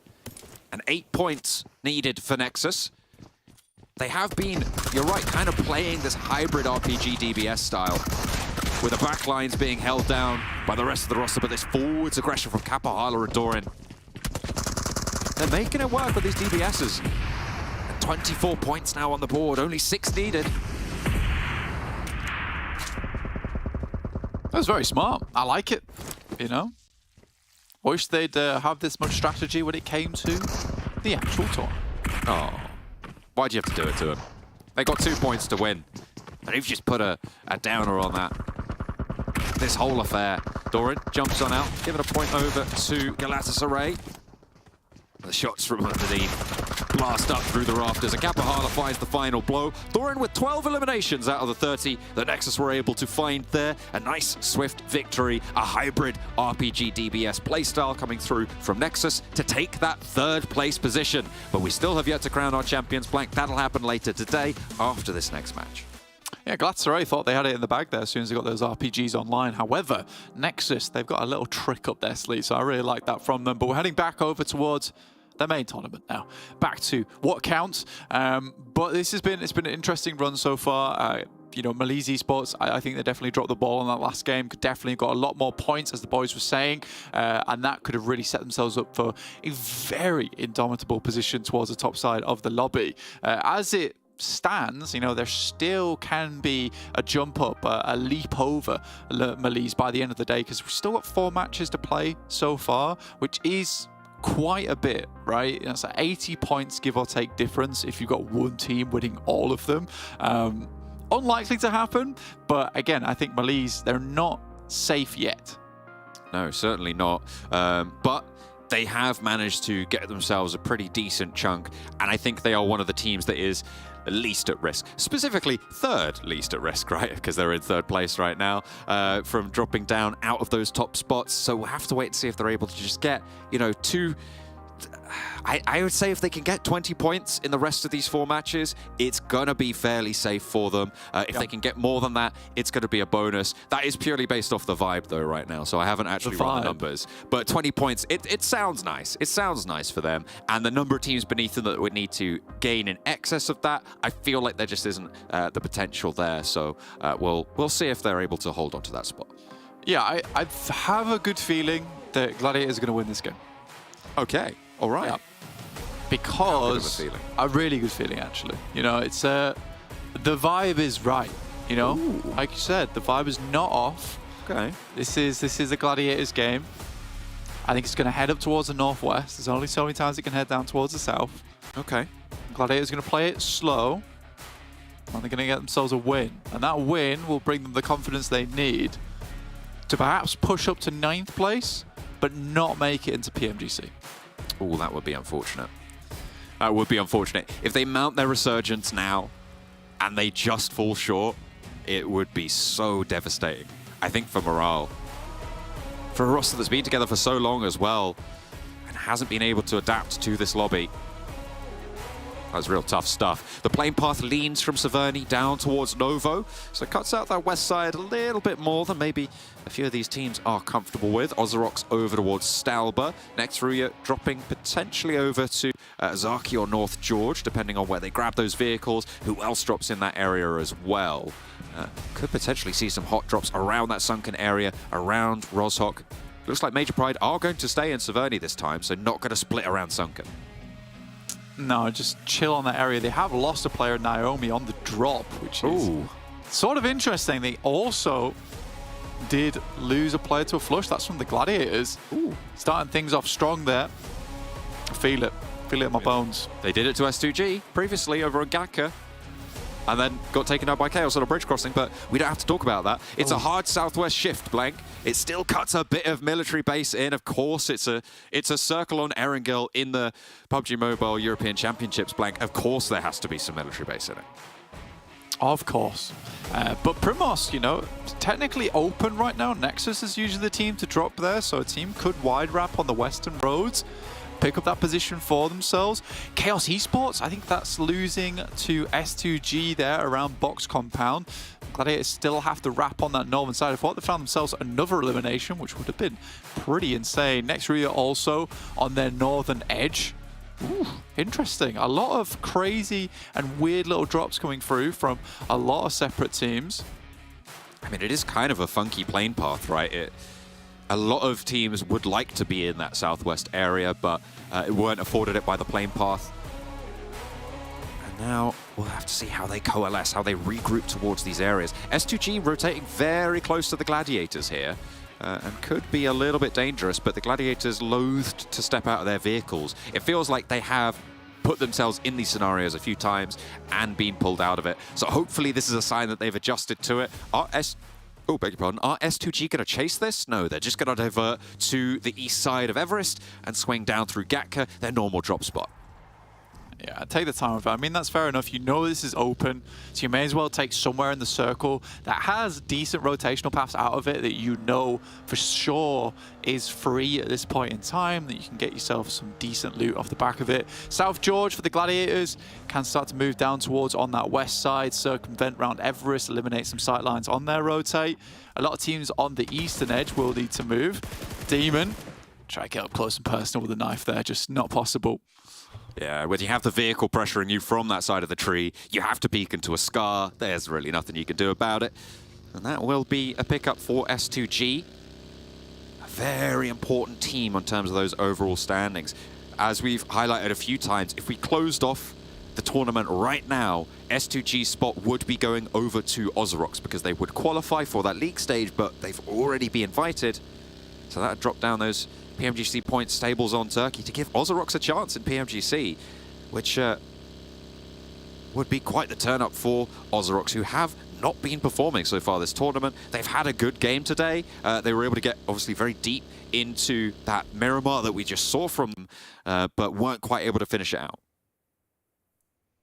Dagestan sleeping over the top side of BRA at the moment. Dangerous team to be rotating alongside with. Very snappy, those guys, like an alligator. Can never be certain when they're going to bite. In the meantime, MELISE Esports went down towards Primos, you know. They saw Nexus dropping over towards that eastern side, towards Milta Power, so they're fairly certain they're one of the closest teams off towards that western edge of the circle, so they just decide, you know what, we're just going to send it past Ferry Pier, down towards Primos, get themselves a decent position. Lots of loot in this area as well. Not likely to run into any teams early on. You can also play around Quarry, towards Swamp side, potentially take some of the high ground that is on the higher end of things, over towards the center side of this circle. So for MELISE Esports, pretty decent path ahead of them right now. But a lot of other teams already making some quick rotations, and the majority of them are the Turkish members. We've got REGNUM KARYA moving through with two players in the back there with Tron and Loxy, just lagging behind slightly. Major Pride trying to get that cross done early from the north side, dropping out around Saverney. They're looking fairly healthy on the loot, so they will just be trekking their way down through past Everest. See if they can find some spots. The coastline, that west coast, is yet to be fully occupied. You talked about MELISE having a really strong chance here again after moving nice and quickly into this area. They also have control of a boat or two on those spawn locations down on that southwest side, which will, on the very slight chance that the circle shifts over to that military base, give them that extra opportunity to make points happen on their team. From that south side position. Dagestan moving past Quarry in the meantime, just to the north of MELISE, and will be taking up residence further to the west. Yeah, they took a very fast rotate there. Nicely into position as well. They could hold out MELISE Esports on this spot. Honestly, they didn't have a huge amount of looting time for themselves. They might be trying to get some loot in towards Primos themselves.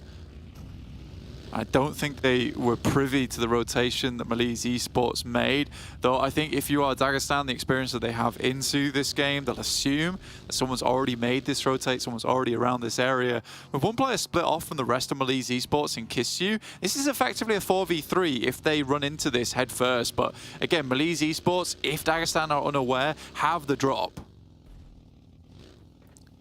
This could be dangerous over towards Primos. This is an active fight to take for Dagestan over towards MELISE. Dagestan fairly low down on the tables right now, close to OZAROX, in between OZAROX and Gladiators on the tables.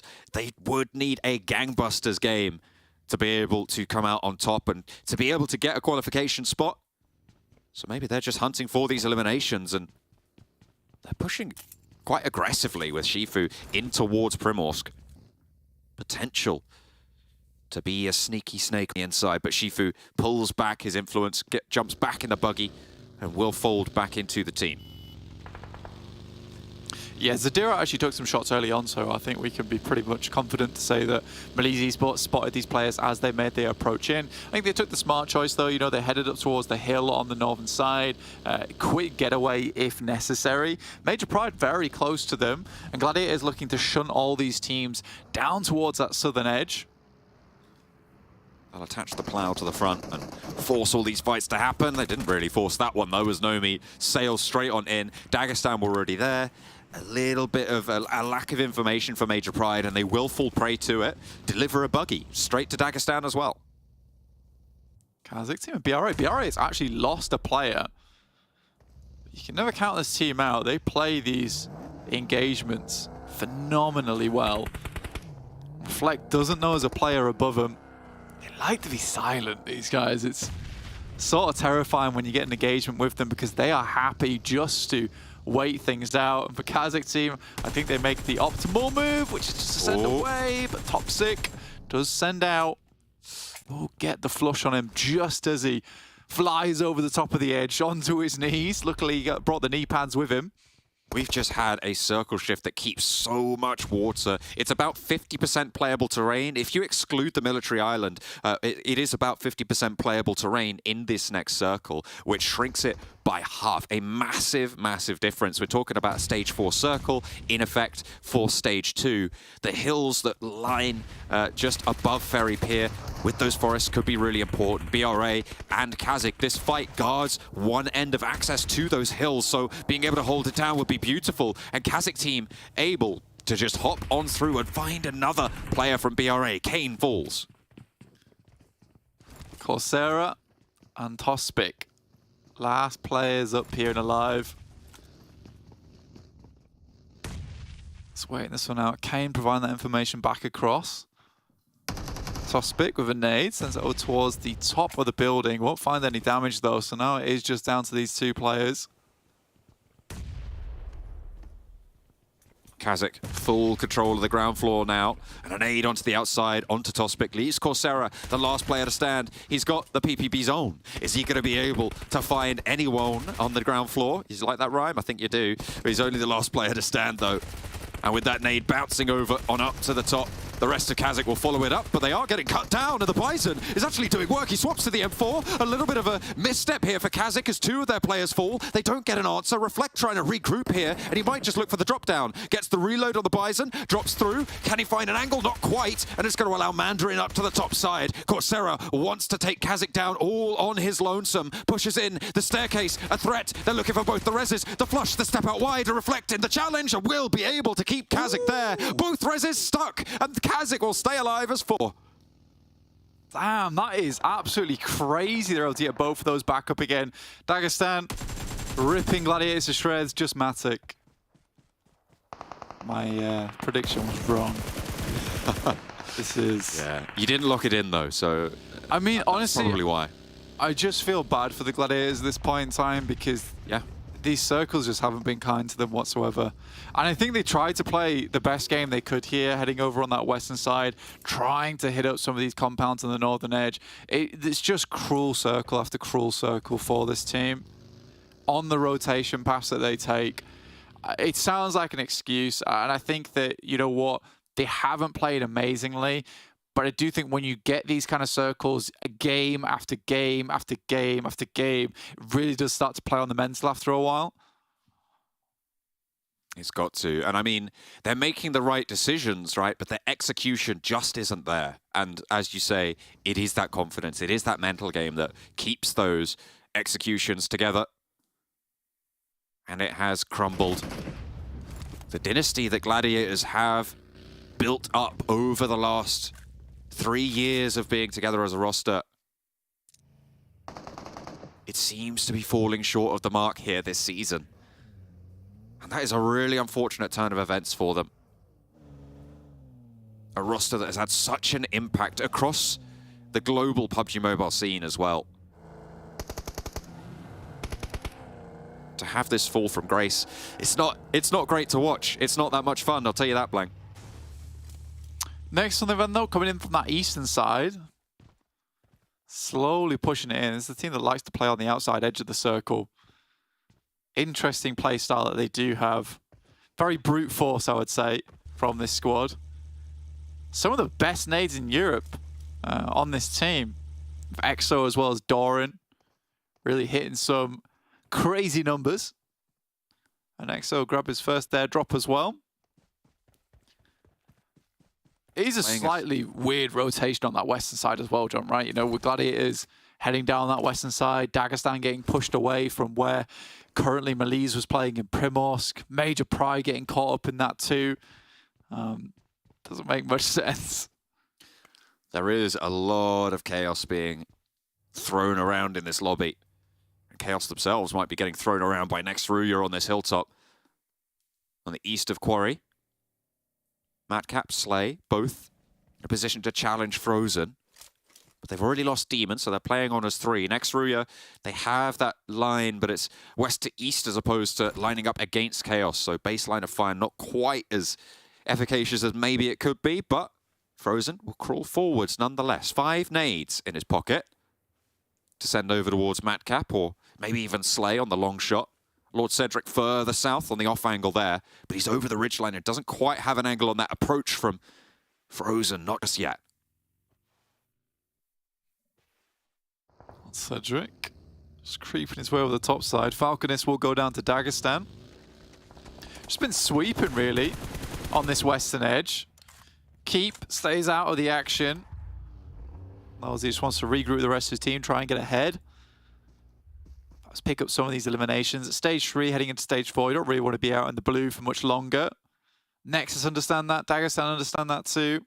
Galatasaray pushed all the way down towards the edge of Ferry Pier. Awkward position, that I'd say. That is a proper awkward position to be in. They are right on the end there. The next circle just about to pop, and to be fair, they'll still be in it, but this is brutal. A circle that keeps so much water in at this stage, Blank, leaving Ferry Pier all the way through, and most likely you're going to be able to put 3 teams in there, maybe 4 if you're super careful, but it's going to be really, really tense. It's the teams on the outside that are going to have to duke it out with one another. I'm looking at KAOS, looking at next RÜYA, REGNUM, KARYA, S2G, all of these teams going to have to move from the north. Yeah, Ferry Pier is one of the most difficult positions on the map to play in. Like, the topography of that area is really unenjoyable. A lot of situations where you're running from circle to circle across the edge. There's wide gaps in between Ferry Pier itself. So just wide dead zones where you move from one building to the next. In that moment, there's a lot of sight lines available because of the differing elevation in that area.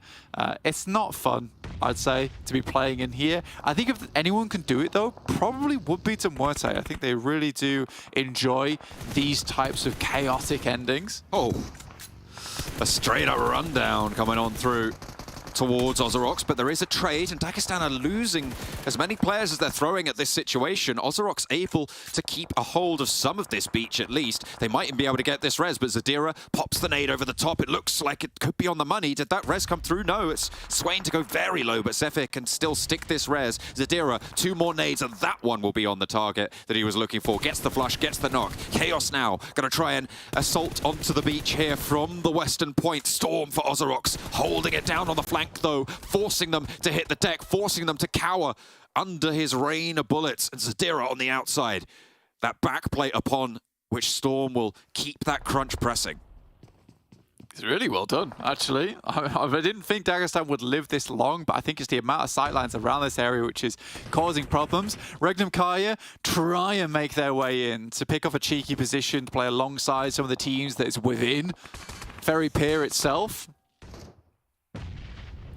But Galatasaray just having a great time with this at the moment. You know, sending these nades across, Loxy likely to go down, MADBULLS also suffering here on the southern side, but it's Nexus, which might be the interesting pick here to look at right now. Slowly making their way across to one of the buildings that I find some of the most interesting areas of Ferry Pier. Unfortunately, MUERTE do spot out Doran there.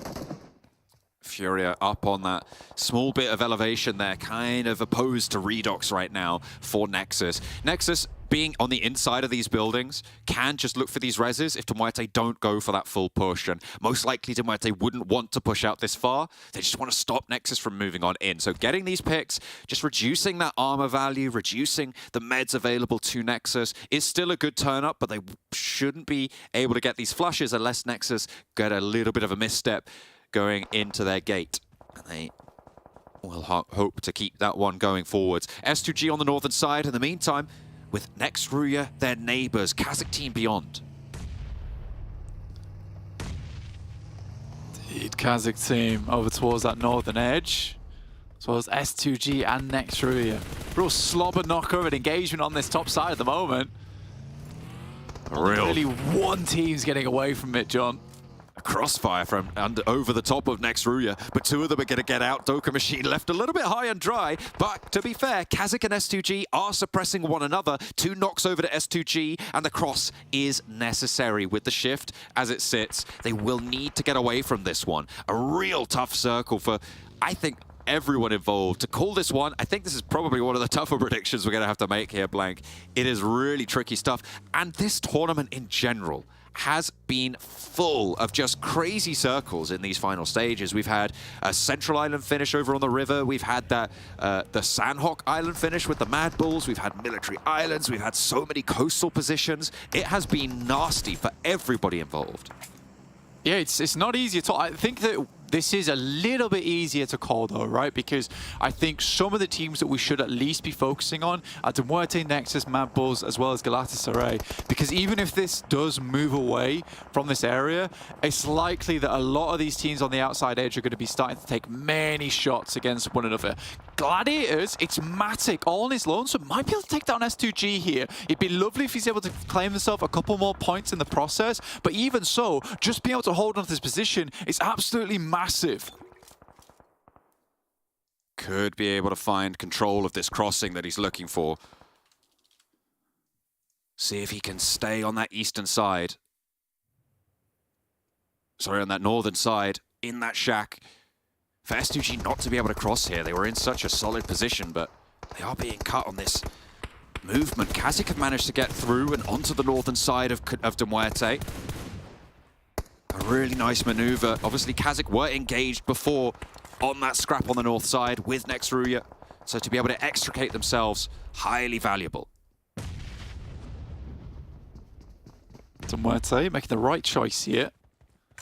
Pushing out just a little bit. You know, if KASIK get a little bit too close, they understand that Nexus is over towards that eastern side. They can't really allow KASIK to start being a bit of that probing presence on the northern edge that allows Nexus to sneak up, cause a bit of pandemonium in that area. So smart from MUERTE to push out like this. It is aggressive, it is a bit greedy, but it's necessary to keep KASIK under tabs.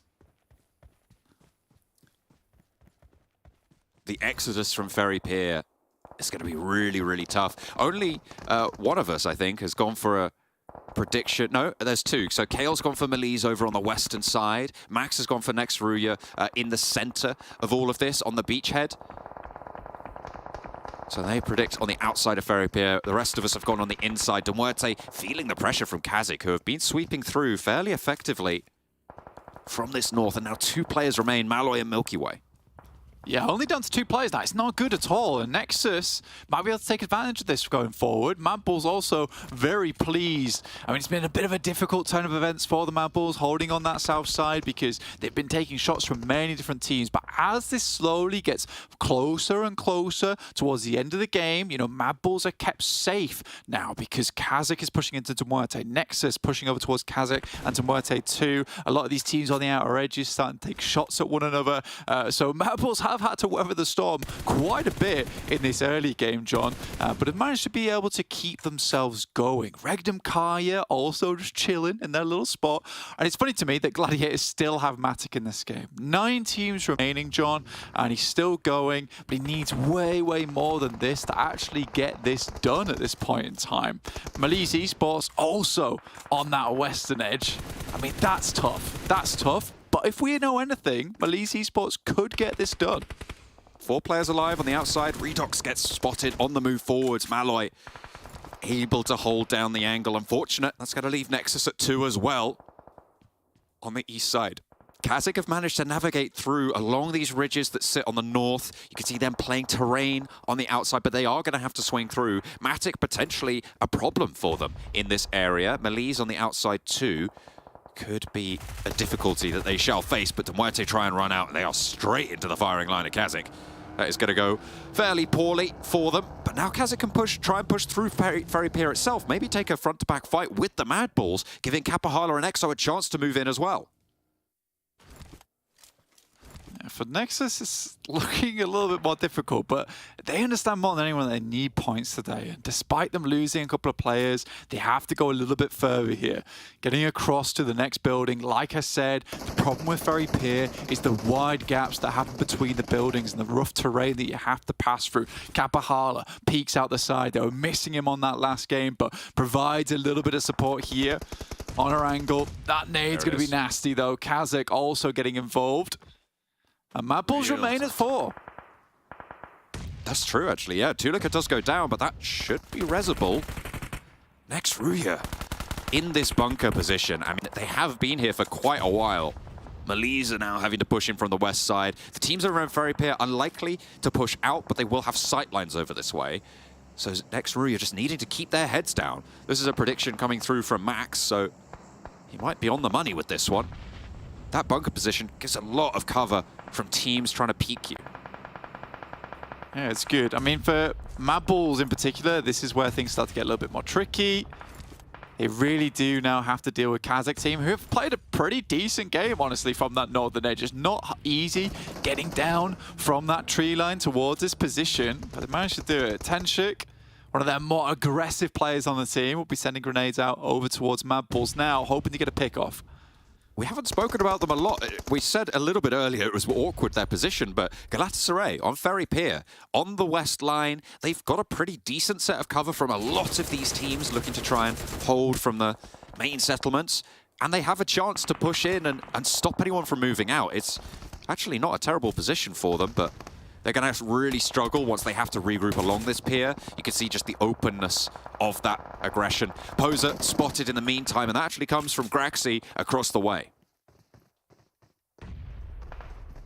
Graxy getting a decent shot in. MADBULLS, though, knows a lot of players on the outside edge. Zerich has to go big mode now. Looks out the doorway. Zashipa hits a good shot over towards him, but he'll still continue to peek off the back of it. Maybe looks for a flush, gets some more information through, but Türkiye unable to support now. Fleeke hits a healing, requests a little bit more damage coming through from Zerich, provides them more time. 2 players down for KASIK, but the same could be said for MADBULLS. And just reflect, left remaining. Türkiye keeping his hopes up there, and Zerich steps out for a spray down. KASIK team dispatched. They could not push in on the north. Türkiye can get rezzed up again, and the MADBULLS with 6 have got a brilliant position. Next, RÜYA finally going to have to leave. That was a fantastic play from Zerich as well. The quick sidestep on the initial spray into the next just caught Reflect lacking. In the meantime, though, Matic, 5th place in terms of placements. It's not bad, and he's crawling his way in. There's plenty of 2-player, 1-player teams remaining here in this lobby that he could maybe steal a couple more points away from. There is potential. Wonder if he's got any nades left remaining as well, because next RÜYA's position, easily nadeable, but it would reveal his spot. At this point, I would say that GALATASARAY might have the best time of it, but Gladiator's run is drawn to a close. Next, RÜYA going to have to figure out how to move. But Lovazin has such a dominant angle over towards this area. Kisyu getting pushed in by the blue zone, having to dip up for a little bit of breath, and will not be able to go any further there for MELISE. A real tough time for them. They had a really good spot, but the shifts just didn't go their way. And now GALATASARAY can move up the west side of this pier. And what a shot from Yekta to find Zerich. Mate, this guy's flying in. Micro Uzi all over the place. Leaving MADBULLS feeling fairly glum. They're going to have to get that little hoof, stick it on the chin, think about that one, try and get themselves back into this game just a little bit. And GALATASARAY takes that as the sounding signal of the start of the race here, with a circle moving down towards them from Ferry Pier himself. Is GALATASARAY going to win this game? Yeah, that little brown fedora on the top of it. It's Ferry Pier. What a finish it would be for Galatasaray to be able to take this one home. I mean, we saw KAOS take a chicken dinner and Galatasaray in a position where they could very much do the same. The teams at the bottom of these tables, Blank, starting to come alive in the final moments of this tournament, but it is too little too late. It's more important for the MADBULLS getting points here. Next, RÜYA able to accrue a lot of points, but they're already fairly firm at the top of these tables. And at this point, I feel like they've done enough. BRA not able to get any points this match. The fact that next RÜYA have 2 points, they're going to be able to get, what, 8 points probably established on this match at that top spot on the tables. This is essentially about supporting their EU brethren within this region, right? If they can secure their spot in the top 5, they're allowing teams that are pretty close towards that top 7, right, to potentially get in. Obviously, with S2G playing the way they are right now, it would be OZAROX taking that 7th place position, but MADBULLS have to hang on to this in the eventuality that that spot opens up for EU. So right now, MADBULLS playing for glory. They're playing for prize money, but they're also playing for the rest of their teammates in their region. And by God, do they have to play it hard. Without Zerich left remaining on the team, the MVP from PMPL EU, Fleeke, Frozen, Tulika, all have to stand up versus this hellish squad of next RÜYA. But Tulika with the double over towards the rocks leaves them looking unsteady. Standing tall indeed, a giant amongst the MADBULLS as Zedwolf tries to cross over towards Symphony, and they hold the middle position here, but Graxi has the backline. A really solid spread right now for Galatasaray, but the MADBULLS are still here, and they are still in the match. Frozen over towards that ferry pier, the closest to the angle. They're going to be worried about this high ground. You could see the repositions coming on through for Galatasaray. They know that the MADBULLS are trapped here. They know the line that they have to take. Lovazin given the opportunity to swim back to the rest of the team. But Frozen has the MG3, has got that position. If he hops up, if he gets a good side swipe across this ferry pier, he might be able to find something. He might be able to do it for the MADBULLS. The naughty angle Frozen currently got, but there's a nade coming over the top side. It bursts too early, but he's got 2 more in the back pocket. Frozen holds the angle. Another, yet again. Too close, too far. His 3rd time the charm. I don't know which side the circle centers up on, Blank. It feels like it's towards the Galatasaray side, which will favor them microscopically in these moments to come, but Symphony takes too much damage there, has to use some of that healing, has to expend some of that utility. The MADBULLS maybe looking to summit there. The MG3 has been unleashed. That's what did the majority of the damage over to Symphony. 12 eliminations already for Galatasaray. They've been picking people off for a long time, but they're grouped up. Could a nade from the MADBULLS find a cheeky little triple over the top? Graxi. Oh, they have the advantage. Moving on in.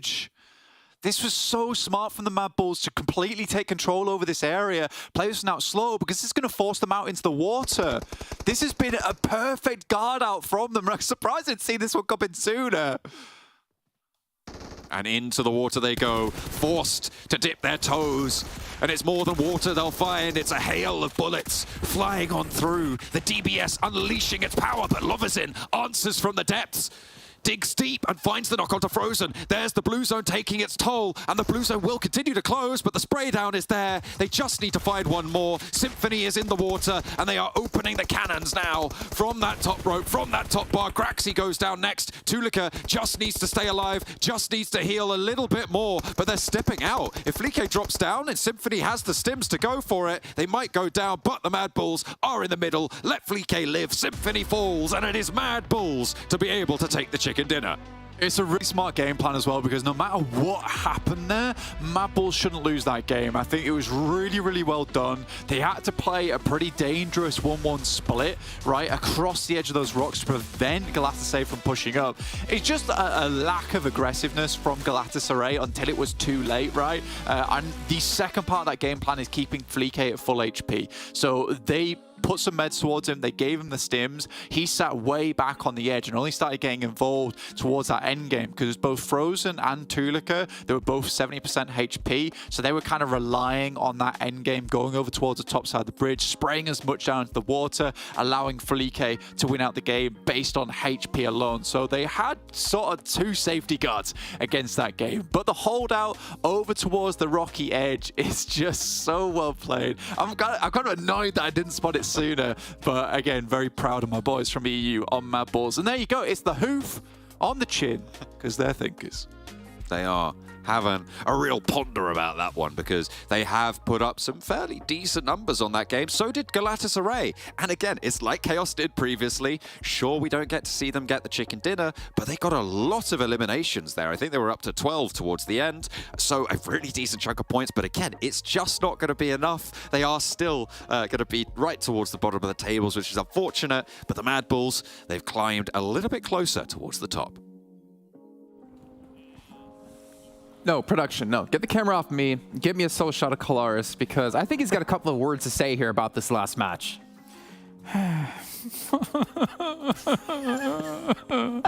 Galatasaray, why? I am...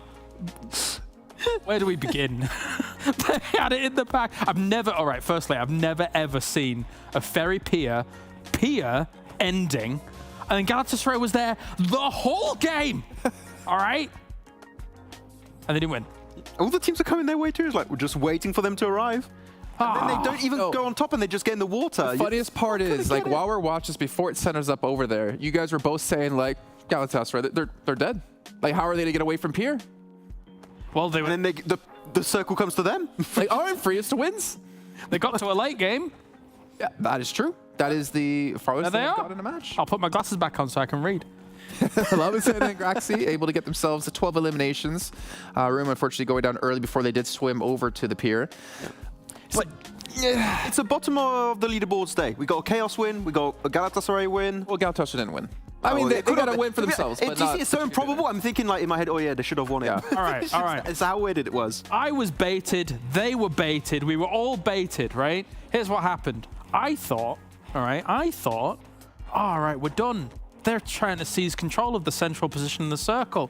But no, because they'd gone over to the rock, over towards the beach. I was like, oh yeah, cool. But no, that was... Match rankings, let's just see them here. MADBULLS 21 points, and obviously we're having a laugh here, but very important for MADBULLS actually, not for them, but for the teams around them in 6th and 7th place for them to get this, because it also means that it extends down into 6th, 7th place for other teams to qualify for PMGC. MELISE as well getting themselves 9 points, so getting themselves more secure in our top 5. And MELISE have really changed their approach from the start of the tournament to now. They center up so quickly. They sent it to Primorsk on phase 1. They get aggressive when they want to. And they realize we want to earlier. Yeah, and they go for the swim when they want to also. Just sent it solo in the water, which they got top 4 off the back of that. It's really tough when you have these circles on the beaches. You can't transition. If you can't play it, go in the water, survive for as long as you can. You get 4 placement points, 5 elims. That's enough to currently remain in a PMGC slot right now. I mean, honestly, we sit on the desk multiple times. The casters have said it as well. The last day and a half of circles have been, well, I mean, the last 2 days. So. Yeah. It has been unbelievably brutal, like in terms of circles. I can't remember a time where we've seen back-to-back constant problematic We were like, circles. finally, a normal Erangel. No. Which, ridiculous. To be honest, makes me want to praise NEXUS even more. The fact that they've been able to be consistent despite... They solved the problems. God-awful circles, it's fair to say. It's very impressive. They've been terrible, okay? And the fact that they've been able to find some semblance of consistency shows to me that NEXUS have what it takes to perform on a PMGC level. So I'm stoked with it right now. Are we going to get normal circles to wrap up the day? No, I don't think so. I've given up. Maybe. Who knows? One thing we do know is we're going to take a look here at MADBULLS player stats this last match to see who was really standing out for them here. And Felique, you know, he was on the opposite side of the pier. We were wondering, is he going to be able to get towards center early enough? And he takes the position out completely away from Galatasaray. Yeah. Gets himself the win. Honestly, I think MADBULLS is as surprised as we are that they were able to seize Pier and win the game the way they did. Like... Galatasaray had it go lockdown for the majority of the game. I get, actually, to be fair, like, to play devil's advocate for a second, I get why Galatasaray wanted to move towards the beach, because honestly, a finish like this is absolutely so rare. They want to try and seize that position, that control on the beach, because they're expecting the circle to kind of conclude, not the circle to conclude there, but the fight to eventually conclude there for them to have control of it, but that's not to be the case. Also, when you're thinking about it, we were also thinking that the center was on the beach side, not on the pier itself. I think if they understood that, maybe they would have changed the approach of how they wrapped up that game, maybe apply more pressure onto MADBULLS, but the fact is on the pier itself, like the dot of the center of the circle on the pier makes it a lot tougher, so you need to try and get control and seize control first, otherwise MADBULLS will snatch it away. Honestly, on the map for us, it's actually hard to see where the last exact point is. Like, so I can understand kind of the annoyance that does occur from that from maybe Galatasaray. I do want to praise MADBULLS for something that was happening before. They saw the circle where it was going. They leapfrog all of the 3 teams in Ferry Pier itself. We're talking Nexus, we're talking KASIK team, we're talking MUERTE. Leapfrog those teams, and as the circle shifts away from the city, you're going to pick up 3 eliminations back and forth as the teams try to exit that position. So really good setup and good cosplay from Frozen as seaweed on the rocks. Very cool. That was cool, yeah. I was actually kind of hoping our entire highlight package was just going to be Galatasaray on the pier and then Galatasaray in the water. I mean, honestly, I think for probably half of that game, they were probably as stunned as we were that the pier was still in for as long as it was. I was totally expecting a shift away from it eventually, and it just never came. We're 20 minutes in the game, we're still alive. What's good? Well, you know what? It is becoming crunch time, right? Because we're halfway through our final day, and it's time to take a look once again here at our overall standings to see where the teams currently stand. And MUERTE is still going to be out of reach at 8th place. Major Pride is slowly falling out of top 5 here. And BRA, they had another, I think, 0-point game here. So that lead is just continuing to extend here for RÜYA, as they're looking to pretty much lock in and secure their 26,000 bucks. Considering the average that BRA brought in the past couple of days, I don't think any of us would have realistically thought that second place could have been under threat. Yeah. But now, that's a very real possibility here, as, again, nothing's really materialized from them in the past couple of games. BRA needs to have that kick back into action that we saw from them in the past couple of days, because honestly, I've been really entertained watching BRA in the past couple of days, just not today. The Sunken Town, like not finish, but play we the fight against Gladiators in Dagestan, that was was the peak of Brat eSport in my opinion. That was their best. That made us all say, bruh. Yeah. Bruh, that was really good, Well, look at here. I mean, MUERTE, 8th place at 119, S2G at 7th at 120. So again, right now, because of the way that these rankings are set, this means OZAROX would get into PMGC. However, if we do see MUERTE leapfrog S2G, there's a possibility they take that away from OZAROX and take the place for themselves. So there's a lot of tension here as we look down towards the second page. And Galatasaray able to move off the bottom of the leaderboards here, able to get up to 15th place. Nexus, where have they been, man? We were so excited. I know we've been talking about it every single match, but there was a real possibility we would have seen this team in PMGC, but they have only 3 matches left to step up and show what they've got. The roller coaster has been going up, a little bit down. It's going to go back up again. Maybe at the end of the day, we'll see, but it's still a very small gap, but we're getting to the point where we're cutting off teams. I would say if you're beneath 12th position, you're out. PMGC out of the question. All right, well, it is time to head into our final TDM here of our PMPL EU Champs. It's going to be in the room. We're going to be able to finally crown our champion of TDM here with John and Blake. That's right. It's what you've all been waiting for. I'm fairly certain of it. The finals of the TDM bracket between OZAROX and the MUERTE. OZAROX able to go through on that top side of the bracket. We've seen a lot of them over in that zombie stadium. They did a lot with the RPGs, but this time they're going to have to take those open, longer range fights with the MUERTE in the room. There's no way. What? There's no way they're playing with 3 players. Wait, what? What? Hey, all right. Oh no, there's 4. There's 4. Oh, okay, they're in. All right, they just started with. Okay. That was spooky. That was very spooky. He just DC'd. He disconnected. Okay, so maybe they... Okay, there he is. Okay, there's definitely 4 of them. We've checked, we double-checked. They are all in. But still a little bit of an early lead, but back and forth between these 2 teams. This is first to 40. It's back to that standard set where the first minute is through. 6 eliminations have been found. Blank, we're looking for those pillow high ground spots. We are indeed looking for those pillow high ground spots. Right now, over on the overall rankings, though, kind of curious about that. 180 points for NEXUS. I mean, they're certainly secured now, but they've taken so many points away from so many teams. We are looking at MUERTE right now on our screens. Currently losing, now tying, but 119 points. You know, just 1 point behind S2G in 7th place. They knock them out. They secure themselves a spot. So that's a really important amount of points they need to get, John. Absolutely. They need to find S2G. I mean, it's a similar story for both NEXUS and REGNUM KARYA. And to be fair, kind of KASIK and Dagestan as well, with that chance to have a big game to put them back up. And the fact that we have 3 matches left to play, Blank, we have so very few matches left in this tournament, and it is still such an open ground. If people have these big pop of performances, it can really, really change things up. I mean, I know we've spoken so ill of the Gladiators, but 25 points. Yeah. It's doable in 3 matches. It's right points, there. Right? It's within their grasp. Yeah, exactly. So all they need to do is get 25 points more than that 7th place bubble at this stage. But it's just so crazy. And also, speaking of teams that could qualify, MUERTE on that chase, S2G being what is essentially a placeholder for OZAROX, who's the other team in this TDM, right? They are right now in a spot where OZAROX would qualify if S2G stay where they are. For sure. So it's so interesting at the moment. KONINA Power, you gotta praise them as well because they've done such a good job at trying to keep themselves in. But even them, 126 points, it doesn't feel all that sturdy, right? It's the real scary thing. I really do hope, you know, if anything, the one team that I really just do hope that makes it into a qualification spot is definitely Major Pride. I think they've done fairly well during this tournament, even despite like quite a difficult start for themselves to get into that top 5. They spent both spring and fall really putting up numbers, and I think it would be a shame not to see them over in PMGC.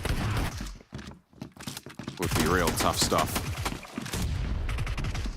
Certainly a treat if we're afforded it, but they've got a challenge ahead of them. 18-17 on this current scrap, maybe. The winner of this will be a little bit of an indication as to who's going to be able to take that qualification spot into PMGC. And as I say that, MUERTE have just opened a 4-point lead on these trades against OZAROX. Yeah, it's not looking too bad for themselves. I mean, if they can take this final TDM, a little bit of glory in their back pockets, which would be nice. Oh, NEXUS. NEXUS, please.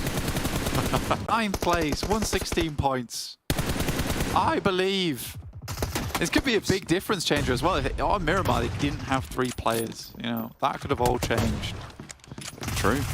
Yeah, maybe. They could have had a better time of it. MUERTE having a pretty rough time there, but still a 4-point lead for MUERTE. On this scrap, it's first to 40, so still 14 points needed for MUERTE to take home the title of the TDM champions of the championship. We'll have to wait and see if they're able to do so. But it would be ash to the mouth, I believe, as if they aren't able to qualify. Being TDM champions means nothing when you don't get that qualification spot you are so doggedly chasing. Yeah, TDM champions, PMPL EU champions. Got many accolades, but the only badge that they want to wear is the one that lets them into the PMGC stadium. Malloy clipping the kneecap there from Storm, but he is traded off. 32 points now on the cards for MUERTE, and a nice little hop out wide for Milky Way with the UMP. Gets the spray down. There's no answer either, so 7 points now needed.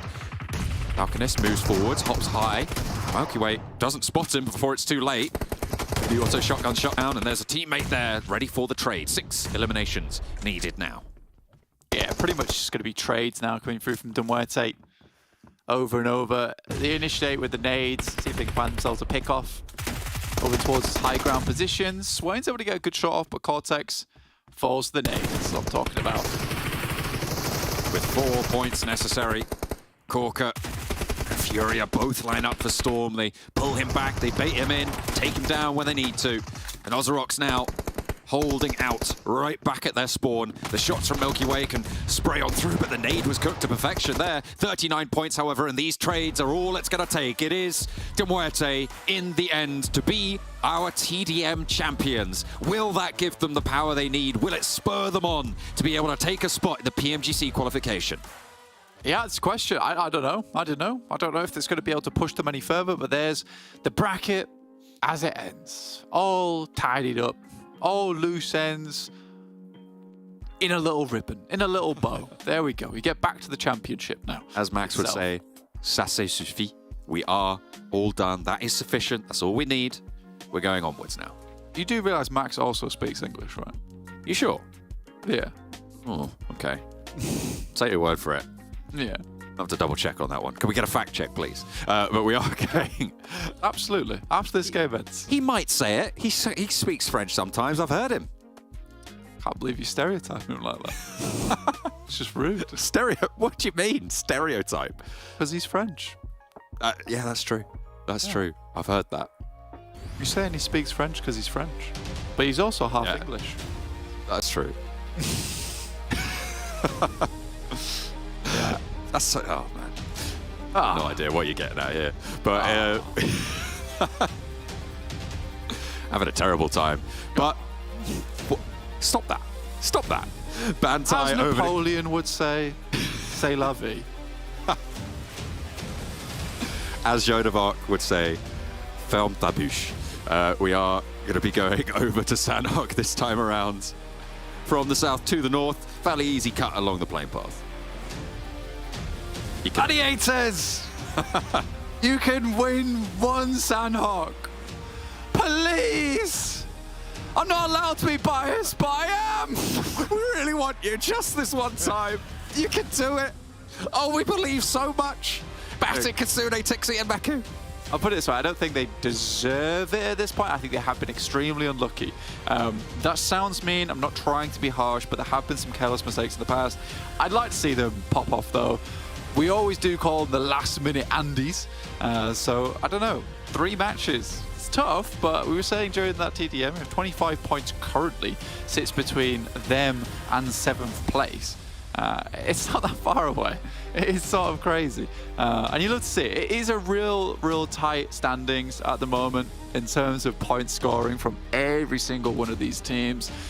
Super interesting though. It really does lead me to believe that we just have such an amazing ecosystem here in PUBG Mobile, including all you guys at home, the community in general. You guys are super cool. But also in terms of just the way that every single region has developed over time, is getting so hard to make to the big leagues unless you are one of the best players in the world now. And PMGC is just no wash anymore. Ever since Nova lost the title, they lost the defending championship, it's just been a different game here in PUBG Mobile. It has been really tough. And today's matches will decide the final qualification spots for PMGC League stages as well, Blank. Everybody else, every other region has been decided. Those group draws that happened earlier have been locked in as well. So Seed 1 from Europe from this qualification spot and Seed 3 will go into that group green, which by most accounts is the group of death this season in PMGC. So whilst you might win in this tournament here, going in as first seed could cause you to be in one of the hardest groups in the league stage for PMGC. Yeah, but I mean, if I'm those teams from Group Green, I'm also scared of the teams coming in from the PMPL EU Championships. True. They are unbelievably good. So you're just adding insult to injury over on that group. And if anything, it's less of a case of being sad you're in Group Green, and being sad that you have to play alongside Group Green. Because every time that they hit on the match, one of those teams is more than likely going to do very well and push a lot of those other teams in PMGC aside. That remains to be seen though, and that'll be in the future. Hopefully not too far away for everyone at home that's waiting. I can assure you it's going to be a mega PMGC this year. Certainly is. I mean, if these circles are going to be replicated, it will be absolutely insane because we've spoken about this. It is crazy circles we are seeing so far. And I said before this match, Blank, you know what I'd like? A cave finish. And you know what's in the circle? It's cave, right down towards the south side. BRA, and it looks like MUERTE are close to it, and KASIK team as well, with Mandarin sat right on top of it. You can see that on the minimap. With REGNUM KARYA holding out in the hills to the northwest. Major Pride aren't too far flung from it either. But this general center of the circle sits around Quarry. Nomi gets the spray down onto one for MUERTE, and REGNUM KARYA might take up the mantle of slowing this rotation down, but Tron gets spotted and rattled a little bit. However, there is an answer, and the rest of REGNUM KARYA will keep Tron safe for the time being and actually turn their attention over towards Major Pride. Get him on that side. Major Pride looking up towards REGNUM KARYA. Effect takes down Corker, but they are stuck between a pretty rough scenario right now. Holding out versus two teams, all looking their way.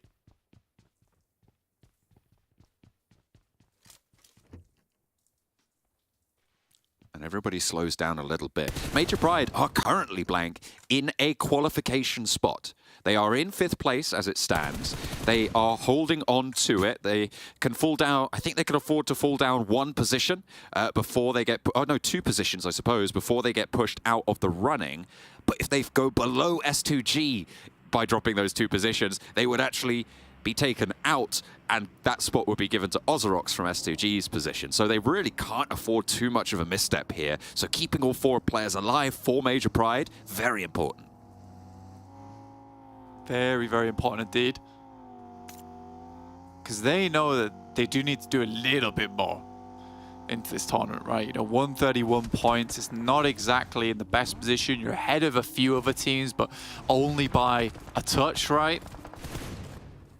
So it is a little bit touch and go for this team at the moment. Just trying to rotate through as smartly as they can, heading down towards Quarry. REGNUM KARYA once again being a thorn in their side. They were yesterday at Erangel, and they're here again on Sanhok.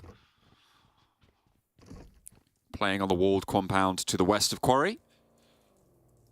Should have a fairly solid hold for the time being, unless REGNUM KARYA can sneak a couple of shots through. S2G have left Paradise Resort fairly early. Looks like Nexus are starting to move south from Cow towards Tapmok and through even further south.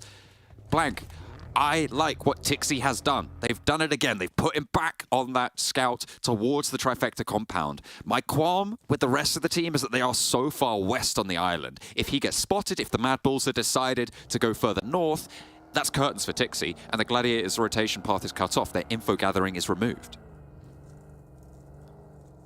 Yeah, for Gladiators, it's bit tough for them in terms of trying to get over towards that position. I like where Tixi's moved across to, right? Heading over towards Trifecta. And I mean, that position there is going to afford them a little bit more info that they might want. I think a lot of times that they've got up towards this position a bit too late. A team's maybe taking control of it early.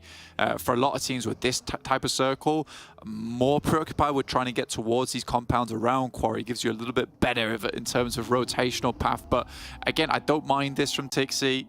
He is usually playing down towards that southeast side anyway.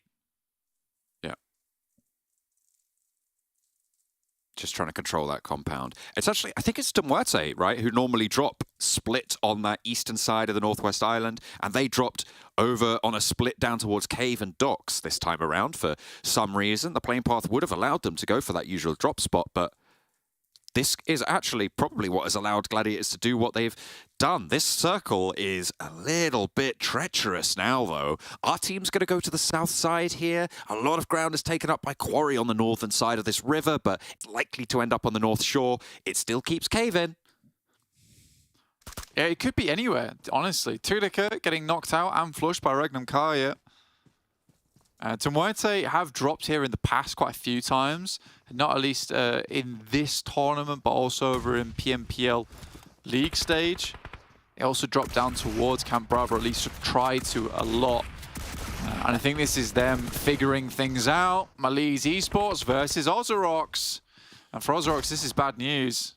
Ooh, there's the shots they're finding. Although Falconist and Swain might be resable here. I mean, Zephyr close enough to Falconist to just look for this res. I don't think they'll be able to get Swain back up. He is far too far away. But playing on his 3, might be able to hold on to it. MELISE seemingly done just about enough to have about 4 or 5 point gains from this stage on to secure their spot qualifying into PMGC, but they still do need to find those points because it is a risky position we find ourselves.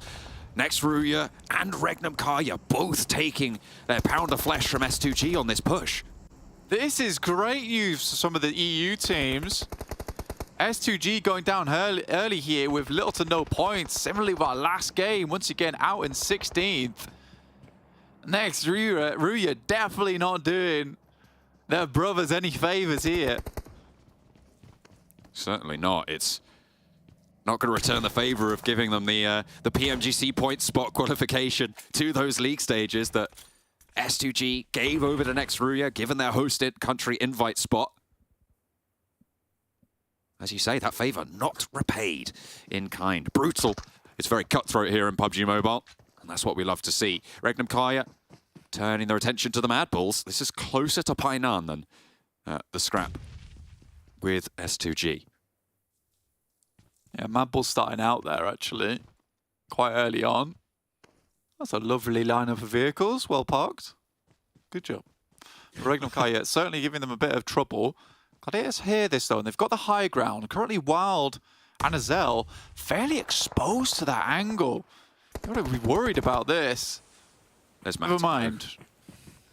Let's just get spotted, pulled off the ridge. I mean, this divot gives a nice bit of cover for them to hold angles towards the MADBULLS. The fact that Tron was able to get the knock onto Matic, really, really useful. You can see the rest of the Gladiators just holding face, wait for these peaks to come through. They don't need to move too dramatically, but they've got NEXUS and KAOS both to their north side, who might give them trouble in the next 30 seconds. Yeah, for Gladiators, it'd be lovely to get further down towards this compound, but either way, to take down REGNUM KARYA, they have to push through another team in MADBULLS. But this is sort of a case of just waiting for the next circle, figuring out what to do after that. I hope they're watching up towards that northwest side. I haven't confirmed that it's cleared as of yet. There's still those northern teams that can come in, including NEXUS and KAOS, as we were talking about before. But next circle, we'll be shifting. Oh, and it is a cave finish. I've called it right from the start. I was like, oh, could it be a cave finish?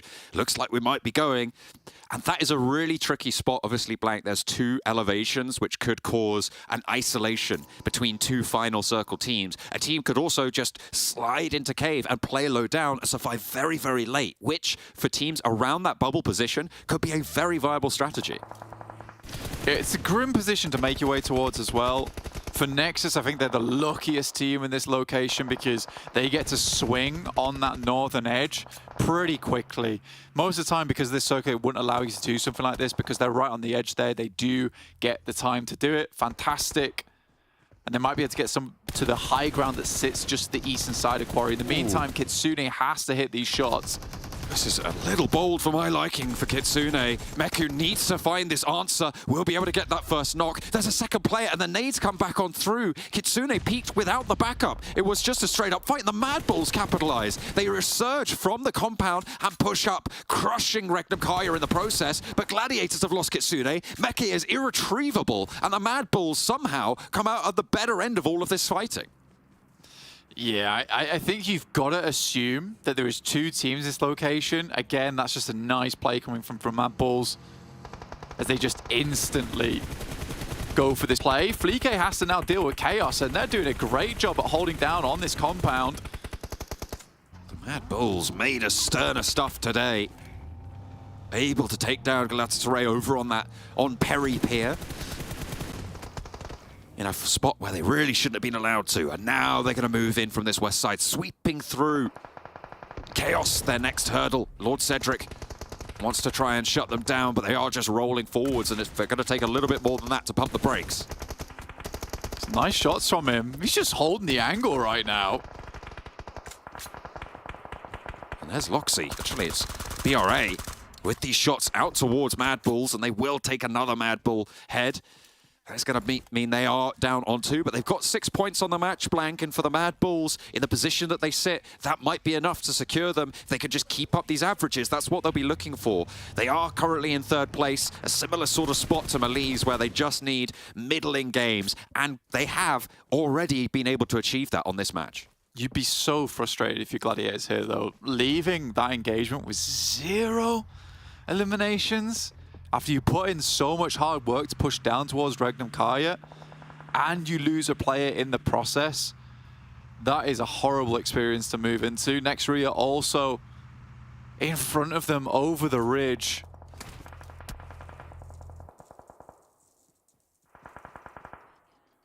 Really rough on the mental. They did manage to get Meku back up, actually, for the Gladiators. I thought they were going to be irretrievable there, but I guess with REGNUM KARYA getting out as fast as possible with Loxy and MADBULLS absconding along the riverside, they are going to have a little bit easier time getting back to him. The circle shifts out east, though, and all of these teams out on the west side going to really struggle now. Major Pride up north towards Quarry. Next, RÜYA in their way a little bit further south. BRA, Galatasaray, Dagestan all down towards that southwest side. And you can see BRA just looking to control this crossing. Galatasaray leave Realm way exposed and way isolated from the rest of them. Dagestan yet to cross. A lot of teams just aren't putting a lot of emphasis towards the compound at the top side of cave. I mean, next RÜYA is now finally moving that way, but the fact that no one's taken it does leave an opening for one of these teams on the outside edge. You know, Major Pride could even go for this if they set themselves up ready to go. There was a vehicle in the hands of Gladiators. That might be their last resort, but it being the pickup truck, that thing explodes extremely quickly. Real dangerous position to be in. Dagestan enveloped by the blue. Major Pride to fend off the Gladiators. Or rather, the other way around, as the Gladiators are going to have to move past them, but already Tixi down to a nade. Matic cooking one up of his own. Dino spotted on that headland, repositions towards Effect. Can the nades find? They're just not landing on the mark blank. Here's the shutdown for Effect, potentially. He knows there's a player behind this rock. The Gladiators continue to pour the ordnance down, but that's a missed nade there for Matic. Is that the smoke, just to try and give him a little bit of cover? I think it is, yeah, it will give the bloom around the edge, and Matic will have to hold as 2. With the remaining player, Meku. A swing down wide, and Matic shut down. Dino with the first spray. Meku spotted, and this should be it for the Gladiators. Wants an answer to Effect, will not be able to find it, and there's the shutdown they were looking for. And that's Gladiators leaving that game with 0 points. Oh, that is unfortunate for them. And we've been putting nail after nail in their coffin blank, but that might be the final one for the Gladiators. 2 matches, just not enough to do it.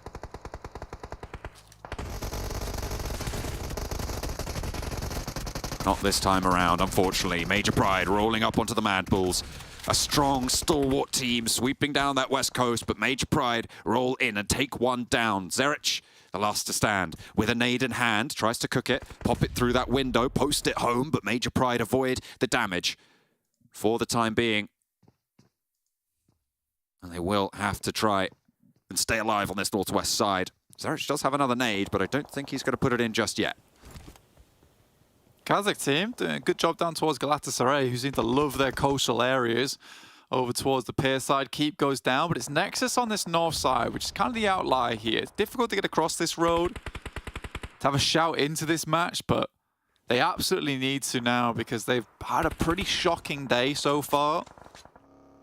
The points need to start being accrued at this point. A split decision. 3 picks. Yeah, a split decision on the predictions here. KONINA Power, you agree with Max and Kale? On that east side, they are going to have to move a little bit closer, leave those Sanctuary of the Walls. This was predicted before this circle popped, though, so potentially maybe a little bit of a change-up, but me and Jason, we've gone for next RÜYA. We like their crossing, we like their spot on the north, and to be fair, it's next RÜYA. They really just do bloody well every time. Yeah, they've got an okay spot down towards the low ground. I think the thing about KONINA Power is regardless of where the circle went, they were always going to have some kind of high ground elevation to play off the back of it. So I do like this still from KONINA Power. It does continue to work Some hell of a Raz there from Nexus, but I think that's as far as they go. MADBULLS, 6 eliminations. They've got 1 player left remaining in Zerich. I think they've had a pretty good game despite finding themselves in some very awkward situations. It is rough stuff around the bubble. With S2G going down with 0, MELISE going down with 1, Dagestan with 1, they were on the chase. REGNUM, KARYA getting a couple of points. MUERTE need to survive as long as possible here. And to be fair, I think Milky Way is in probably one of the better spots to do it. Just try and stay alive down in the cave. Hunker down, and the circle shifts out that way as well. It's going to keep him in this zone.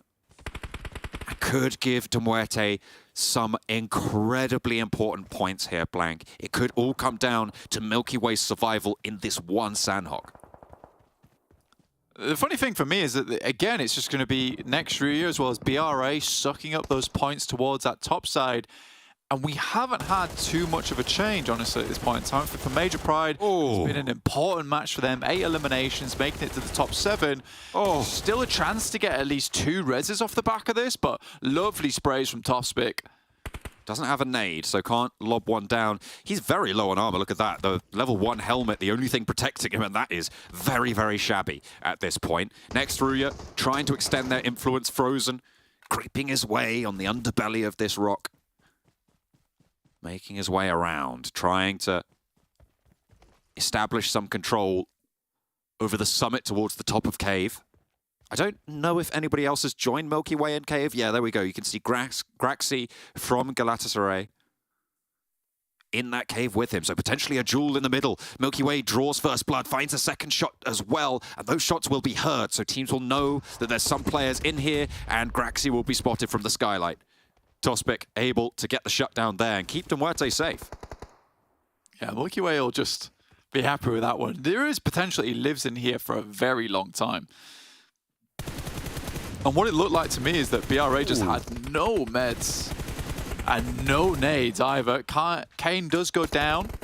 Becker, as well as KONINA Power, sweeping in from that eastern side. Like we said before, they had a great ridge line to play alongside with to move towards this circle. They get another shifting their way, looking to confirm onto Z-Wolf here, down the bottom side. Perfect nade. They have to be careful about the south side, though. It looks like Palucci continues to look that way as Kazakh teams start to make their way across. The fact that this cave entrance is here actually gives Milky Way a pretty decent spot to maybe even pick up a point or 2 later into this game for MUERTE. In a pretty crucial point for him. Next RÜYA spent a little bit too long down low. Kazakh team getting shot out across the way by BRA, who are going to have to flow around the side of this, skirt the skylight, and get around the edge. Yekta getting flanked on now by Major Pride, but Dino goes down next. The backlines are being lit up. The next RÜYA trying to hold on. Frozen with the Molotovs, with the burn, and Major Pride is taking shots from the top rope as well. It's KONINA Power, it's BRA, all looking out this way. Naomi is the last there, but a nade across seals the deal. That will be next RÜYA down, and KONINA Power with it all to play. Yeah, it's been a fantastic game from KONINA Power, and I think that they picked their moment and their spot very smartly in this match. I think a lot of teams would quickly send up towards the top side of cave and not really pay too much attention towards the checkpointed gameplay that we've seen from KONINA Power. I think that when you say that like next RÜYA spent too much time on that low ground, realistically that was the only place they could have gone from their spot, and you just have to sort of play it out from there. I think they did great to hold on to it as long as they did, because you've got BRA bearing down on you from the top side of cave. You've got KONINA Power moving across, and Major Pride, who made a very good run that you just can't really see with the sightlines you're given for next RÜYA. But last circle now, let's see if KONINA Power can close this out. You know, it is BRA, so there's a chance that KONINA Power don't win this game. And you've also got Milky Way from MUERTE. I question how many meds does this guy have, right? Because if it comes down to it, if it's a top and bottom finish with the blue zone just closing, could potentially be a tricky spot. You need to make sure you got those meds on board. If KONINA Power have taken these fights, they're going to be a little bit lower on it. maybe a little bit less healthy. KASIK team crawling across. KONINA Power eat one too many bullets from Mandarin, and Palucci does go down. A jump, a strafe of Hayes goes down next, and Mandarin looking to try and shut it down. Here's Zashipa with a nade on through. 2 players alive for KONINA Power, and a flush to center their backline. It's just Becca in the back, needs to clutch it out here, but he has BRA bearing down upon him, and they will fall in 4th place. Blank. All 4 players dismantled. A good opener for KASIK, and now it's the top spot battle. Zashipa out into the blue, and MUERTE, Blank, through it all, have weathered the storm. Milky Way down below in the depths of the cave to keep MUERTE's dreams alive of getting to PMGC. You'll take a 2nd place here, honestly. Kakali goes down. I think Milky Way realizes now is his chance. He has to play this one out from underneath. This is it. They're low on HP. I think he actually gets wins. it. I think he actually wins here. It could be a full pacifist run here, Blank. No eliminations for MUERTE. How many meds do these guys have? Can they start the heal before as well? Because remember, you need to get tagged by the blue zone, and he's done just that. So he knows what this heal's all about. Does he have a med kit? That's the question. If he's been able to find it, get closer to the center here. A nade drops down, might find something, but it's all up to the heal. They have traded it over. Milky Way starts. Tospic is down, but that's not what we're looking at. It's Coursera to fatal the burn. And there it is! It's Milky Way from MUERTE! A full pacifist run, and such a crucial bubble team to find 10 points where it matters. You cannot make this up. A cave finish, a top to bottom, a heal off on Sanhok. We haven't seen it for years, but it goes on through. I mean, honestly, Milky Way almost throws that game. Right, he almost throws that game. I don't know why he got tagged by the blue there on his way in. Oh yeah, I guess so. He has to be at least 70%, right? So, in fact, it was a giga play coming through from Milky Way. But he's done this over in the league play as well, where they have to have this case where Milky Way was the one to clutch out a game 1v3 versus KONINA Power, I believe it was. But what a match from him. I mean, he didn't have to do too much, but he certainly weathered the storm from underneath and kept himself in the play, and also limited sightlines from a lot of teams on the top side. Again, BRA, fantastic job versus KONINA Power. I do think it's slightly unlucky for KONINA Power, though, as KASIK comes over the top side. Mandarin just makes the wildest of UMP sprays. He hits 2 headshots, 2 body shots, and I think that leaves a lot of the team pretty low at that point in time to just one of these. Through the smoke. I have absolutely no idea. I think this might be the first ever full pacifist run of a chicken dinner in pro play, certainly in a European Championship, certainly at this level of gameplay. What a way to close it down, and some incredibly important points for MUERTE. It's time to upgrade your PUBG mobile outfits. Join free daily cups for solo, duo, or squads. Win Faceit points. Exchange for PUBG Mobile UC. To customize your account, join Faceit today and earn rewards. Try for free at faceit.com/PUBG Mobile.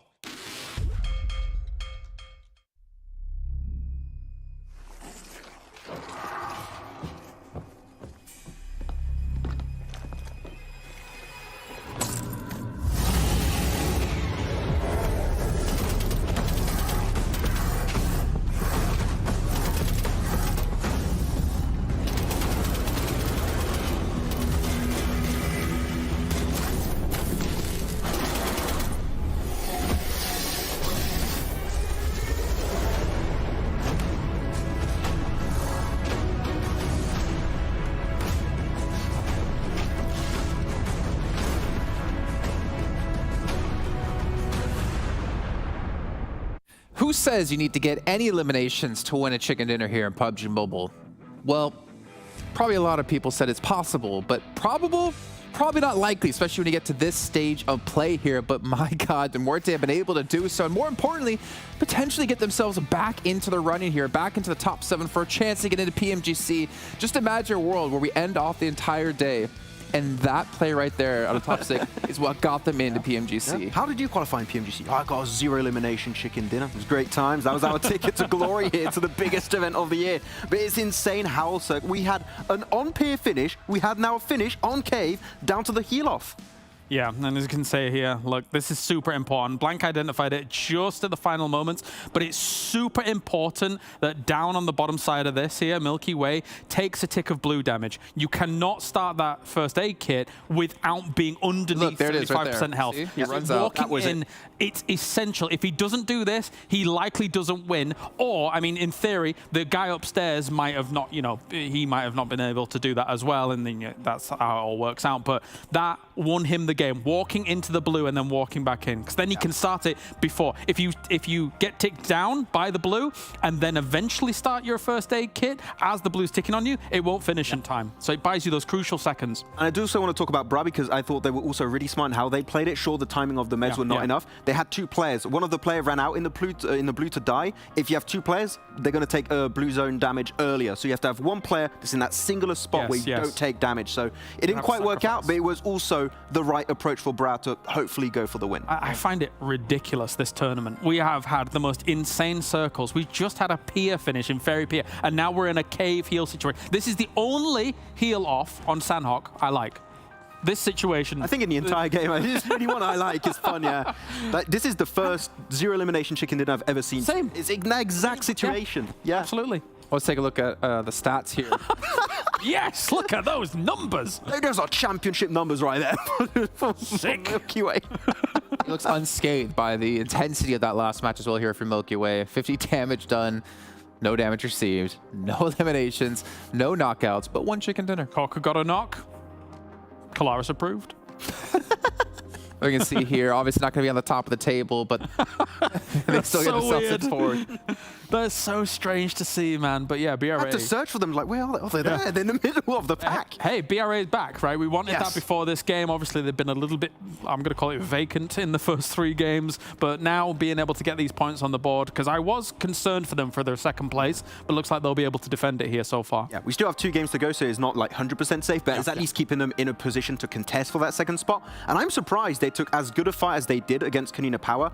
I do have to echo Blank's point, though. There was KASIK team that was causing a lot of issues for KONINA Power, so Brass saw that opportunity to backstab on KONINA Power, and then I was going to say get the win, but no, get the 2nd place. It's still hard to realize this just happened, but yeah, 13 elims, 6 placement points. This 2nd place is going to be tough to take away from Bra. Well, don't forget about Major Pride, too. They were one of the teams having a really suboptimal performance today, potentially being knocked out of top 7, so nice to see them get some points for themselves. And S2G getting 0. OZAROX are watching this like, S2G, please just do something. Just get a couple more points. Get us qualified into PMGC. Yeah, it's like a little bit sad, actually, for GALATASARAY, who were in 10th in this game, who actually had the right idea. They actually swam into cave, a play that you just don't see in professional play. And that fight of Milky Way going up against GALATASARAY, very important in this game. It was Bra upstairs that actually got it. Elimination onto him. They were searching for one another, and then Bra like, hey, you stop that right now. Get out of here. I actually got it, but actually Bra, really good fight early on too. They were playing north side of cave on that open area, negating all of those teams trying to cross over the roadside to then make that transition a little bit smoother to the east towards KONINA Power. So initial really good setup, but I still can't believe this game happened. This is a first. Have we ever had a 0 elimination win in all of the PMPL regions? Probably someone's going to say, yes, we have. Oh, yeah. Like 2019. How dare you not know that, Max? Come on, how dare you not know which match that was? Oh, yeah, what was it, Jason? It happened back in 2019. Oh, come on. Back in my day. Back in my day, oh, yeah. I mean, for sure, though, this tournament has done nothing but surprise and kind of subvert the expectations of what I was expecting, because circles for the last 3 days have been ridiculous. We get a cave after that Fairy Pier. There is cave, as you can see there. And again, as these circles are narrowing down, we're talking about it halfway through this game. This could occur, a heal-off could occur, and we actually see it happen. Yeah, and we just saw NEXUS actually make it relatively fun, the game that once again echoes that we had a bloody cave finish, and yet they're still surviving, they're still getting some points on board, and that makes it so hard to catch up to that 1st place. So they're always in the conversation, it seems. Even though NEXUS is so far ahead, you don't stop till the job's done. You don't stop till you got that trophy in your hand and that 26,000 bucks in your pocket, and they're looking like they're going to be able to pull it off here as well with only 2 matches left to go. But let's maybe dive into our overalls, I believe. Because I want to see if things have shifted up again. Major Pride, okay, 4 still. Demorte have passed S2G. So the fact is, there's 9 points that 10 points that separates OZAROX qualifying and not qualifying for PMGC at the moment. And Demorte are just clinging on with their fingernails, trying to hold on to this position. Yeah, I'm hyped to see how it's going to end. And as you say, in terms of 10, you say 10 points because of the way in which placement points would work for that tiebreaker. S2G, in terms of placement, since day one, obviously they started off with a victory, but since then, it's all been a limb focused for S2G. Again, there's really not that much pressure on them, but as a region, you know, maybe they want S2G to do a little bit better. And I've been watching throughout day 2 and day 3 and a little bit of today too. They've been going for those central 2-2 splits, just like REGNUM KARYA, central 2-2 splits. But these circles are awful. So their playstyle is just not working because it is so tough to make it actually work out. Yeah, these circles are unprecedented, and I do feel for this lobby in terms of trying to solve the puzzle. As we say, RÜYA clearly is able to solve these puzzles pretty well, but you have got to be a virtuoso of PUBG Mobile to constantly have to tax your brain to deal with all of these circles that are being thrown their way. In-game leaders are earning their salaries. Yeah, I agree. Yes. Playing Edge is the new center zone now. I'm actually hearing from production that they've read the script of the next match, and we're gonna have a Zarky finish. What does that sound? I was gonna say, where's Imperium when we need him? He loves Zarky. Well, before we head to the last match, or not the last match, penultimate match. Once again, Monster Energy, our official engineering partner here at PMPL. You guys can pick one up and potentially pour it on Maxman's head if you can't get in the bottom of the prediction game. Ooh, I'm supposed to do it to 7. I'm not winning this. Okay, well, you know what? Maybe I'll save it for 7 for another time. But let's head over to our commentators as we're into our last Erangel here at PMPL EU Champs. So take it away. The last Erangel indeed. And Jason, I'm sorry, but there was actually a correction. We are going to finish on Georgia Pole Bridge on the long stretch there. That's where the circle's going to finish. That's where the script has been written for, Blank. Yeah, I mean, look, that last game was absolutely silly. I'm so surprised today. It's like the last day of championships, and it has to be the most difficult circles time and time again. KAOS said it like perfectly. You know, you have to be a virtuoso of PUBG Mobile to play this game right. I think KONINA Power took one of the best rotates, the best compound, the best late game micro adjustments, and still lost on a crazy circle. For Demorte, they're absolutely laughing their heads off. Second time Milky Ways pulled a crazy win out the bag as well for this team when they needed it most. So they'll be pleased with him, despite his kind of lackluster performance throughout the entirety of this championships. But you know that this has been a weird day, just because we all have basically 1 or 2 points each in terms of predictions. The person that's got the most amount of predictions right so far is Maxman. What? Now that's weird. That's weird. You can't. How is that? Surely you can't be. You are right. How has that happened? Goodness me. We're gonna have to step it up in these last 2 games, Blank. It has been a crazy day for sure. A crazy tournament. But through the chaos, RÜYA has reigned so strong, so frequently in these maps. I've just been told we are going to have a bit of a rehost here, Blank, so this north side playing path will not be our setup for this match. We are going to have another bit of a re-go there to try and make sure that everything is fair. And to be fair, we haven't seen the circle on this. I'm going to see where it pops because I've still got the map feed on my other screen. But it could have been a crazy circle. So maybe it is if, in fact, Jason might have been reading ahead and get the finish that he was after. So the thing is with this is that, oh no. It was a hard north circle. It's a northern circle. It's a circle that so many of these teams have been waiting for the longest time. It's true. Oh, I'm so sad for some of these lads because they see this, then they'll hear it's a rehost, be so frustrated off the back of this one.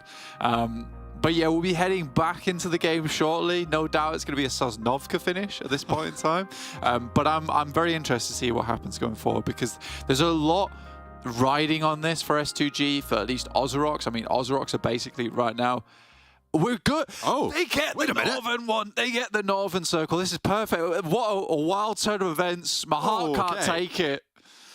Goodness me, this is far too much excitement for the... Wait, no, it isn't. It's the final day. There's more excitement, please, for this day as we go back into this game. Whatever problems have been rectified, which is good to hear. Out we go into this spot. By the looks of it, Blank, I would hazard a guess that there was an issue with KONINA Power, and I'll tell you for why. Look where the three players are down on the southwest side. You've got Agori, off Hayes and Palucci over in Primorsk. Becca's over on the east side of Yasnaya. This is sad, because if Becca is going to try and escape, I think he's looting right now, probably will regroup with the team later, hopefully, but playing as a solo in quite a contested area of the map on this northeast side, that's tough. It's not easy. Also, Becca currently is their player who is doing the most on that team. He is absolutely pumping numbers. He looks so strong. So for them not having Becca at this point in the game, I would be feeling quite dismayed about this. And with them like being very close right now to the border, you know, 6th place at the moment, 136 points. They are technically into PMGC at this point in time, but, you know, it's not by a landslide. Not like NEXUS or BRA, 170 points for BRA and 187 for NEXUS. So having Becca up here on Erangel, one of the maps that they find a lot of success on, that is tough. It certainly is, but he'll just need to keep his head down, try and find that regroup avenue. It's not out of the question, but they'll need a little bit more. Major Pride, they were able to get fairly far into that previous match, and with the result that they were able to achieve, they're now on 143 points. Which puts them in 4th place currently, 1 point ahead of MELISE. Lovely nade from Nomi over onto Kane. Might be able to pick that point up, but he breaks out wide and straight into Kakali's sightlines. And that's an easy spray down. Should be a flush as well. Nothing really you can do about that. Naomi maybe looking for some revenge, but Coursera puts him over the coals and fries him up for the point for BRA. They are on the chase for NEXUS' top spot. That they are. They're looking for a bit more here. And I think this is like probably the 3rd or 4th time in a row that Major Pride has lost a player here to BRA. I think you could have seen this one coming, because the amount of times that Major Pride has run into BRA, because they rotate quite quickly. It's one of the first times we see a northern circle like this. I think you could safely assume that BRA would make a mad dash up towards that top side, because they have a very good read on Major Pride's position. They know they go for a split in this early game, so they quickly pick up towards Nomi. So I think that's extremely targeted coming through from BRA. This moment, Gladiators, they know how to play a circle. They know exactly what they need to do. They're comfortable with this one for the first time in a long time. They're within the circle at the start of the game. They make a rotate up towards shooting range. I don't mind this. It's a good choice. See what they can get done off the back of it. But it's too late, Blank. For my money, it is just too late. They are too far behind to make this happen in 2 matches. I just don't see it being reasonable. He's already got the knock. And with insult to injury, of course it has to be the pan. With Blank on the sound effects, that was crisp. That wasn't me. That was Inga. Oh, sorry. I thought, you know, I just thought you were that talented. Oh, it's no worries. Gladiators, though, you know, 2 chicken dinners. you predict them right now, and I'll accept that point for both of the matches. 2 chicken dinners, man. Sure. Why not? You don't have to. You are quite close. You could overtake me. Okay, it's all right. Fake internet points. I will happily predict Gladiators They're very twice. important, and you take that back. Ah, I've done it. Oh, wait, have you? Oh, you have as well. There you go. We'll see if the Gladiators are able to make something happen. They move up to the compound that sits to the west of Severny. We've seen them move there before. We've seen them win games from here. Is it to happen? Is it to be for the Gladiators? I'm hesitant to make that call. Matic rolling over the hillsides, close to Tixie, and the MADBULLS might spot them out. It's a nice position, actually, from Matic behind the rock. A little bit difficult to spot out from, but at least they get a good read on the rotation coming through. Ooh, S2G, they're out for blood. Oh my days, I thought it was a goner. Slay's too quick with it, too slick with it. But unfortunately, Silas able to slide on through and find a second. Ka-chunk, ka-chunk. Takes down KAOS, and S2G keep their points in tow. 4 points found for S2G blank, so that is the first 4 of the 9 they are behind MUERTE to give OZAROX that shot at the PMGC. This is my impression of OZAROX right now. Please, Mr. S2G, please, can we go please to a PMGC? And S2G sitting there, if you don't be quiet, I'll turn this car right around and you're not going to PMGC. I'm going to go out in 16th place again, lad. You take that back, or I'm going down right here, right now, right in Cube Compound. I wouldn't be surprised, honestly. They've had a weird time of it, have S2G. And the boys and nurse were saying, very, very much eliminations orientated. Next RÜYA, Z-Wolf just about gets behind that rock. I think if Meku didn't hit the windowsill there, it might have been a knock. That's classic PUBG Mobile for you, right? You know, you get right up against the windowsill. It looks like your crosshairs over the top side, and you drop an entire mag into the drywall. There's splinters of wood flying up in your face to add to your humiliation. This is a pretty hard southwest shift, and a lot of teams got to break down towards shooting range hills here. You've got to imagine a lot of influence needs to be exerted over this. S2G's position, really nice. I think Gladiators are going to try and take box. I think they might just try to take box here, but S2G's also on the run out. Ooh. Be a dangerous team to go up against. Meku, as well as I think that's Kitsune, are far behind on the rotate, and S2G are already there, so you've left Sanctuary. The Gladiators, this is a bit of a turn tail. Try and find somewhere that's viable to play. Graxi goes down for Galatasaray. Across the way in the meantime, closer to Rozhok, and BRA going to scrap it on out. They're able to find that flush. Lovazin pumping shells through the window, but not able to connect onto Kakali.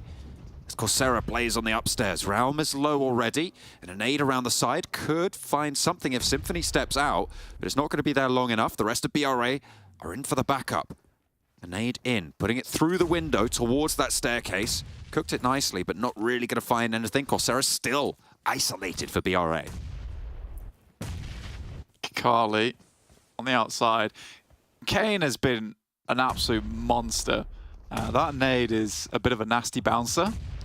Nade around the side. Doesn't get much damage done whatsoever. Coursera still just hanging around over by the water tank. With the bombardment that BRA is sending in, Galatasaray can't really afford to step out far enough to get those nades up high, which puts Coursera a lot safer on this position. The smoke starting to bloom might give them that freedom to move through and isolate that position, but BRA are similarly using that to their advantage as well. Another bouncer in through the window. Looks for one deep as well from Kane. The breakout wide comes through from Kakali as he pops it right the way to the back, and Symphony doesn't quite eat enough damage to go down, but half HP might take another one to the face as well. A high burst towards Realm, and Coursera takes some as well as Lovazin finds the staircase. That door, MVP in this scenario. Meku knocked by the MADBULLS, should be resable, technically. Depends how far out he is. They have that chance. See if the Gladiators can keep the dream alive.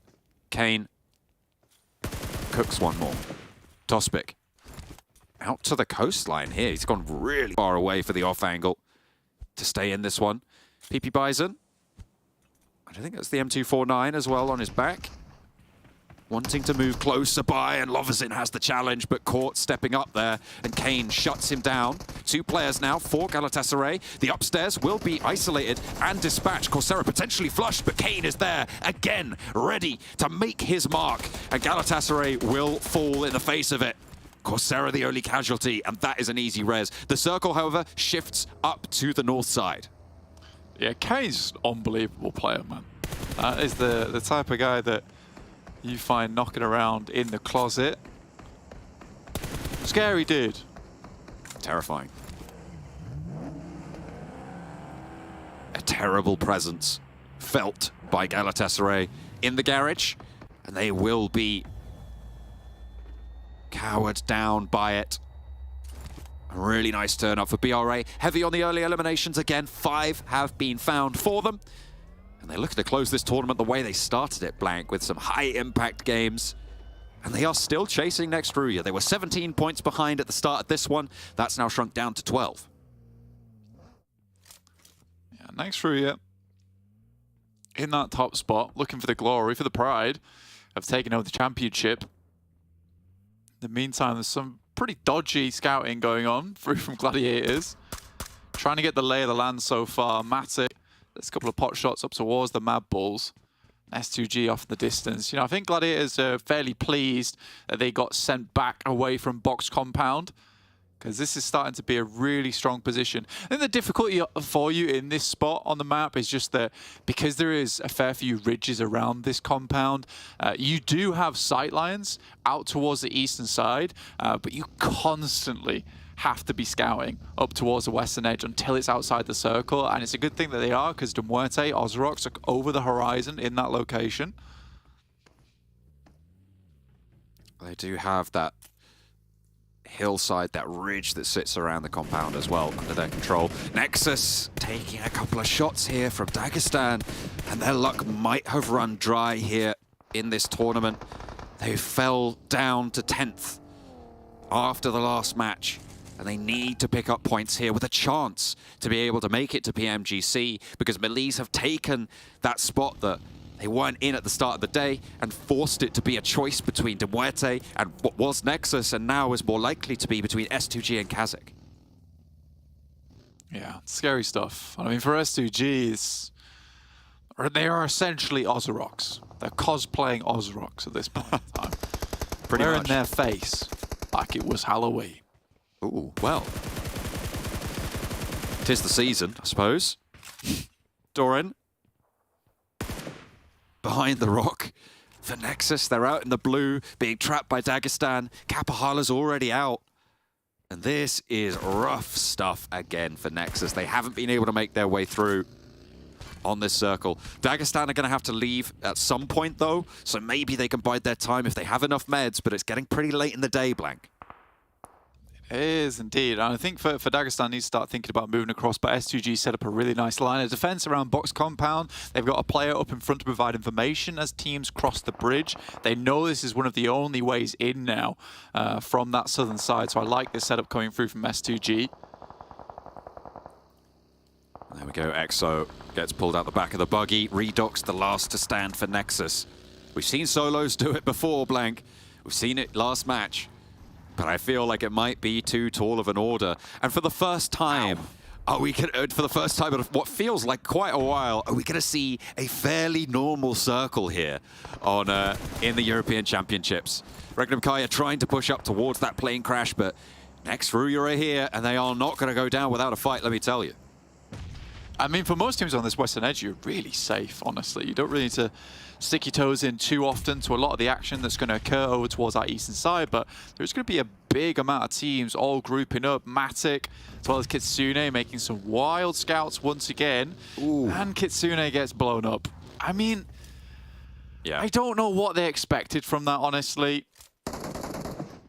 Sort of deserved. Yeah, I mean, absolutely. At this point, it feels like Kitsune is just getting into these positions where he doesn't have the backup, doesn't have the cover, and is almost entirely unnecessary. Just hold the compound. You've got an incredible ridge line that snakes north, on the north side of that compound. You can play those hills if you don't want to play on the inside, but even just holding those buildings would be better. MUERTE picking up points, good news for their gap hold against S2G. They want to get a little bit further though, see if they could stop S2G from taking that spot away from them. It's BRA getting peppered down by KASIK team on the east side. Oh, some nice shots from Mandarin, actually. Hit some good ones over towards KONINA Power on that last match, too, on Sanhok. Dagestan swing down towards the south, and OZAROX look to follow. S2G up to 5 eliminations now. Looking pretty damn good playing from this south side. They do have to head further upwards. Razy just runs down Coursera. As you do. Now it's just Kakali for BRA on the south side. And KASIK team need to move past the MADBULLS. Reflect high up, but hasn't been spotted yet. There he is in the scope. You're not going to last long when Kakali's on the deck with that 4X. with the M4, if you're not moving, you are toast. That's exactly how Reflect feels. The question is, can KASIK team get up and get that res over on the north side of their position? They have 3 players alive once they get Reflect back up. So we'll see what more they can do. Shots over from S2G towards Dagestan. They've been guarding out on the south side for a long time, Blank. A long time. Dagestan and OZAROX both holding this ridge side. S2G fly in towards Dagestan's position and immediately take an aggressive approach here. Very close position.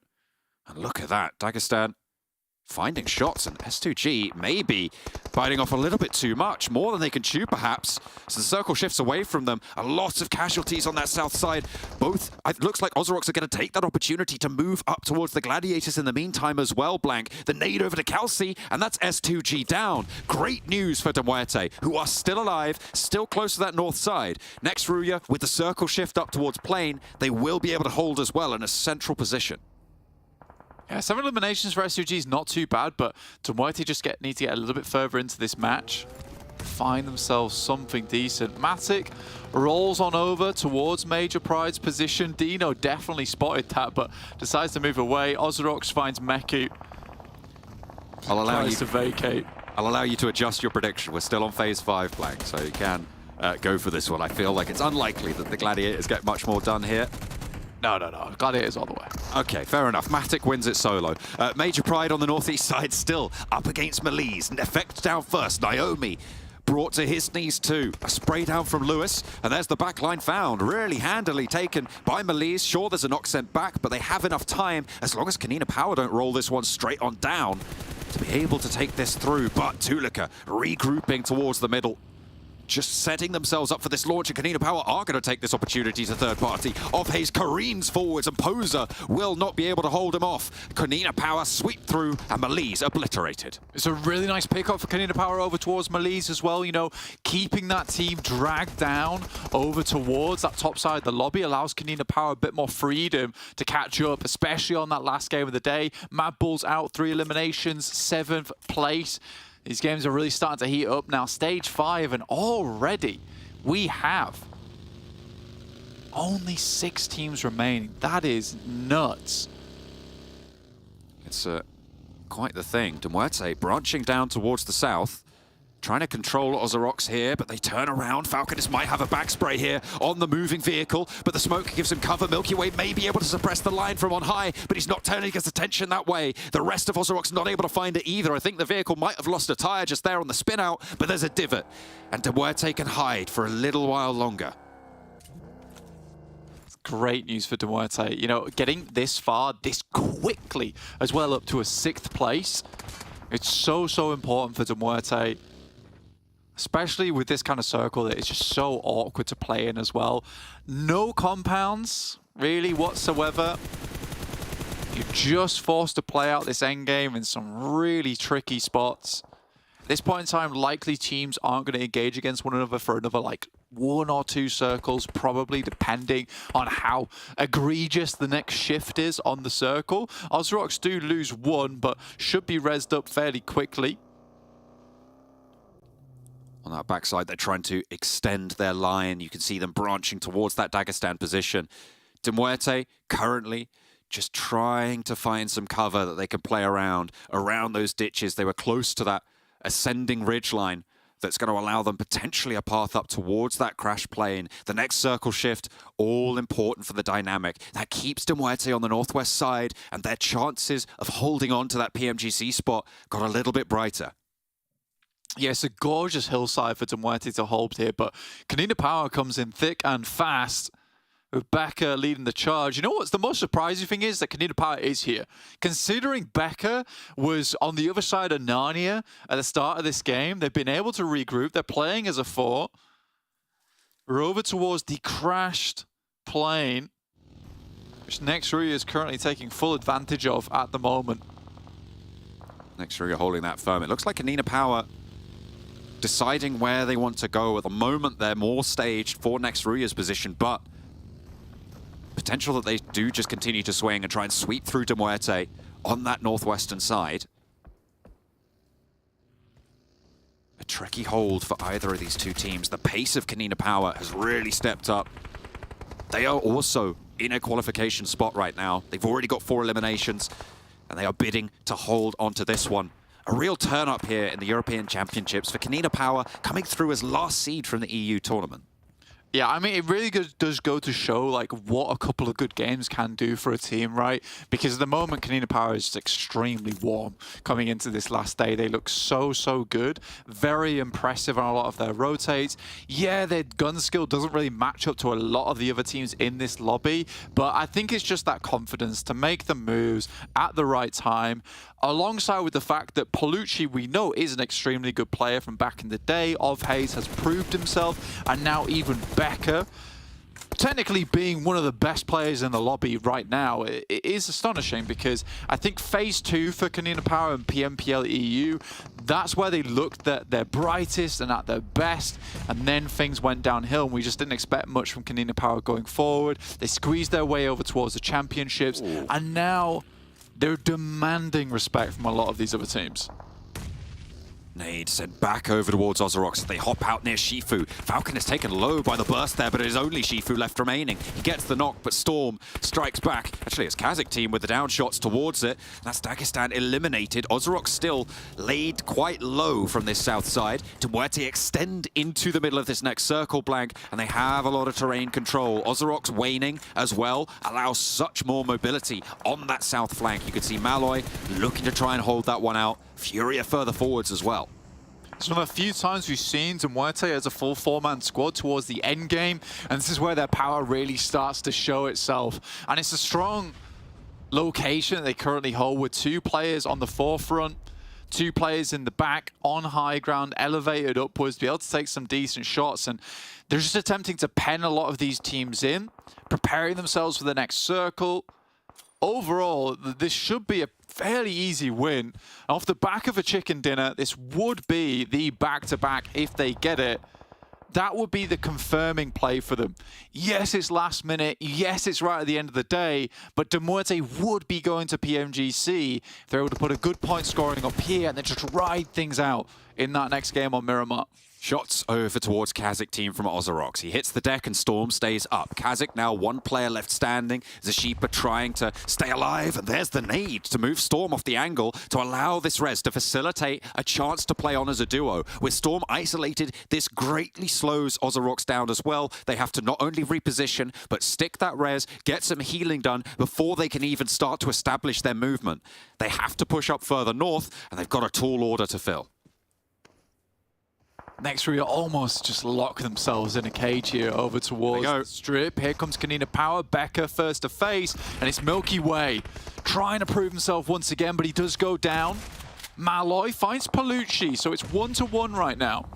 Can RÜYA capitalize and third party this, because the nades from MUERTE are looking good. You've got Furia on the other side, and that arm is dangerous, Blank. It's bursting right in the face of KONINA Power. 2 of their players are down, but RÜYA hear this. They extend, they crest the ridge, and they have the side swipe onto MUERTE. They find 1, they find 2, and MUERTE are down to just the solo player. Malloy needs to hold his nerve, needs to hold strong, and it's a solo for MUERTE yet again. The nades over to KONINA Power. Sure, they were good, but RÜYA just demolish them, sweep them aside, and now from the plane, it's all theirs to play for.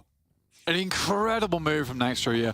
You can't understate how good RÜYA has been in this tournament. I think we've talked about many different teams, but RÜYA is always the final boss in most of these circles that you've got to get through. A lot of times they win, a lot of times other teams have to reload the level time and time again before they even come close to removing the health bar from RÜYA. And sure, sometimes they lose, but they're always at that end gate, waiting for you to see if you can beat them.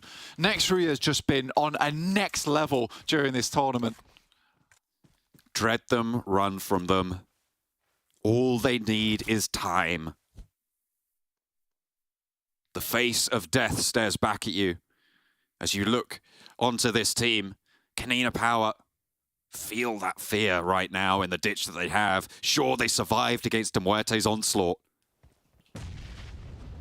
But that backstop, that final challenge. OZAROX have the circle. RÜYA will need to push out their way, but with 6 eliminations already found, KONINA Power looking to try and take that high ground from them. A nade over to them does take a knock over to Dokkan Machine, but they should be able to get this res before the circle closes. Agori with the challenge, with the chance, but not going to be able to win that one out. It's Yekta spraying it down. Dokkan was flushed, and it's a 3 versus 3. OZAROX currently at 8 eliminations. Not doing too badly for themselves, honestly. Hey. I would like to finish this game out, but next RÜYA, 3v3. I think I know where I put my chips in this engagement, especially with the cover they currently hold. But the circle heading back down towards that southwest side does sort of give the advantage back over to OZAROX. The difference maker, I think, is the majority of death crates that have been left behind on this side. Scratch that. It is just the sights coming through from Z-Wolf. This guy knows. If OZAROX are able to clutch this back blank, they would be within striking distance in the final game. That Miramar would be all important for them on their own merit, not even off the back of S2G. But against next RÜYA, you've got to think your time is limited here.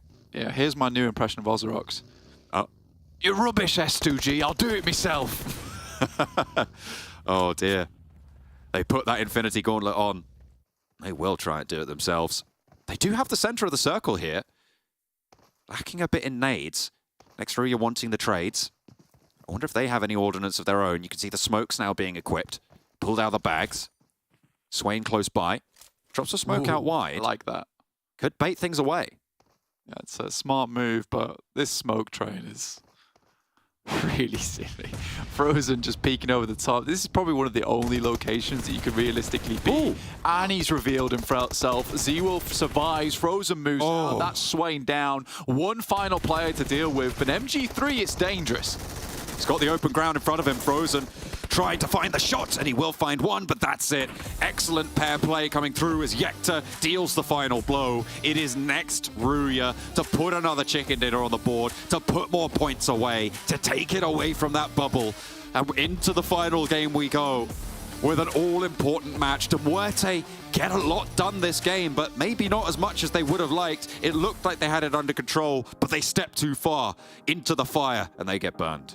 It feels like, if anything, next RÜYA is just sort of trying to make this championship as entertaining as possible, all the while just absolutely dunking on everyone in the lobby, because the more points they take away at the top, the more volatile it's getting towards those middle stages of the leaderboard.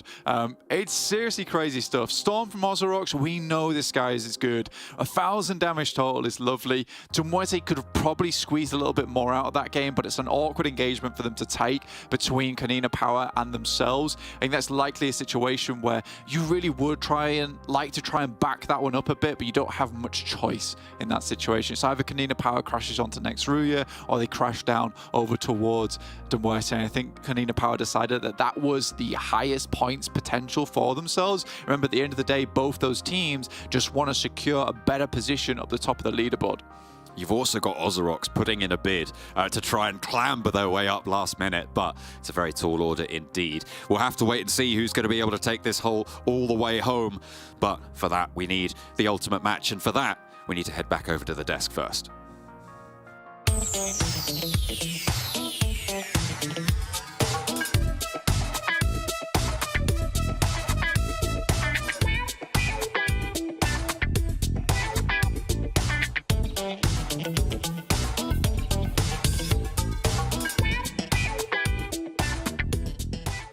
Do you want to create your own zombie mode? Try giving it a shot in World of Wonder. There's a new PvE template, Terror Town. It will spawn new enemies every round at the fixed location, and players must defeat them all in every round in order to win. With this template, you can adjust the gameplay devices or add to them. For example, you can tweak the distribution of zombies and how supplies are spawned. In this gameplay, players can experience the full content of the zombies mode, and they can get familiar with the enemies. Additionally, some new enemy types have been added to the PvE enemy spawn device, including huge zombies and exploding zombies. Enemy health and attributes can now also be more finely adjusted, letting you create exactly the kind of PvE gameplay you want. If you want to know how to quickly eliminate zombies, be sure to try out the new PvE template first.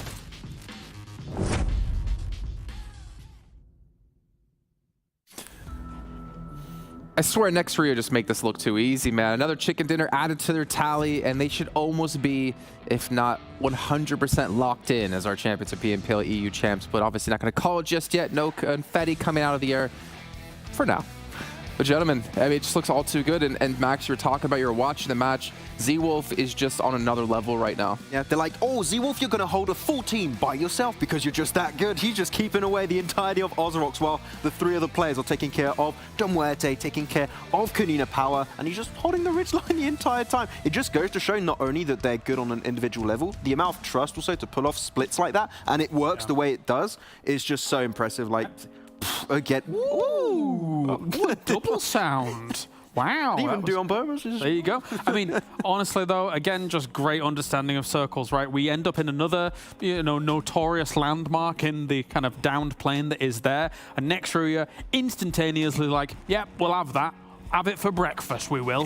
So, yeah, just great stuff by them already starting things off for this game. Yeah, they heard Jason talk about Zaki, like, we're going to drop in Zaki. Are we going to move from there? I mean, it did start off in that direction. Yeah, it kind of did. And also, one very important about that spot is that it's very nadeable. Your game plan is once you go there, zone teams away as far as you possibly can. If a team gets in a 15-meter, 75-meter radius, you're pretty much dead. And today? This is stats on the day. Today? Yeah. 3,000 damage, 10 eliminations on the day. He's got what? He's pretty good at the video game. 3.1k damage on the day. Okay, we still have one game to go too. On the day, you say? On the day. Oh, wow. He just started. Shut up. I mean, I'm not going to lie. I think we're all pretty convinced as well that Z-Wolf's probably going to be the MVP as well of this whole event because, if I'm not mistaken, James, you were looking at his damage before. He's got like 2,000 or 3,000 damage more than anyone else in this Yeah, correct. lobby. He was #1 ahead of Becker quite considerably here. Becker's had a great tournament. And look at that. KONINA Power with more points on the board, but yeah, nobody's standing up to Z-Wolf here.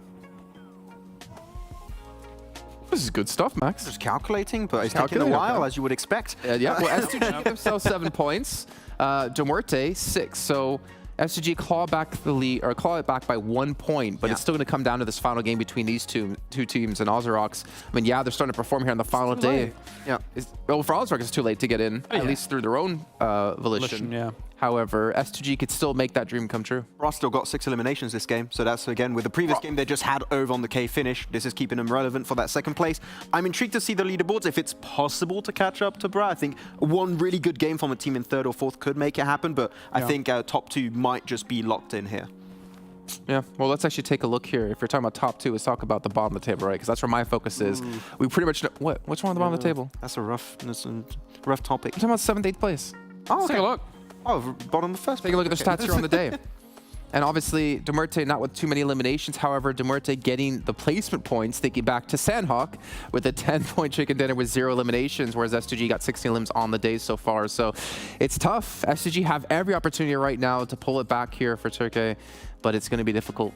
Yeah, S2G able to get himself a few decent points this game because we had a normal circle somewhat, not in a really weird location. So they were able to play himself a cube location, gatekeeping teams like NEXUS, etc. So off the back of that, get themselves decent eliminations. But from that point onwards, going uphill against teams that are already on location, on site, is always going to be tough. So they made the most out of it while they could, and then outside of that rotation was always going to be tough to go. Yeah, KAOS came in and tried to cause some chaos here for S2G, but they did all right for themselves as they moved on up. And again, BRA, yeah, a few moments here and there, but it's not been quite the amazing day for them as it was in the past couple of days. So, but it can be forgiven. I mean, obviously they're still up towards the top of these tables.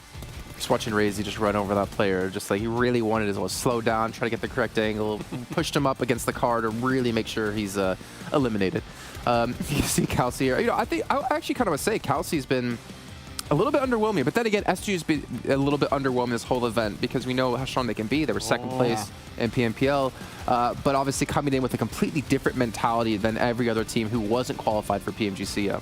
I think we were talking about the circles being really tough for central split teams like REGNUM, KARYA, and then S2G is, of course, one of the teams in that situation. But next RÜYA is the living proof, the embodiment of the fact that you can have awful circles and make it work somewhat. So here, they just get themselves a clean finish, and you were talking about it at the end of that game. Next RÜYA, not doing that typical mistake, going one by one, getting multiple angles around the tree. You're making 100% sure you're locking down that game. Yeah, they're making plays look pretty simple on their side of things. Again, they're winning games that are edge plays, they're winning games that are compound plays, and as you say, with that situation, there has been actually many times where a solo has beaten out a 3-man because they've given them constant 1v1s, 1v1s, 1v1s, especially with an MG3, which can make it happen. But here, they're like, absolutely not. We'll take every angle around that tree. It doesn't matter which angle you hide on that tree, you're always going to be vulnerable from one, and we will take you down. Well, don't forget about the nice smoke wall they put down as well before they even did push out of their position. Good move, yeah. No gaps in it. Chef's kiss from Max. It was beautiful. I love that. Oh, thank you so much. And able to get himself the buggy kick-started too. Not quite patchy as Bra was.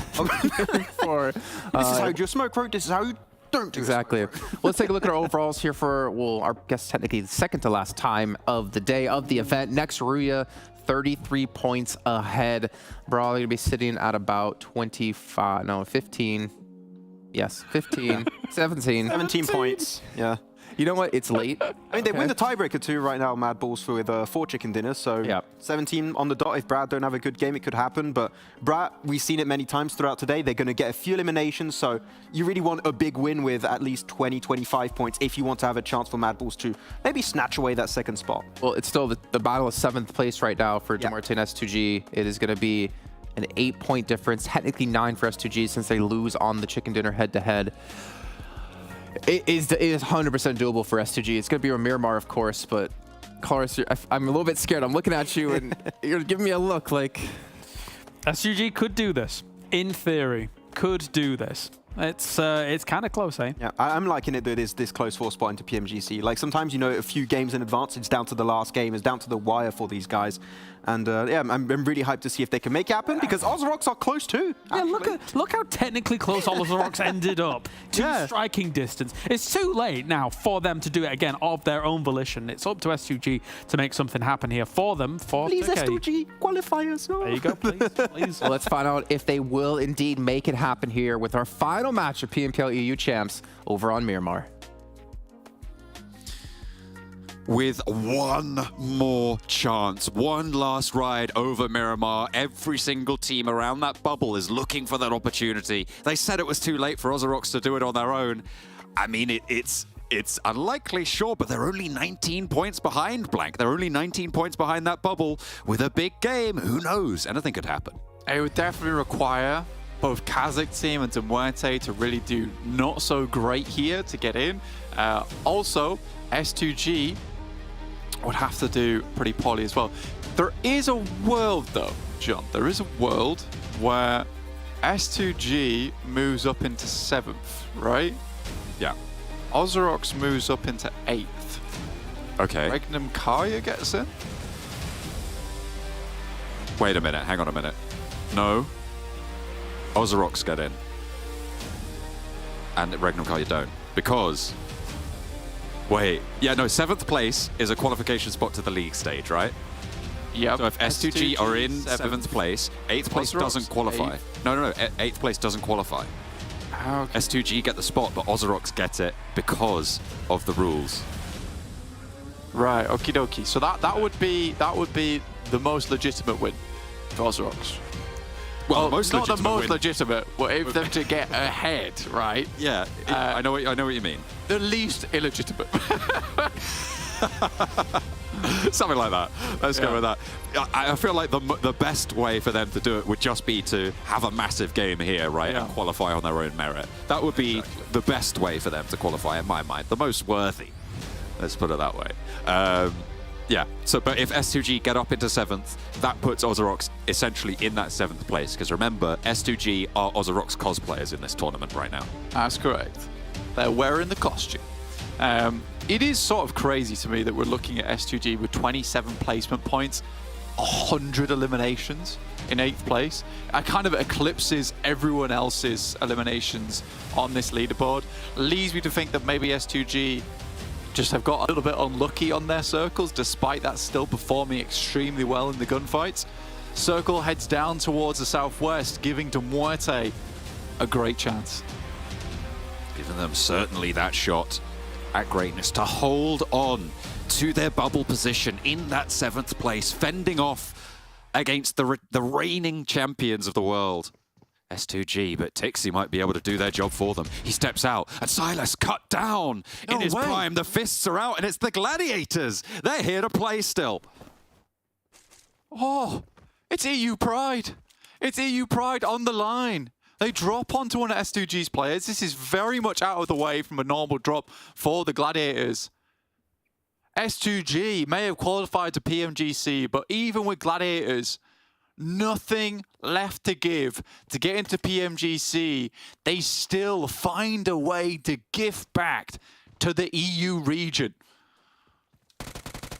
And they have been such a force across this region for so long. Their dynasty might be over here, though, even if they're able to pick up all these points. Blank, they currently sit on 97 points.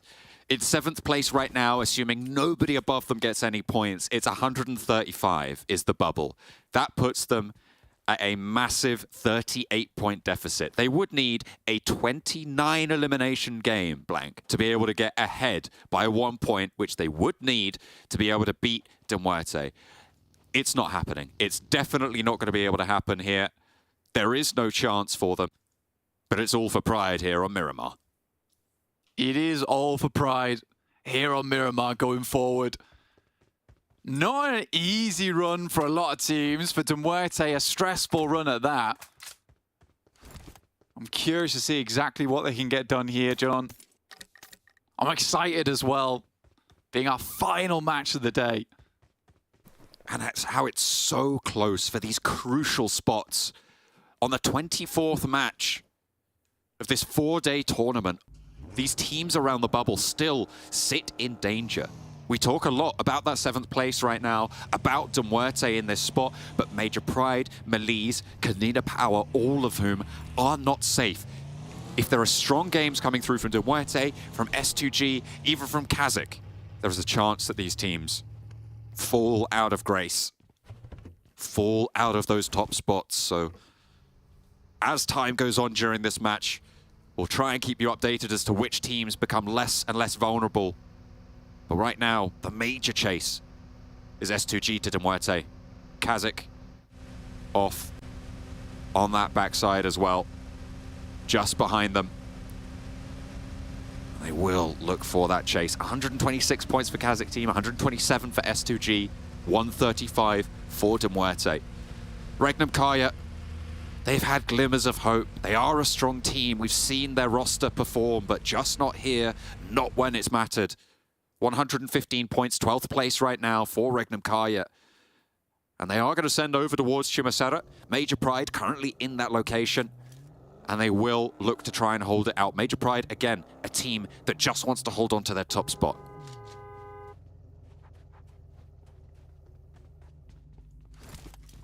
Look, during this entire tournament, try and keep themselves in with a chance here. And I would be so sad to see them go out at this stage. But I think they might have done enough with this circle as well. It's that extra little bit of luck that they were looking for. KASIK team and KONINA Power equally close towards this circle to be able to get in.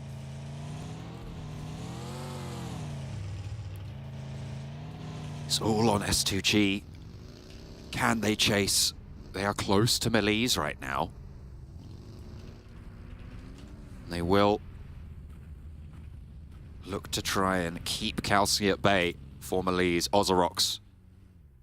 Potential shots over to Graxi. He's waiting for that team shot by the looks of it. They're getting into position, and there's the go scene. Immediately, as soon as they have that shot, they call it. That's one dead Galatasaray player. They've already lost one to the Gladiators, who've managed to find 2 points so far, and Symphony might be burning up next. He's on that top spot. Laid open here and still upstairs with the double barrel. It's Tixi with the 2-shot. He's going to descend, though, get back in with the rest of the team as Symphony puts a nade out through the window. They don't think he's got any more, and out wide he goes. Again, Tixi with that challenge, with the success, but Loversin's there to maybe get an answer. The last player for Galatasaray might have found a player from Gladiators, but they should be able to survive here. The question is, OZAROX, they have moved now into that position to the south flank. That they have. And honestly, the way that Gladiators are currently rotating, it looks to be cutting off some of the players from OZAROX anyway. Symphony, final one to go down, and Gladiators are on a warpath to secure the place here for EU. I'm loving it. They're getting rid of Galatasaray. Deny OZAROX the chance to earn some points as well. If they swing wide on this one, they are doggedly in their pursuit. Meku leading that charge in the buggy. Lovazin running for his life. Desperately trying to crash into a building, but he draws short. He hasn't got that healing going through, but he takes one with him. The buggy slams straight back into him, and the play zone takes him down. This is Resable for the Gladiators. OZAROX are chasing this as well. It's chaos over in the water treatment. It absolutely is. 3 eliminations right now for Gladiators. But I mean, for OZAROX, this has sort of delayed them a little bit, right? S2G also losing a player to Gladiators. This is the Protectors. The Angels of Justice coming through from the Gladiators. It is rough stuff here. The next RÜYA, they are smiling right now. With such a lead, Blank, that they have 33 points ahead. It is nigh on unbeatable. BRA would need magnificence to shine from every single place to be able to blind the rest of the lobby, to get these frags that they need to do it, and they've already taken a knock. That's to S2G, though, over on that northeast side, with the circle going over towards the Chumasara Hills. S2G may be able to pick up a point or two, but Kalsi goes down, and it's Kane on the inside. You do not want to face this man in the ring. He is terrifying. He will burst through the door with Hamzy G on the burn, and the knock on the backline for BRA can get rezzed. Nade looks to try and bounce it off the window, but little bit too hectic there. Kalsi still down on Bendit B. Nice nade that comes through. Razy takes a huge amount of damage there. The self-nade flush, and BRA are taking S2G down. Blank. My.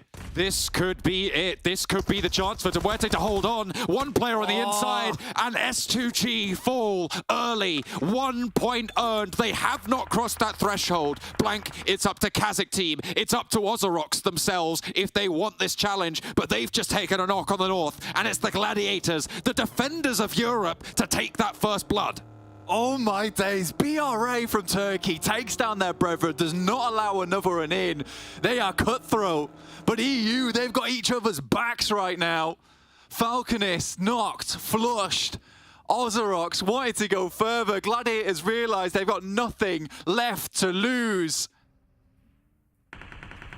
And they will start the afterburn now. Swain, though, wants to slow it down, finds a nade knock, and Meku caught on the cross. It's sloppy again from the Gladiators. We've known it for a while. It has not been them that has been playing. It is a different team. They have not performed to the standard that we've wanted, and now it's just Tixi left alone, left destitute in sorrow for the Gladiators, who will not be able to make it. OZAROX, though, have been taken for one of their players. Falconist is down. They have a long road ahead of them if they want to make this qualification spot, but Blank, KASIK is the outside chance here to chase for MUERTE. Chaos take down Tixi, and we bid farewell to Gladiators for eliminations, but they have slowed OZAROX down. They weakened S2G enough to be taken down by BRA. And if OZAROX go down in the next 3 to 5 minutes, we can safely say that is due to Gladiators putting up one final hurrah. A monument to their own suffering. Facing the way of Europe, holding their nerve for them. That line shall not be crossed, not by a Turkish team this time. And MUERTE able to be on that vanguard, on that bubble. And Blank, the only other team that's realistically within striking distance outside of OZAROX are EU teams. KASIK, the closer of the two. They started 126 to the 135 of MUERTE. And below that, it's NEXUS, 116 to the 135 of MUERTE. Two strong teams in their own right. We've seen a lot from KASIK team playing under that Alpha banner over in the European stage, coming through, developing, improving, showing a lot of talent, a lot of prospect. But they might have too long of a road ahead of them here. Still doable. but a challenge as MUERTE are still alive themselves. I think right now, if we close things down, I would be pleased with the players that we're sending from EU through to the PMGC. A total of 4 teams to the measly 3 from Turkey. All right, okay, fair enough. And they got the home country invite as well. So, so there you go. That's quite the turn up. We'll take the victory there. We're saying Turkey looked pretty difficult to handle, but it seems like EU has found a way. Of Hayes finds Nexus, south side of the Tumusera Hills near Miramar. And remember, Nexus with a long chase to go, but still doable with a 19-point gap that they could find.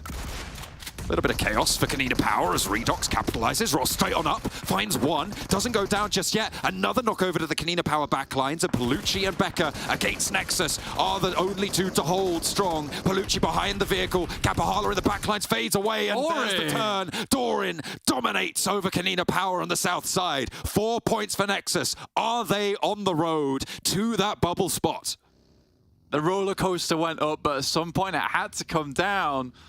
But is this the incline once again as we slowly rat-tat-tat up that roller coaster for Nexus? They're on the south side.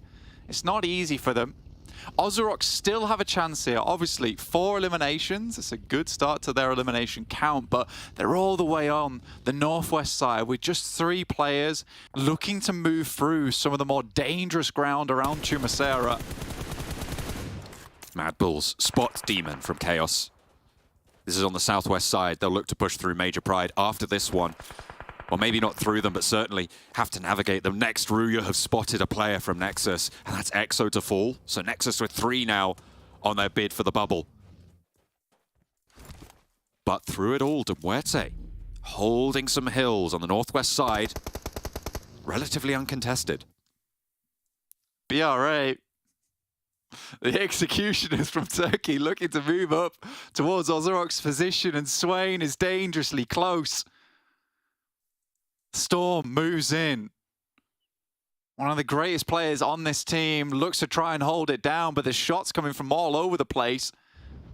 I think that might be a knock over towards BRA. Tospic still in the back there, yet Kakali is down. That's Coursera. Up close versus these players. There's some nice shots from the backstop. The UMP is pumping, but it's not enough. Tospic on the reload. Are desperate for it. 6 eliminations now, Blank. BRA, they're trying to take out all of OZAROX's path to victory here. They took out S2G, and now they're trying to take OZAROX out, but the order just too tall. And Tospic sends away 3 players from OZAROX, enough to handle business against BRA. Are REGNUM KARYA, another Turkish team, going to extend their way out and try and control OZAROX themselves? Is anybody going to be able to get out of the way of this team other than the Gladiators? KAOS not looking in the greatest position, and Milky Way would love to pick himself a couple of eliminations for himself from this spot. Matcap and Slay not in an ideal position. Party bus basically been the only thing between them and death. Major Pride also looking to get involved. A real rough circle, Blank. We know how treacherous these hills to the southwest of Tumusera are. MUERTE trying to slowly move across them, but dealing with chaos will allow them to move forwards a little bit safer. Major Pride in a really strong high ground position in Minas del Valle. Such a difficult position to move around as well. The high ground that they possess. So much control of the southwest side. Storm got taken down there by Azel. Died to the play zone. 2 players now on the low ground with MELISE Esports as well as REGNUM KARYA looking over towards that spot. Eventually, they'll have to push further in. You can see them now. The spray comes through. One's out. It's Sephir. He's down. The buggy moves up towards the top side. Last chance saloon right now. But as one player, it is so unlikely to happen. He's barreling his way through. Corker's got a sightline as well. Only the 1 player on MUERTE there, but it might just be enough. Swain, a hail of bullets to end the run for OZAROX. They will not be able to make it here, and we have reduced the number of teams that can make it. MUERTE defending now against KASIK. the only chasers left in the running here. Nexus with an outside chance, but it is very, very unlikely. RÜYA in the meantime handling Dagestan on the cliffside. This is the champions. These are the players that will be leading the charge. They've already qualified on PMGC points blank, but they wanted more, and they have achieved it here. RÜYA on the southeast side. Nobody can catch them up at this stage. There is no one left. BRA are out, and nobody can find that in the back pocket. It's just not going to happen. RÜYA will be taking this. And what a wonderful game that they've played this entire tournament. Nexus looking to take some more shots that way. They're currently sat at 3 players, 5 eliminations, but you're right. RÜYA, it's just impossible to topple them at this point in time. But the Gladiators, I mean, it's so bittersweet, honestly.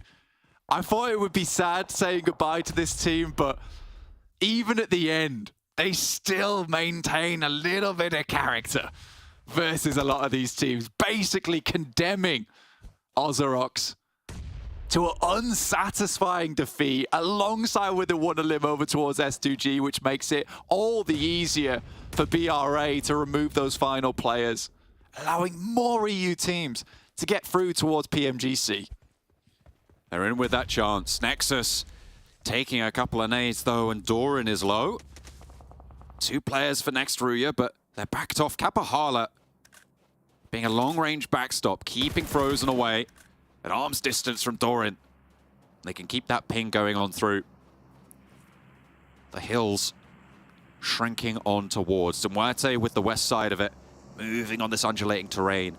Now they have a decent counterpoint to that Minas de Valle position for Major Pride. They have cover from that direction. They're onto some high ground, and Major Pride going to have to leave a little bit closer to them. They'll like this valley. They lose a bit of sightline down to that south, but Major Pride should be able to cover that off. It's a nice, strong spot here for MUERTE right now, and Corker, honestly, one of the players on this team that I didn't think I'd be talking too much about, but his long-range engagements are absolutely phenomenal. Seriously scary to come up against. Doran looks down towards RÜYA. The boys are in a ditch. It's unlikely they're getting out, and versus Doran, one of our primo players from EU, unlikely they're getting away from this one. Discipline from Doran as well. He steps back, tap, tap. And Frozen's down. That's RÜYA out. 7 eliminations for Nexus. This is strong, but blank. MUERTE still alive. And they are extending that lead with 2 points. It would need a 21-point game to draw level, 22 to exceed. And MUERTE have the chicken dinner tiebreaker, so they would need 22 points. That's 12 eliminations and a chicken dinner. To be fair, Nexus probably in one of the better spots to be able to find it, but MUERTE need to go down now. I think for Nexus, honestly, this position they're currently in, fighting uphill like this is going to be hell for them. So for Nexus, although they have had one of the most astonishing breakout performances over in day 3, I think this might just be where their journey ends. But I think it's been a fantastic journey to follow from Nexus, from start to finish, from roster change to secret sub, EXO coming in, showing the world what he's made of. I think next year is going to be a very, very bright year for Nexus in general. I think for EU in general as well, the talent that's developed there this year has really started to shine. And I'm hoping it's only uphill from this point, but Turkey as well. What an incredible set of teams they've sent to this tournament. We've seen such powerful play coming through from this region, commanding in the form of RÜYA, BRA dominating across the battlefield, S2G as well. I mean, sure, they lack the placements, but they take a fight like very few other teams. Circle, Central, MUERTE cut in with a slice of it again, and they have been given that opportunity to hold once more on that bubble line. It's such a tough circle to play on this one, actually, just because you sort of want to take center here, but you can't really do it considering the teams on the outside still have a bit of high ground to work around with. KASIK still have sight lines through down towards that south side, but for MUERTE, they are the most likely to be able to hit up a position in the center. Milky Way's already scout it out, but they can't leave until Major Pride is done. They can't leave until these fights on the northern side have concluded. Right now, REGNUM KARYA currently going up against MELISE. Looking pretty good for a 1-for-1, but REGNUM KARYA losing a player, 3 eliminations. MELISE, again, they came through as surprise champions from Turkey. And it looks like they're on track to claim a spot in PMGC League stages as well, Blank.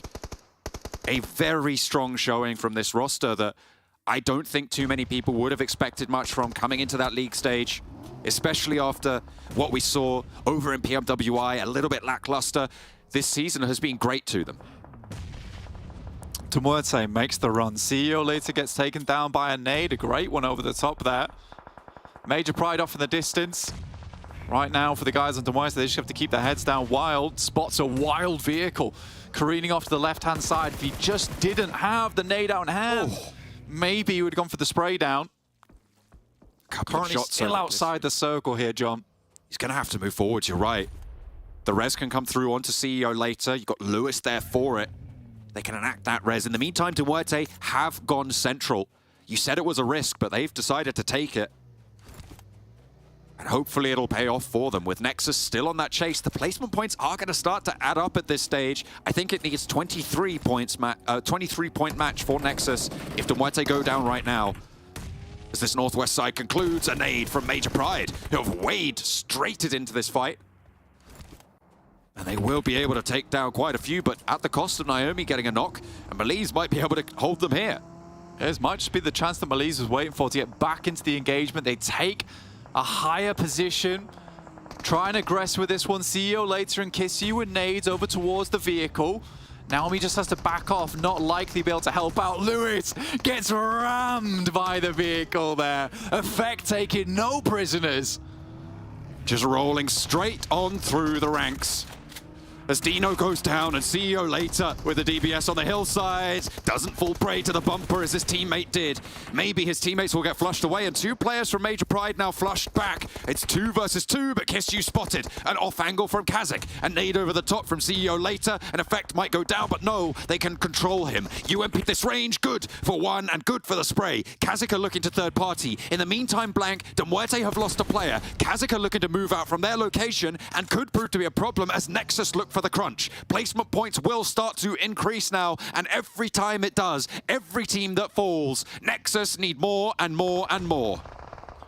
Such a confusing situation as well as Redox and Doran head up towards the top side. They take down one of the players from MUERTE, look for a bit more. They might be able to leapfrog this position. This has not been easy for them whatsoever. Redox is down. They desperately need to get him back up again if they want to win this game. It's impossible without more than 3 players. With Zashipa on the angle that he is, they can go for the res on NEXUS. Malloy and Corker have Reflect to handle. If MUERTE fall down here, Blank, if they go down in the midst of it all, with NEXUS pushing in from the south, with the MADBULLS further on that southwest flank, there is a chance that NEXUS take that spot away from them right at the last.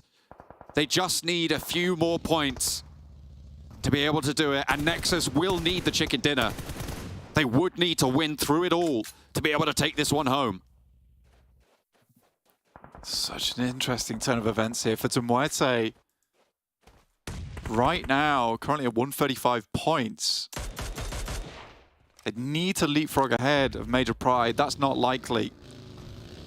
Or at least get ahead of MELISE Esports, but also unlikely. They need more elimination points. But there's a lot that can change, and I think that the desk is going to have a real fun time breaking this one down after this game concludes, because we have some of the heaviest of hitters here in this final match. And I can hear the clinking away of the roller coaster as it goes higher right now, as NEXUS, in their final throws of this tournament, are pushing themselves to the absolute limit. But not only that, KASIK team, remember, still on the chase as well on this north side. They have 1 elimination now, but they're into the top 4. They started this match, Blank, sat 9 points behind MUERTE. This is looking pretty solid for them. And with NEXUS still going, 11 eliminations, there are 2 teams now that could take this away from MUERTE. They are hiding for their lives for the tournament here. And MUERTE up into 4th, looking to get these placements to fend this off. The saving grace is that KASIK only have 1 point so far in eliminations. They would have loved to pick up those. Dorin again, an aggressive maneuver over towards MUERTE. Just Corker left remaining. He's done so much this tournament. Redox reveals the position. He gets knocked and flushed. Terrible news. The nade comes in. Up to 13 elims now. 2 players left remaining. It's Kapahala and Dorin. Some of the best players over on this team. Look to finish this one out, but it's a 2v4. And an initial knock comes through from Dorin. The Grenadier pulls out the nade. He's clutched before. Can he do it again? For Dorin, it is all now. It needs to all be thrown into the middle. Kitchen sink and all, and a nade over the top finds Reflect. KASIK team looking to chase. 14 eliminations for Nexus. MUERTE finish with 7 points on the match though, Blank, and that will put them up at 142 points. MUERTE looking to try and hold that line. Nexus started on 116. They need a massive game here. And it's a tall order, but they've started well. 3 teams remain, and 2 of them can take this all away from MUERTE in the blink of an eye. 8 eliminations so far for an absolute godly player like Dorin. He wraps around, tries to get some information, but they know that Tenchik has to get off this hillside eventually with the way the circle goes in. They're going to wait for it. They wonder how many more smokes they have remaining. One goes down to deny the sightline. Major Pride trying to roll on forwards with their last player. A thorn in the side of this fight, but seemingly nothing more. Potential to make a lot of trouble, though, for Nexus. You could see the suppression that Nomi has on this angle, Blank. Smokes are so important there for Nexus, and it's only a matter of time before they start to disappear, but it's a question of which team does Nomi cause the most problems for here.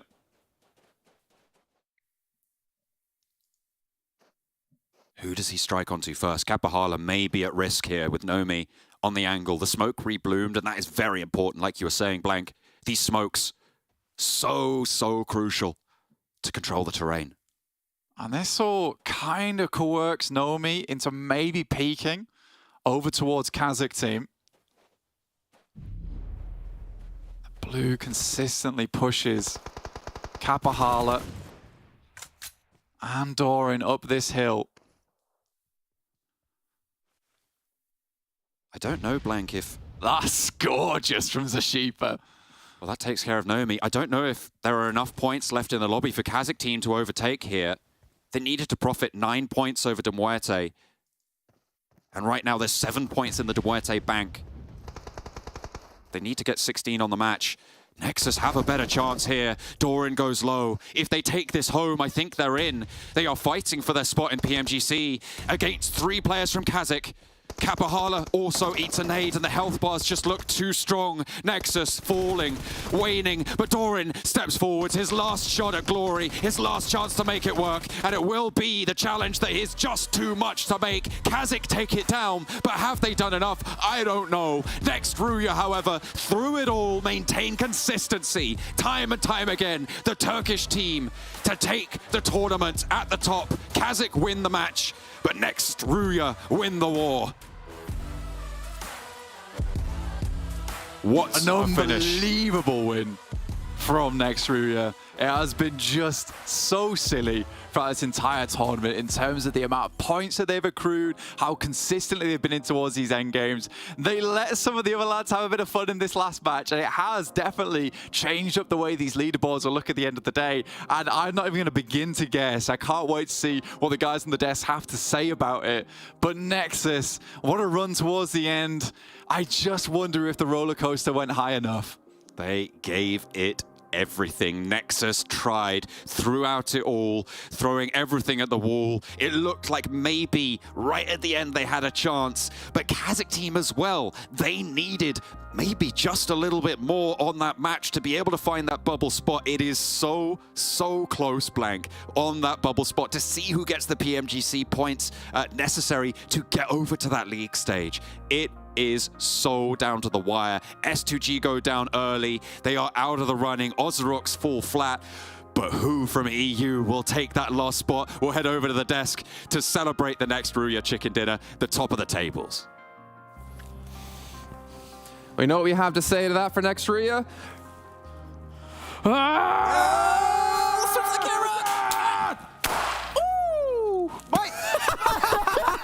It didn't work!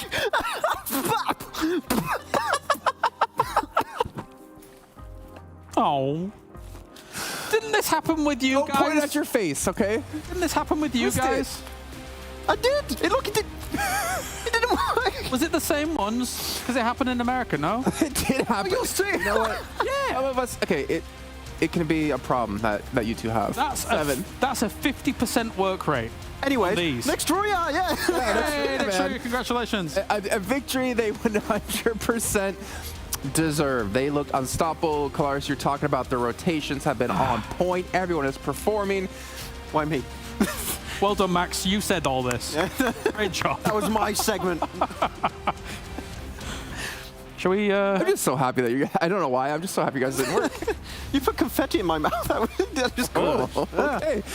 Yeah. I mean, this was phenomenal. Honestly, like they are a CCT. This is a team that we think has a chance to get to the grand finals for sure. I mean, honestly, they've been a pleasure to watch, right? Throughout all of the days, considering especially the last 2 days. The circles that have been thrown at them have been treacherous, have been traps left, right, and center, trying to rotate to these locations. And next RÜYA, every single time, be it edge, they've won out the fight. Be it a central position, they've won out the fight. They have looked excellent here in this tournament. They've looked very, very spectacular. Even in games where it seems like 100% they're going to take the win, you don't see any mistakes. They just play it by the book. Great. Especially that win early on Crash site, right? On the plane Crash site, they do no mistakes taking the fight towards OZAROX and just win it in such a dominant fashion. Z-Wolf has been looking amazing. Docker Machine too. 2 MVP contenders throughout the entirety of this tournament.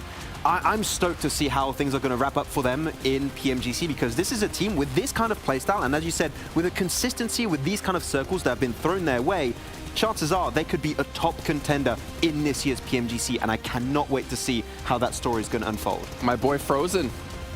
I wasn't He did it. Wasn't top eliminations, but his team won. So the support he was offered his team worked out flawlessly. It's interesting because there are teams that do thrive in the chaos, in Battle Royale. There are teams that are able to rise to the occasion when you have to adapt to circles like this, that are just able to surpass all the other adaptations going on from some of the teams.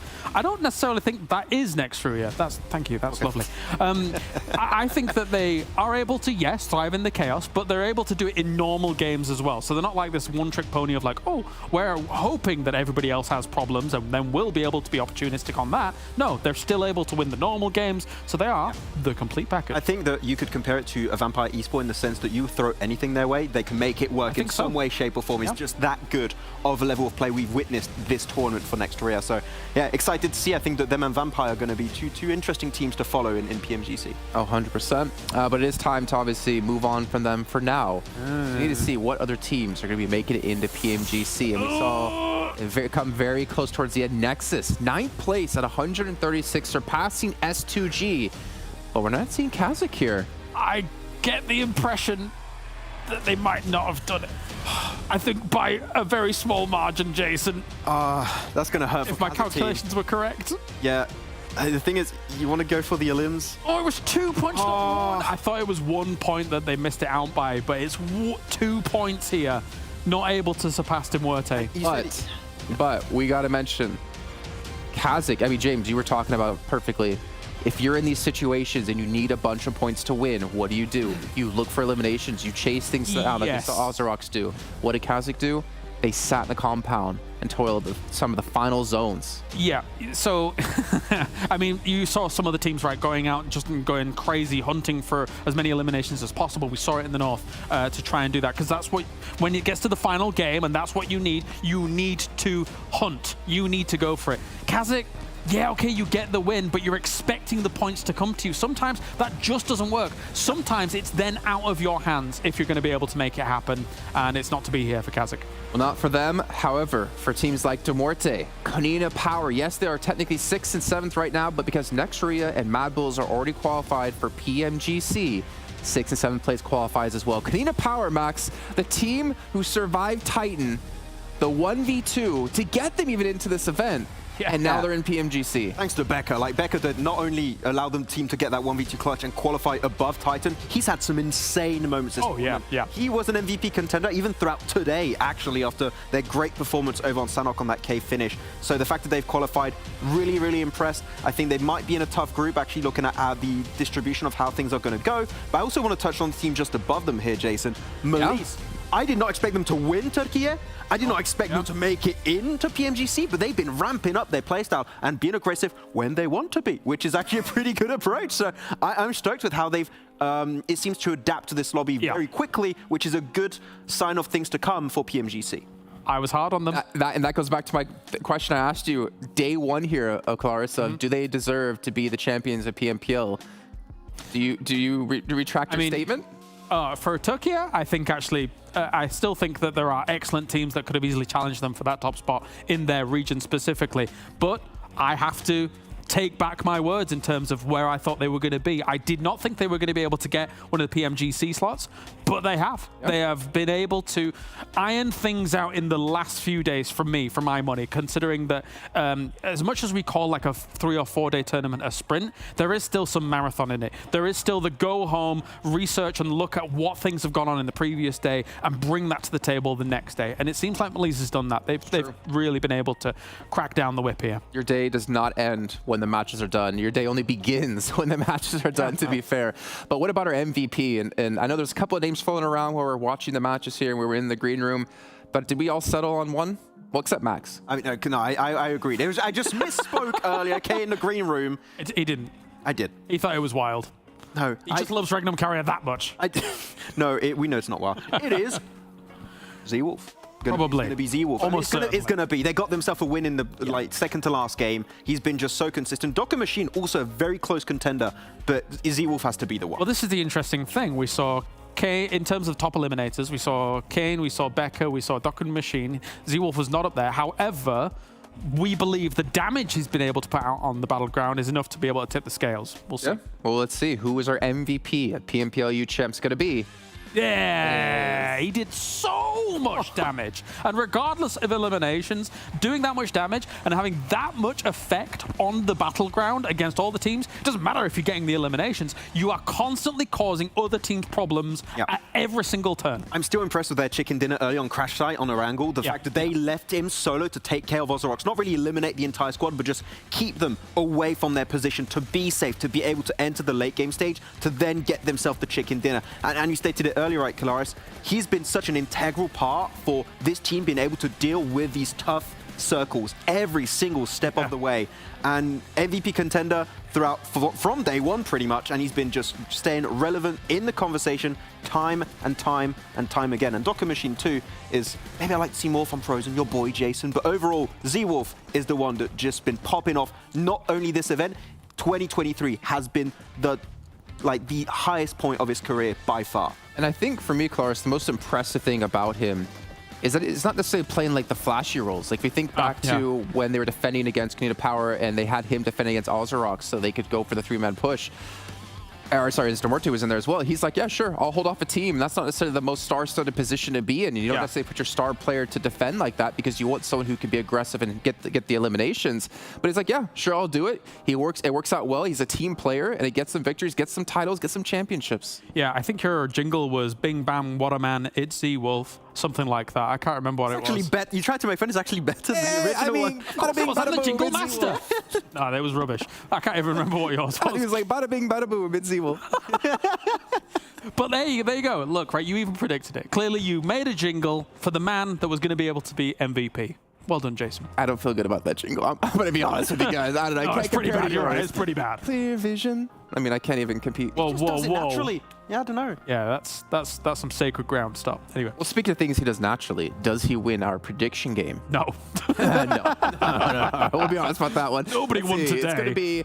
Oh, you're close, though. John Allen. Close.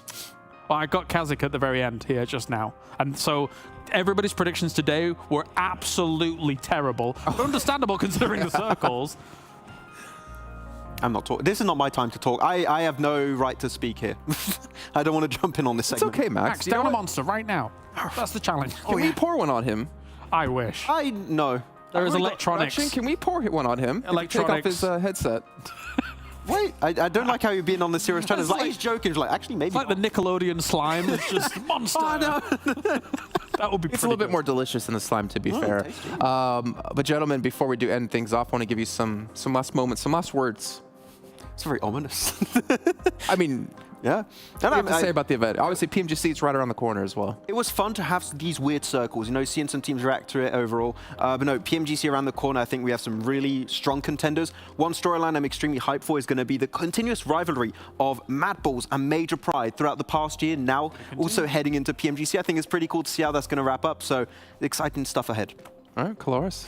Yeah, I have to echo the fact that we've had a ridiculous set of circles, and actually that made for a very interesting tournament as a whole here with NEXUS being able to adapt constantly. And you know what, Jason? It's not been that bad having you back. It's been tolerable. I'm going to cry.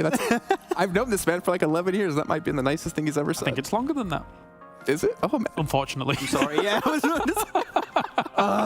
Okay, well, it's fine. He said something nice. He's got to back it up with something bad. Well, Monster Energy, official engineering partner here at PMPL. They've been here to support us throughout this last year, and I think even the year before as well. So big shout out to them. And also the survey is still going on for you guys to fill out at home to give us your feedback about PMPL, feedback about the talent, feedback about the players, the games, everything. We love to hear your guys' feedback on that.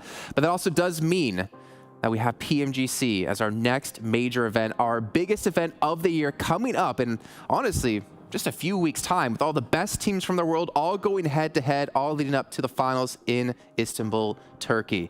But that's going to do it from us. Big shout to production. Big shout to John, Allen, and Blake as well, who couldn't be here with us in Poland, but we're there at home and are always here in spirit. And of course, you guys at home for watching all these matches and making PUBG Mobile truly an epic esport. But we'll see you then for PMGC, and I hope you guys can't wait.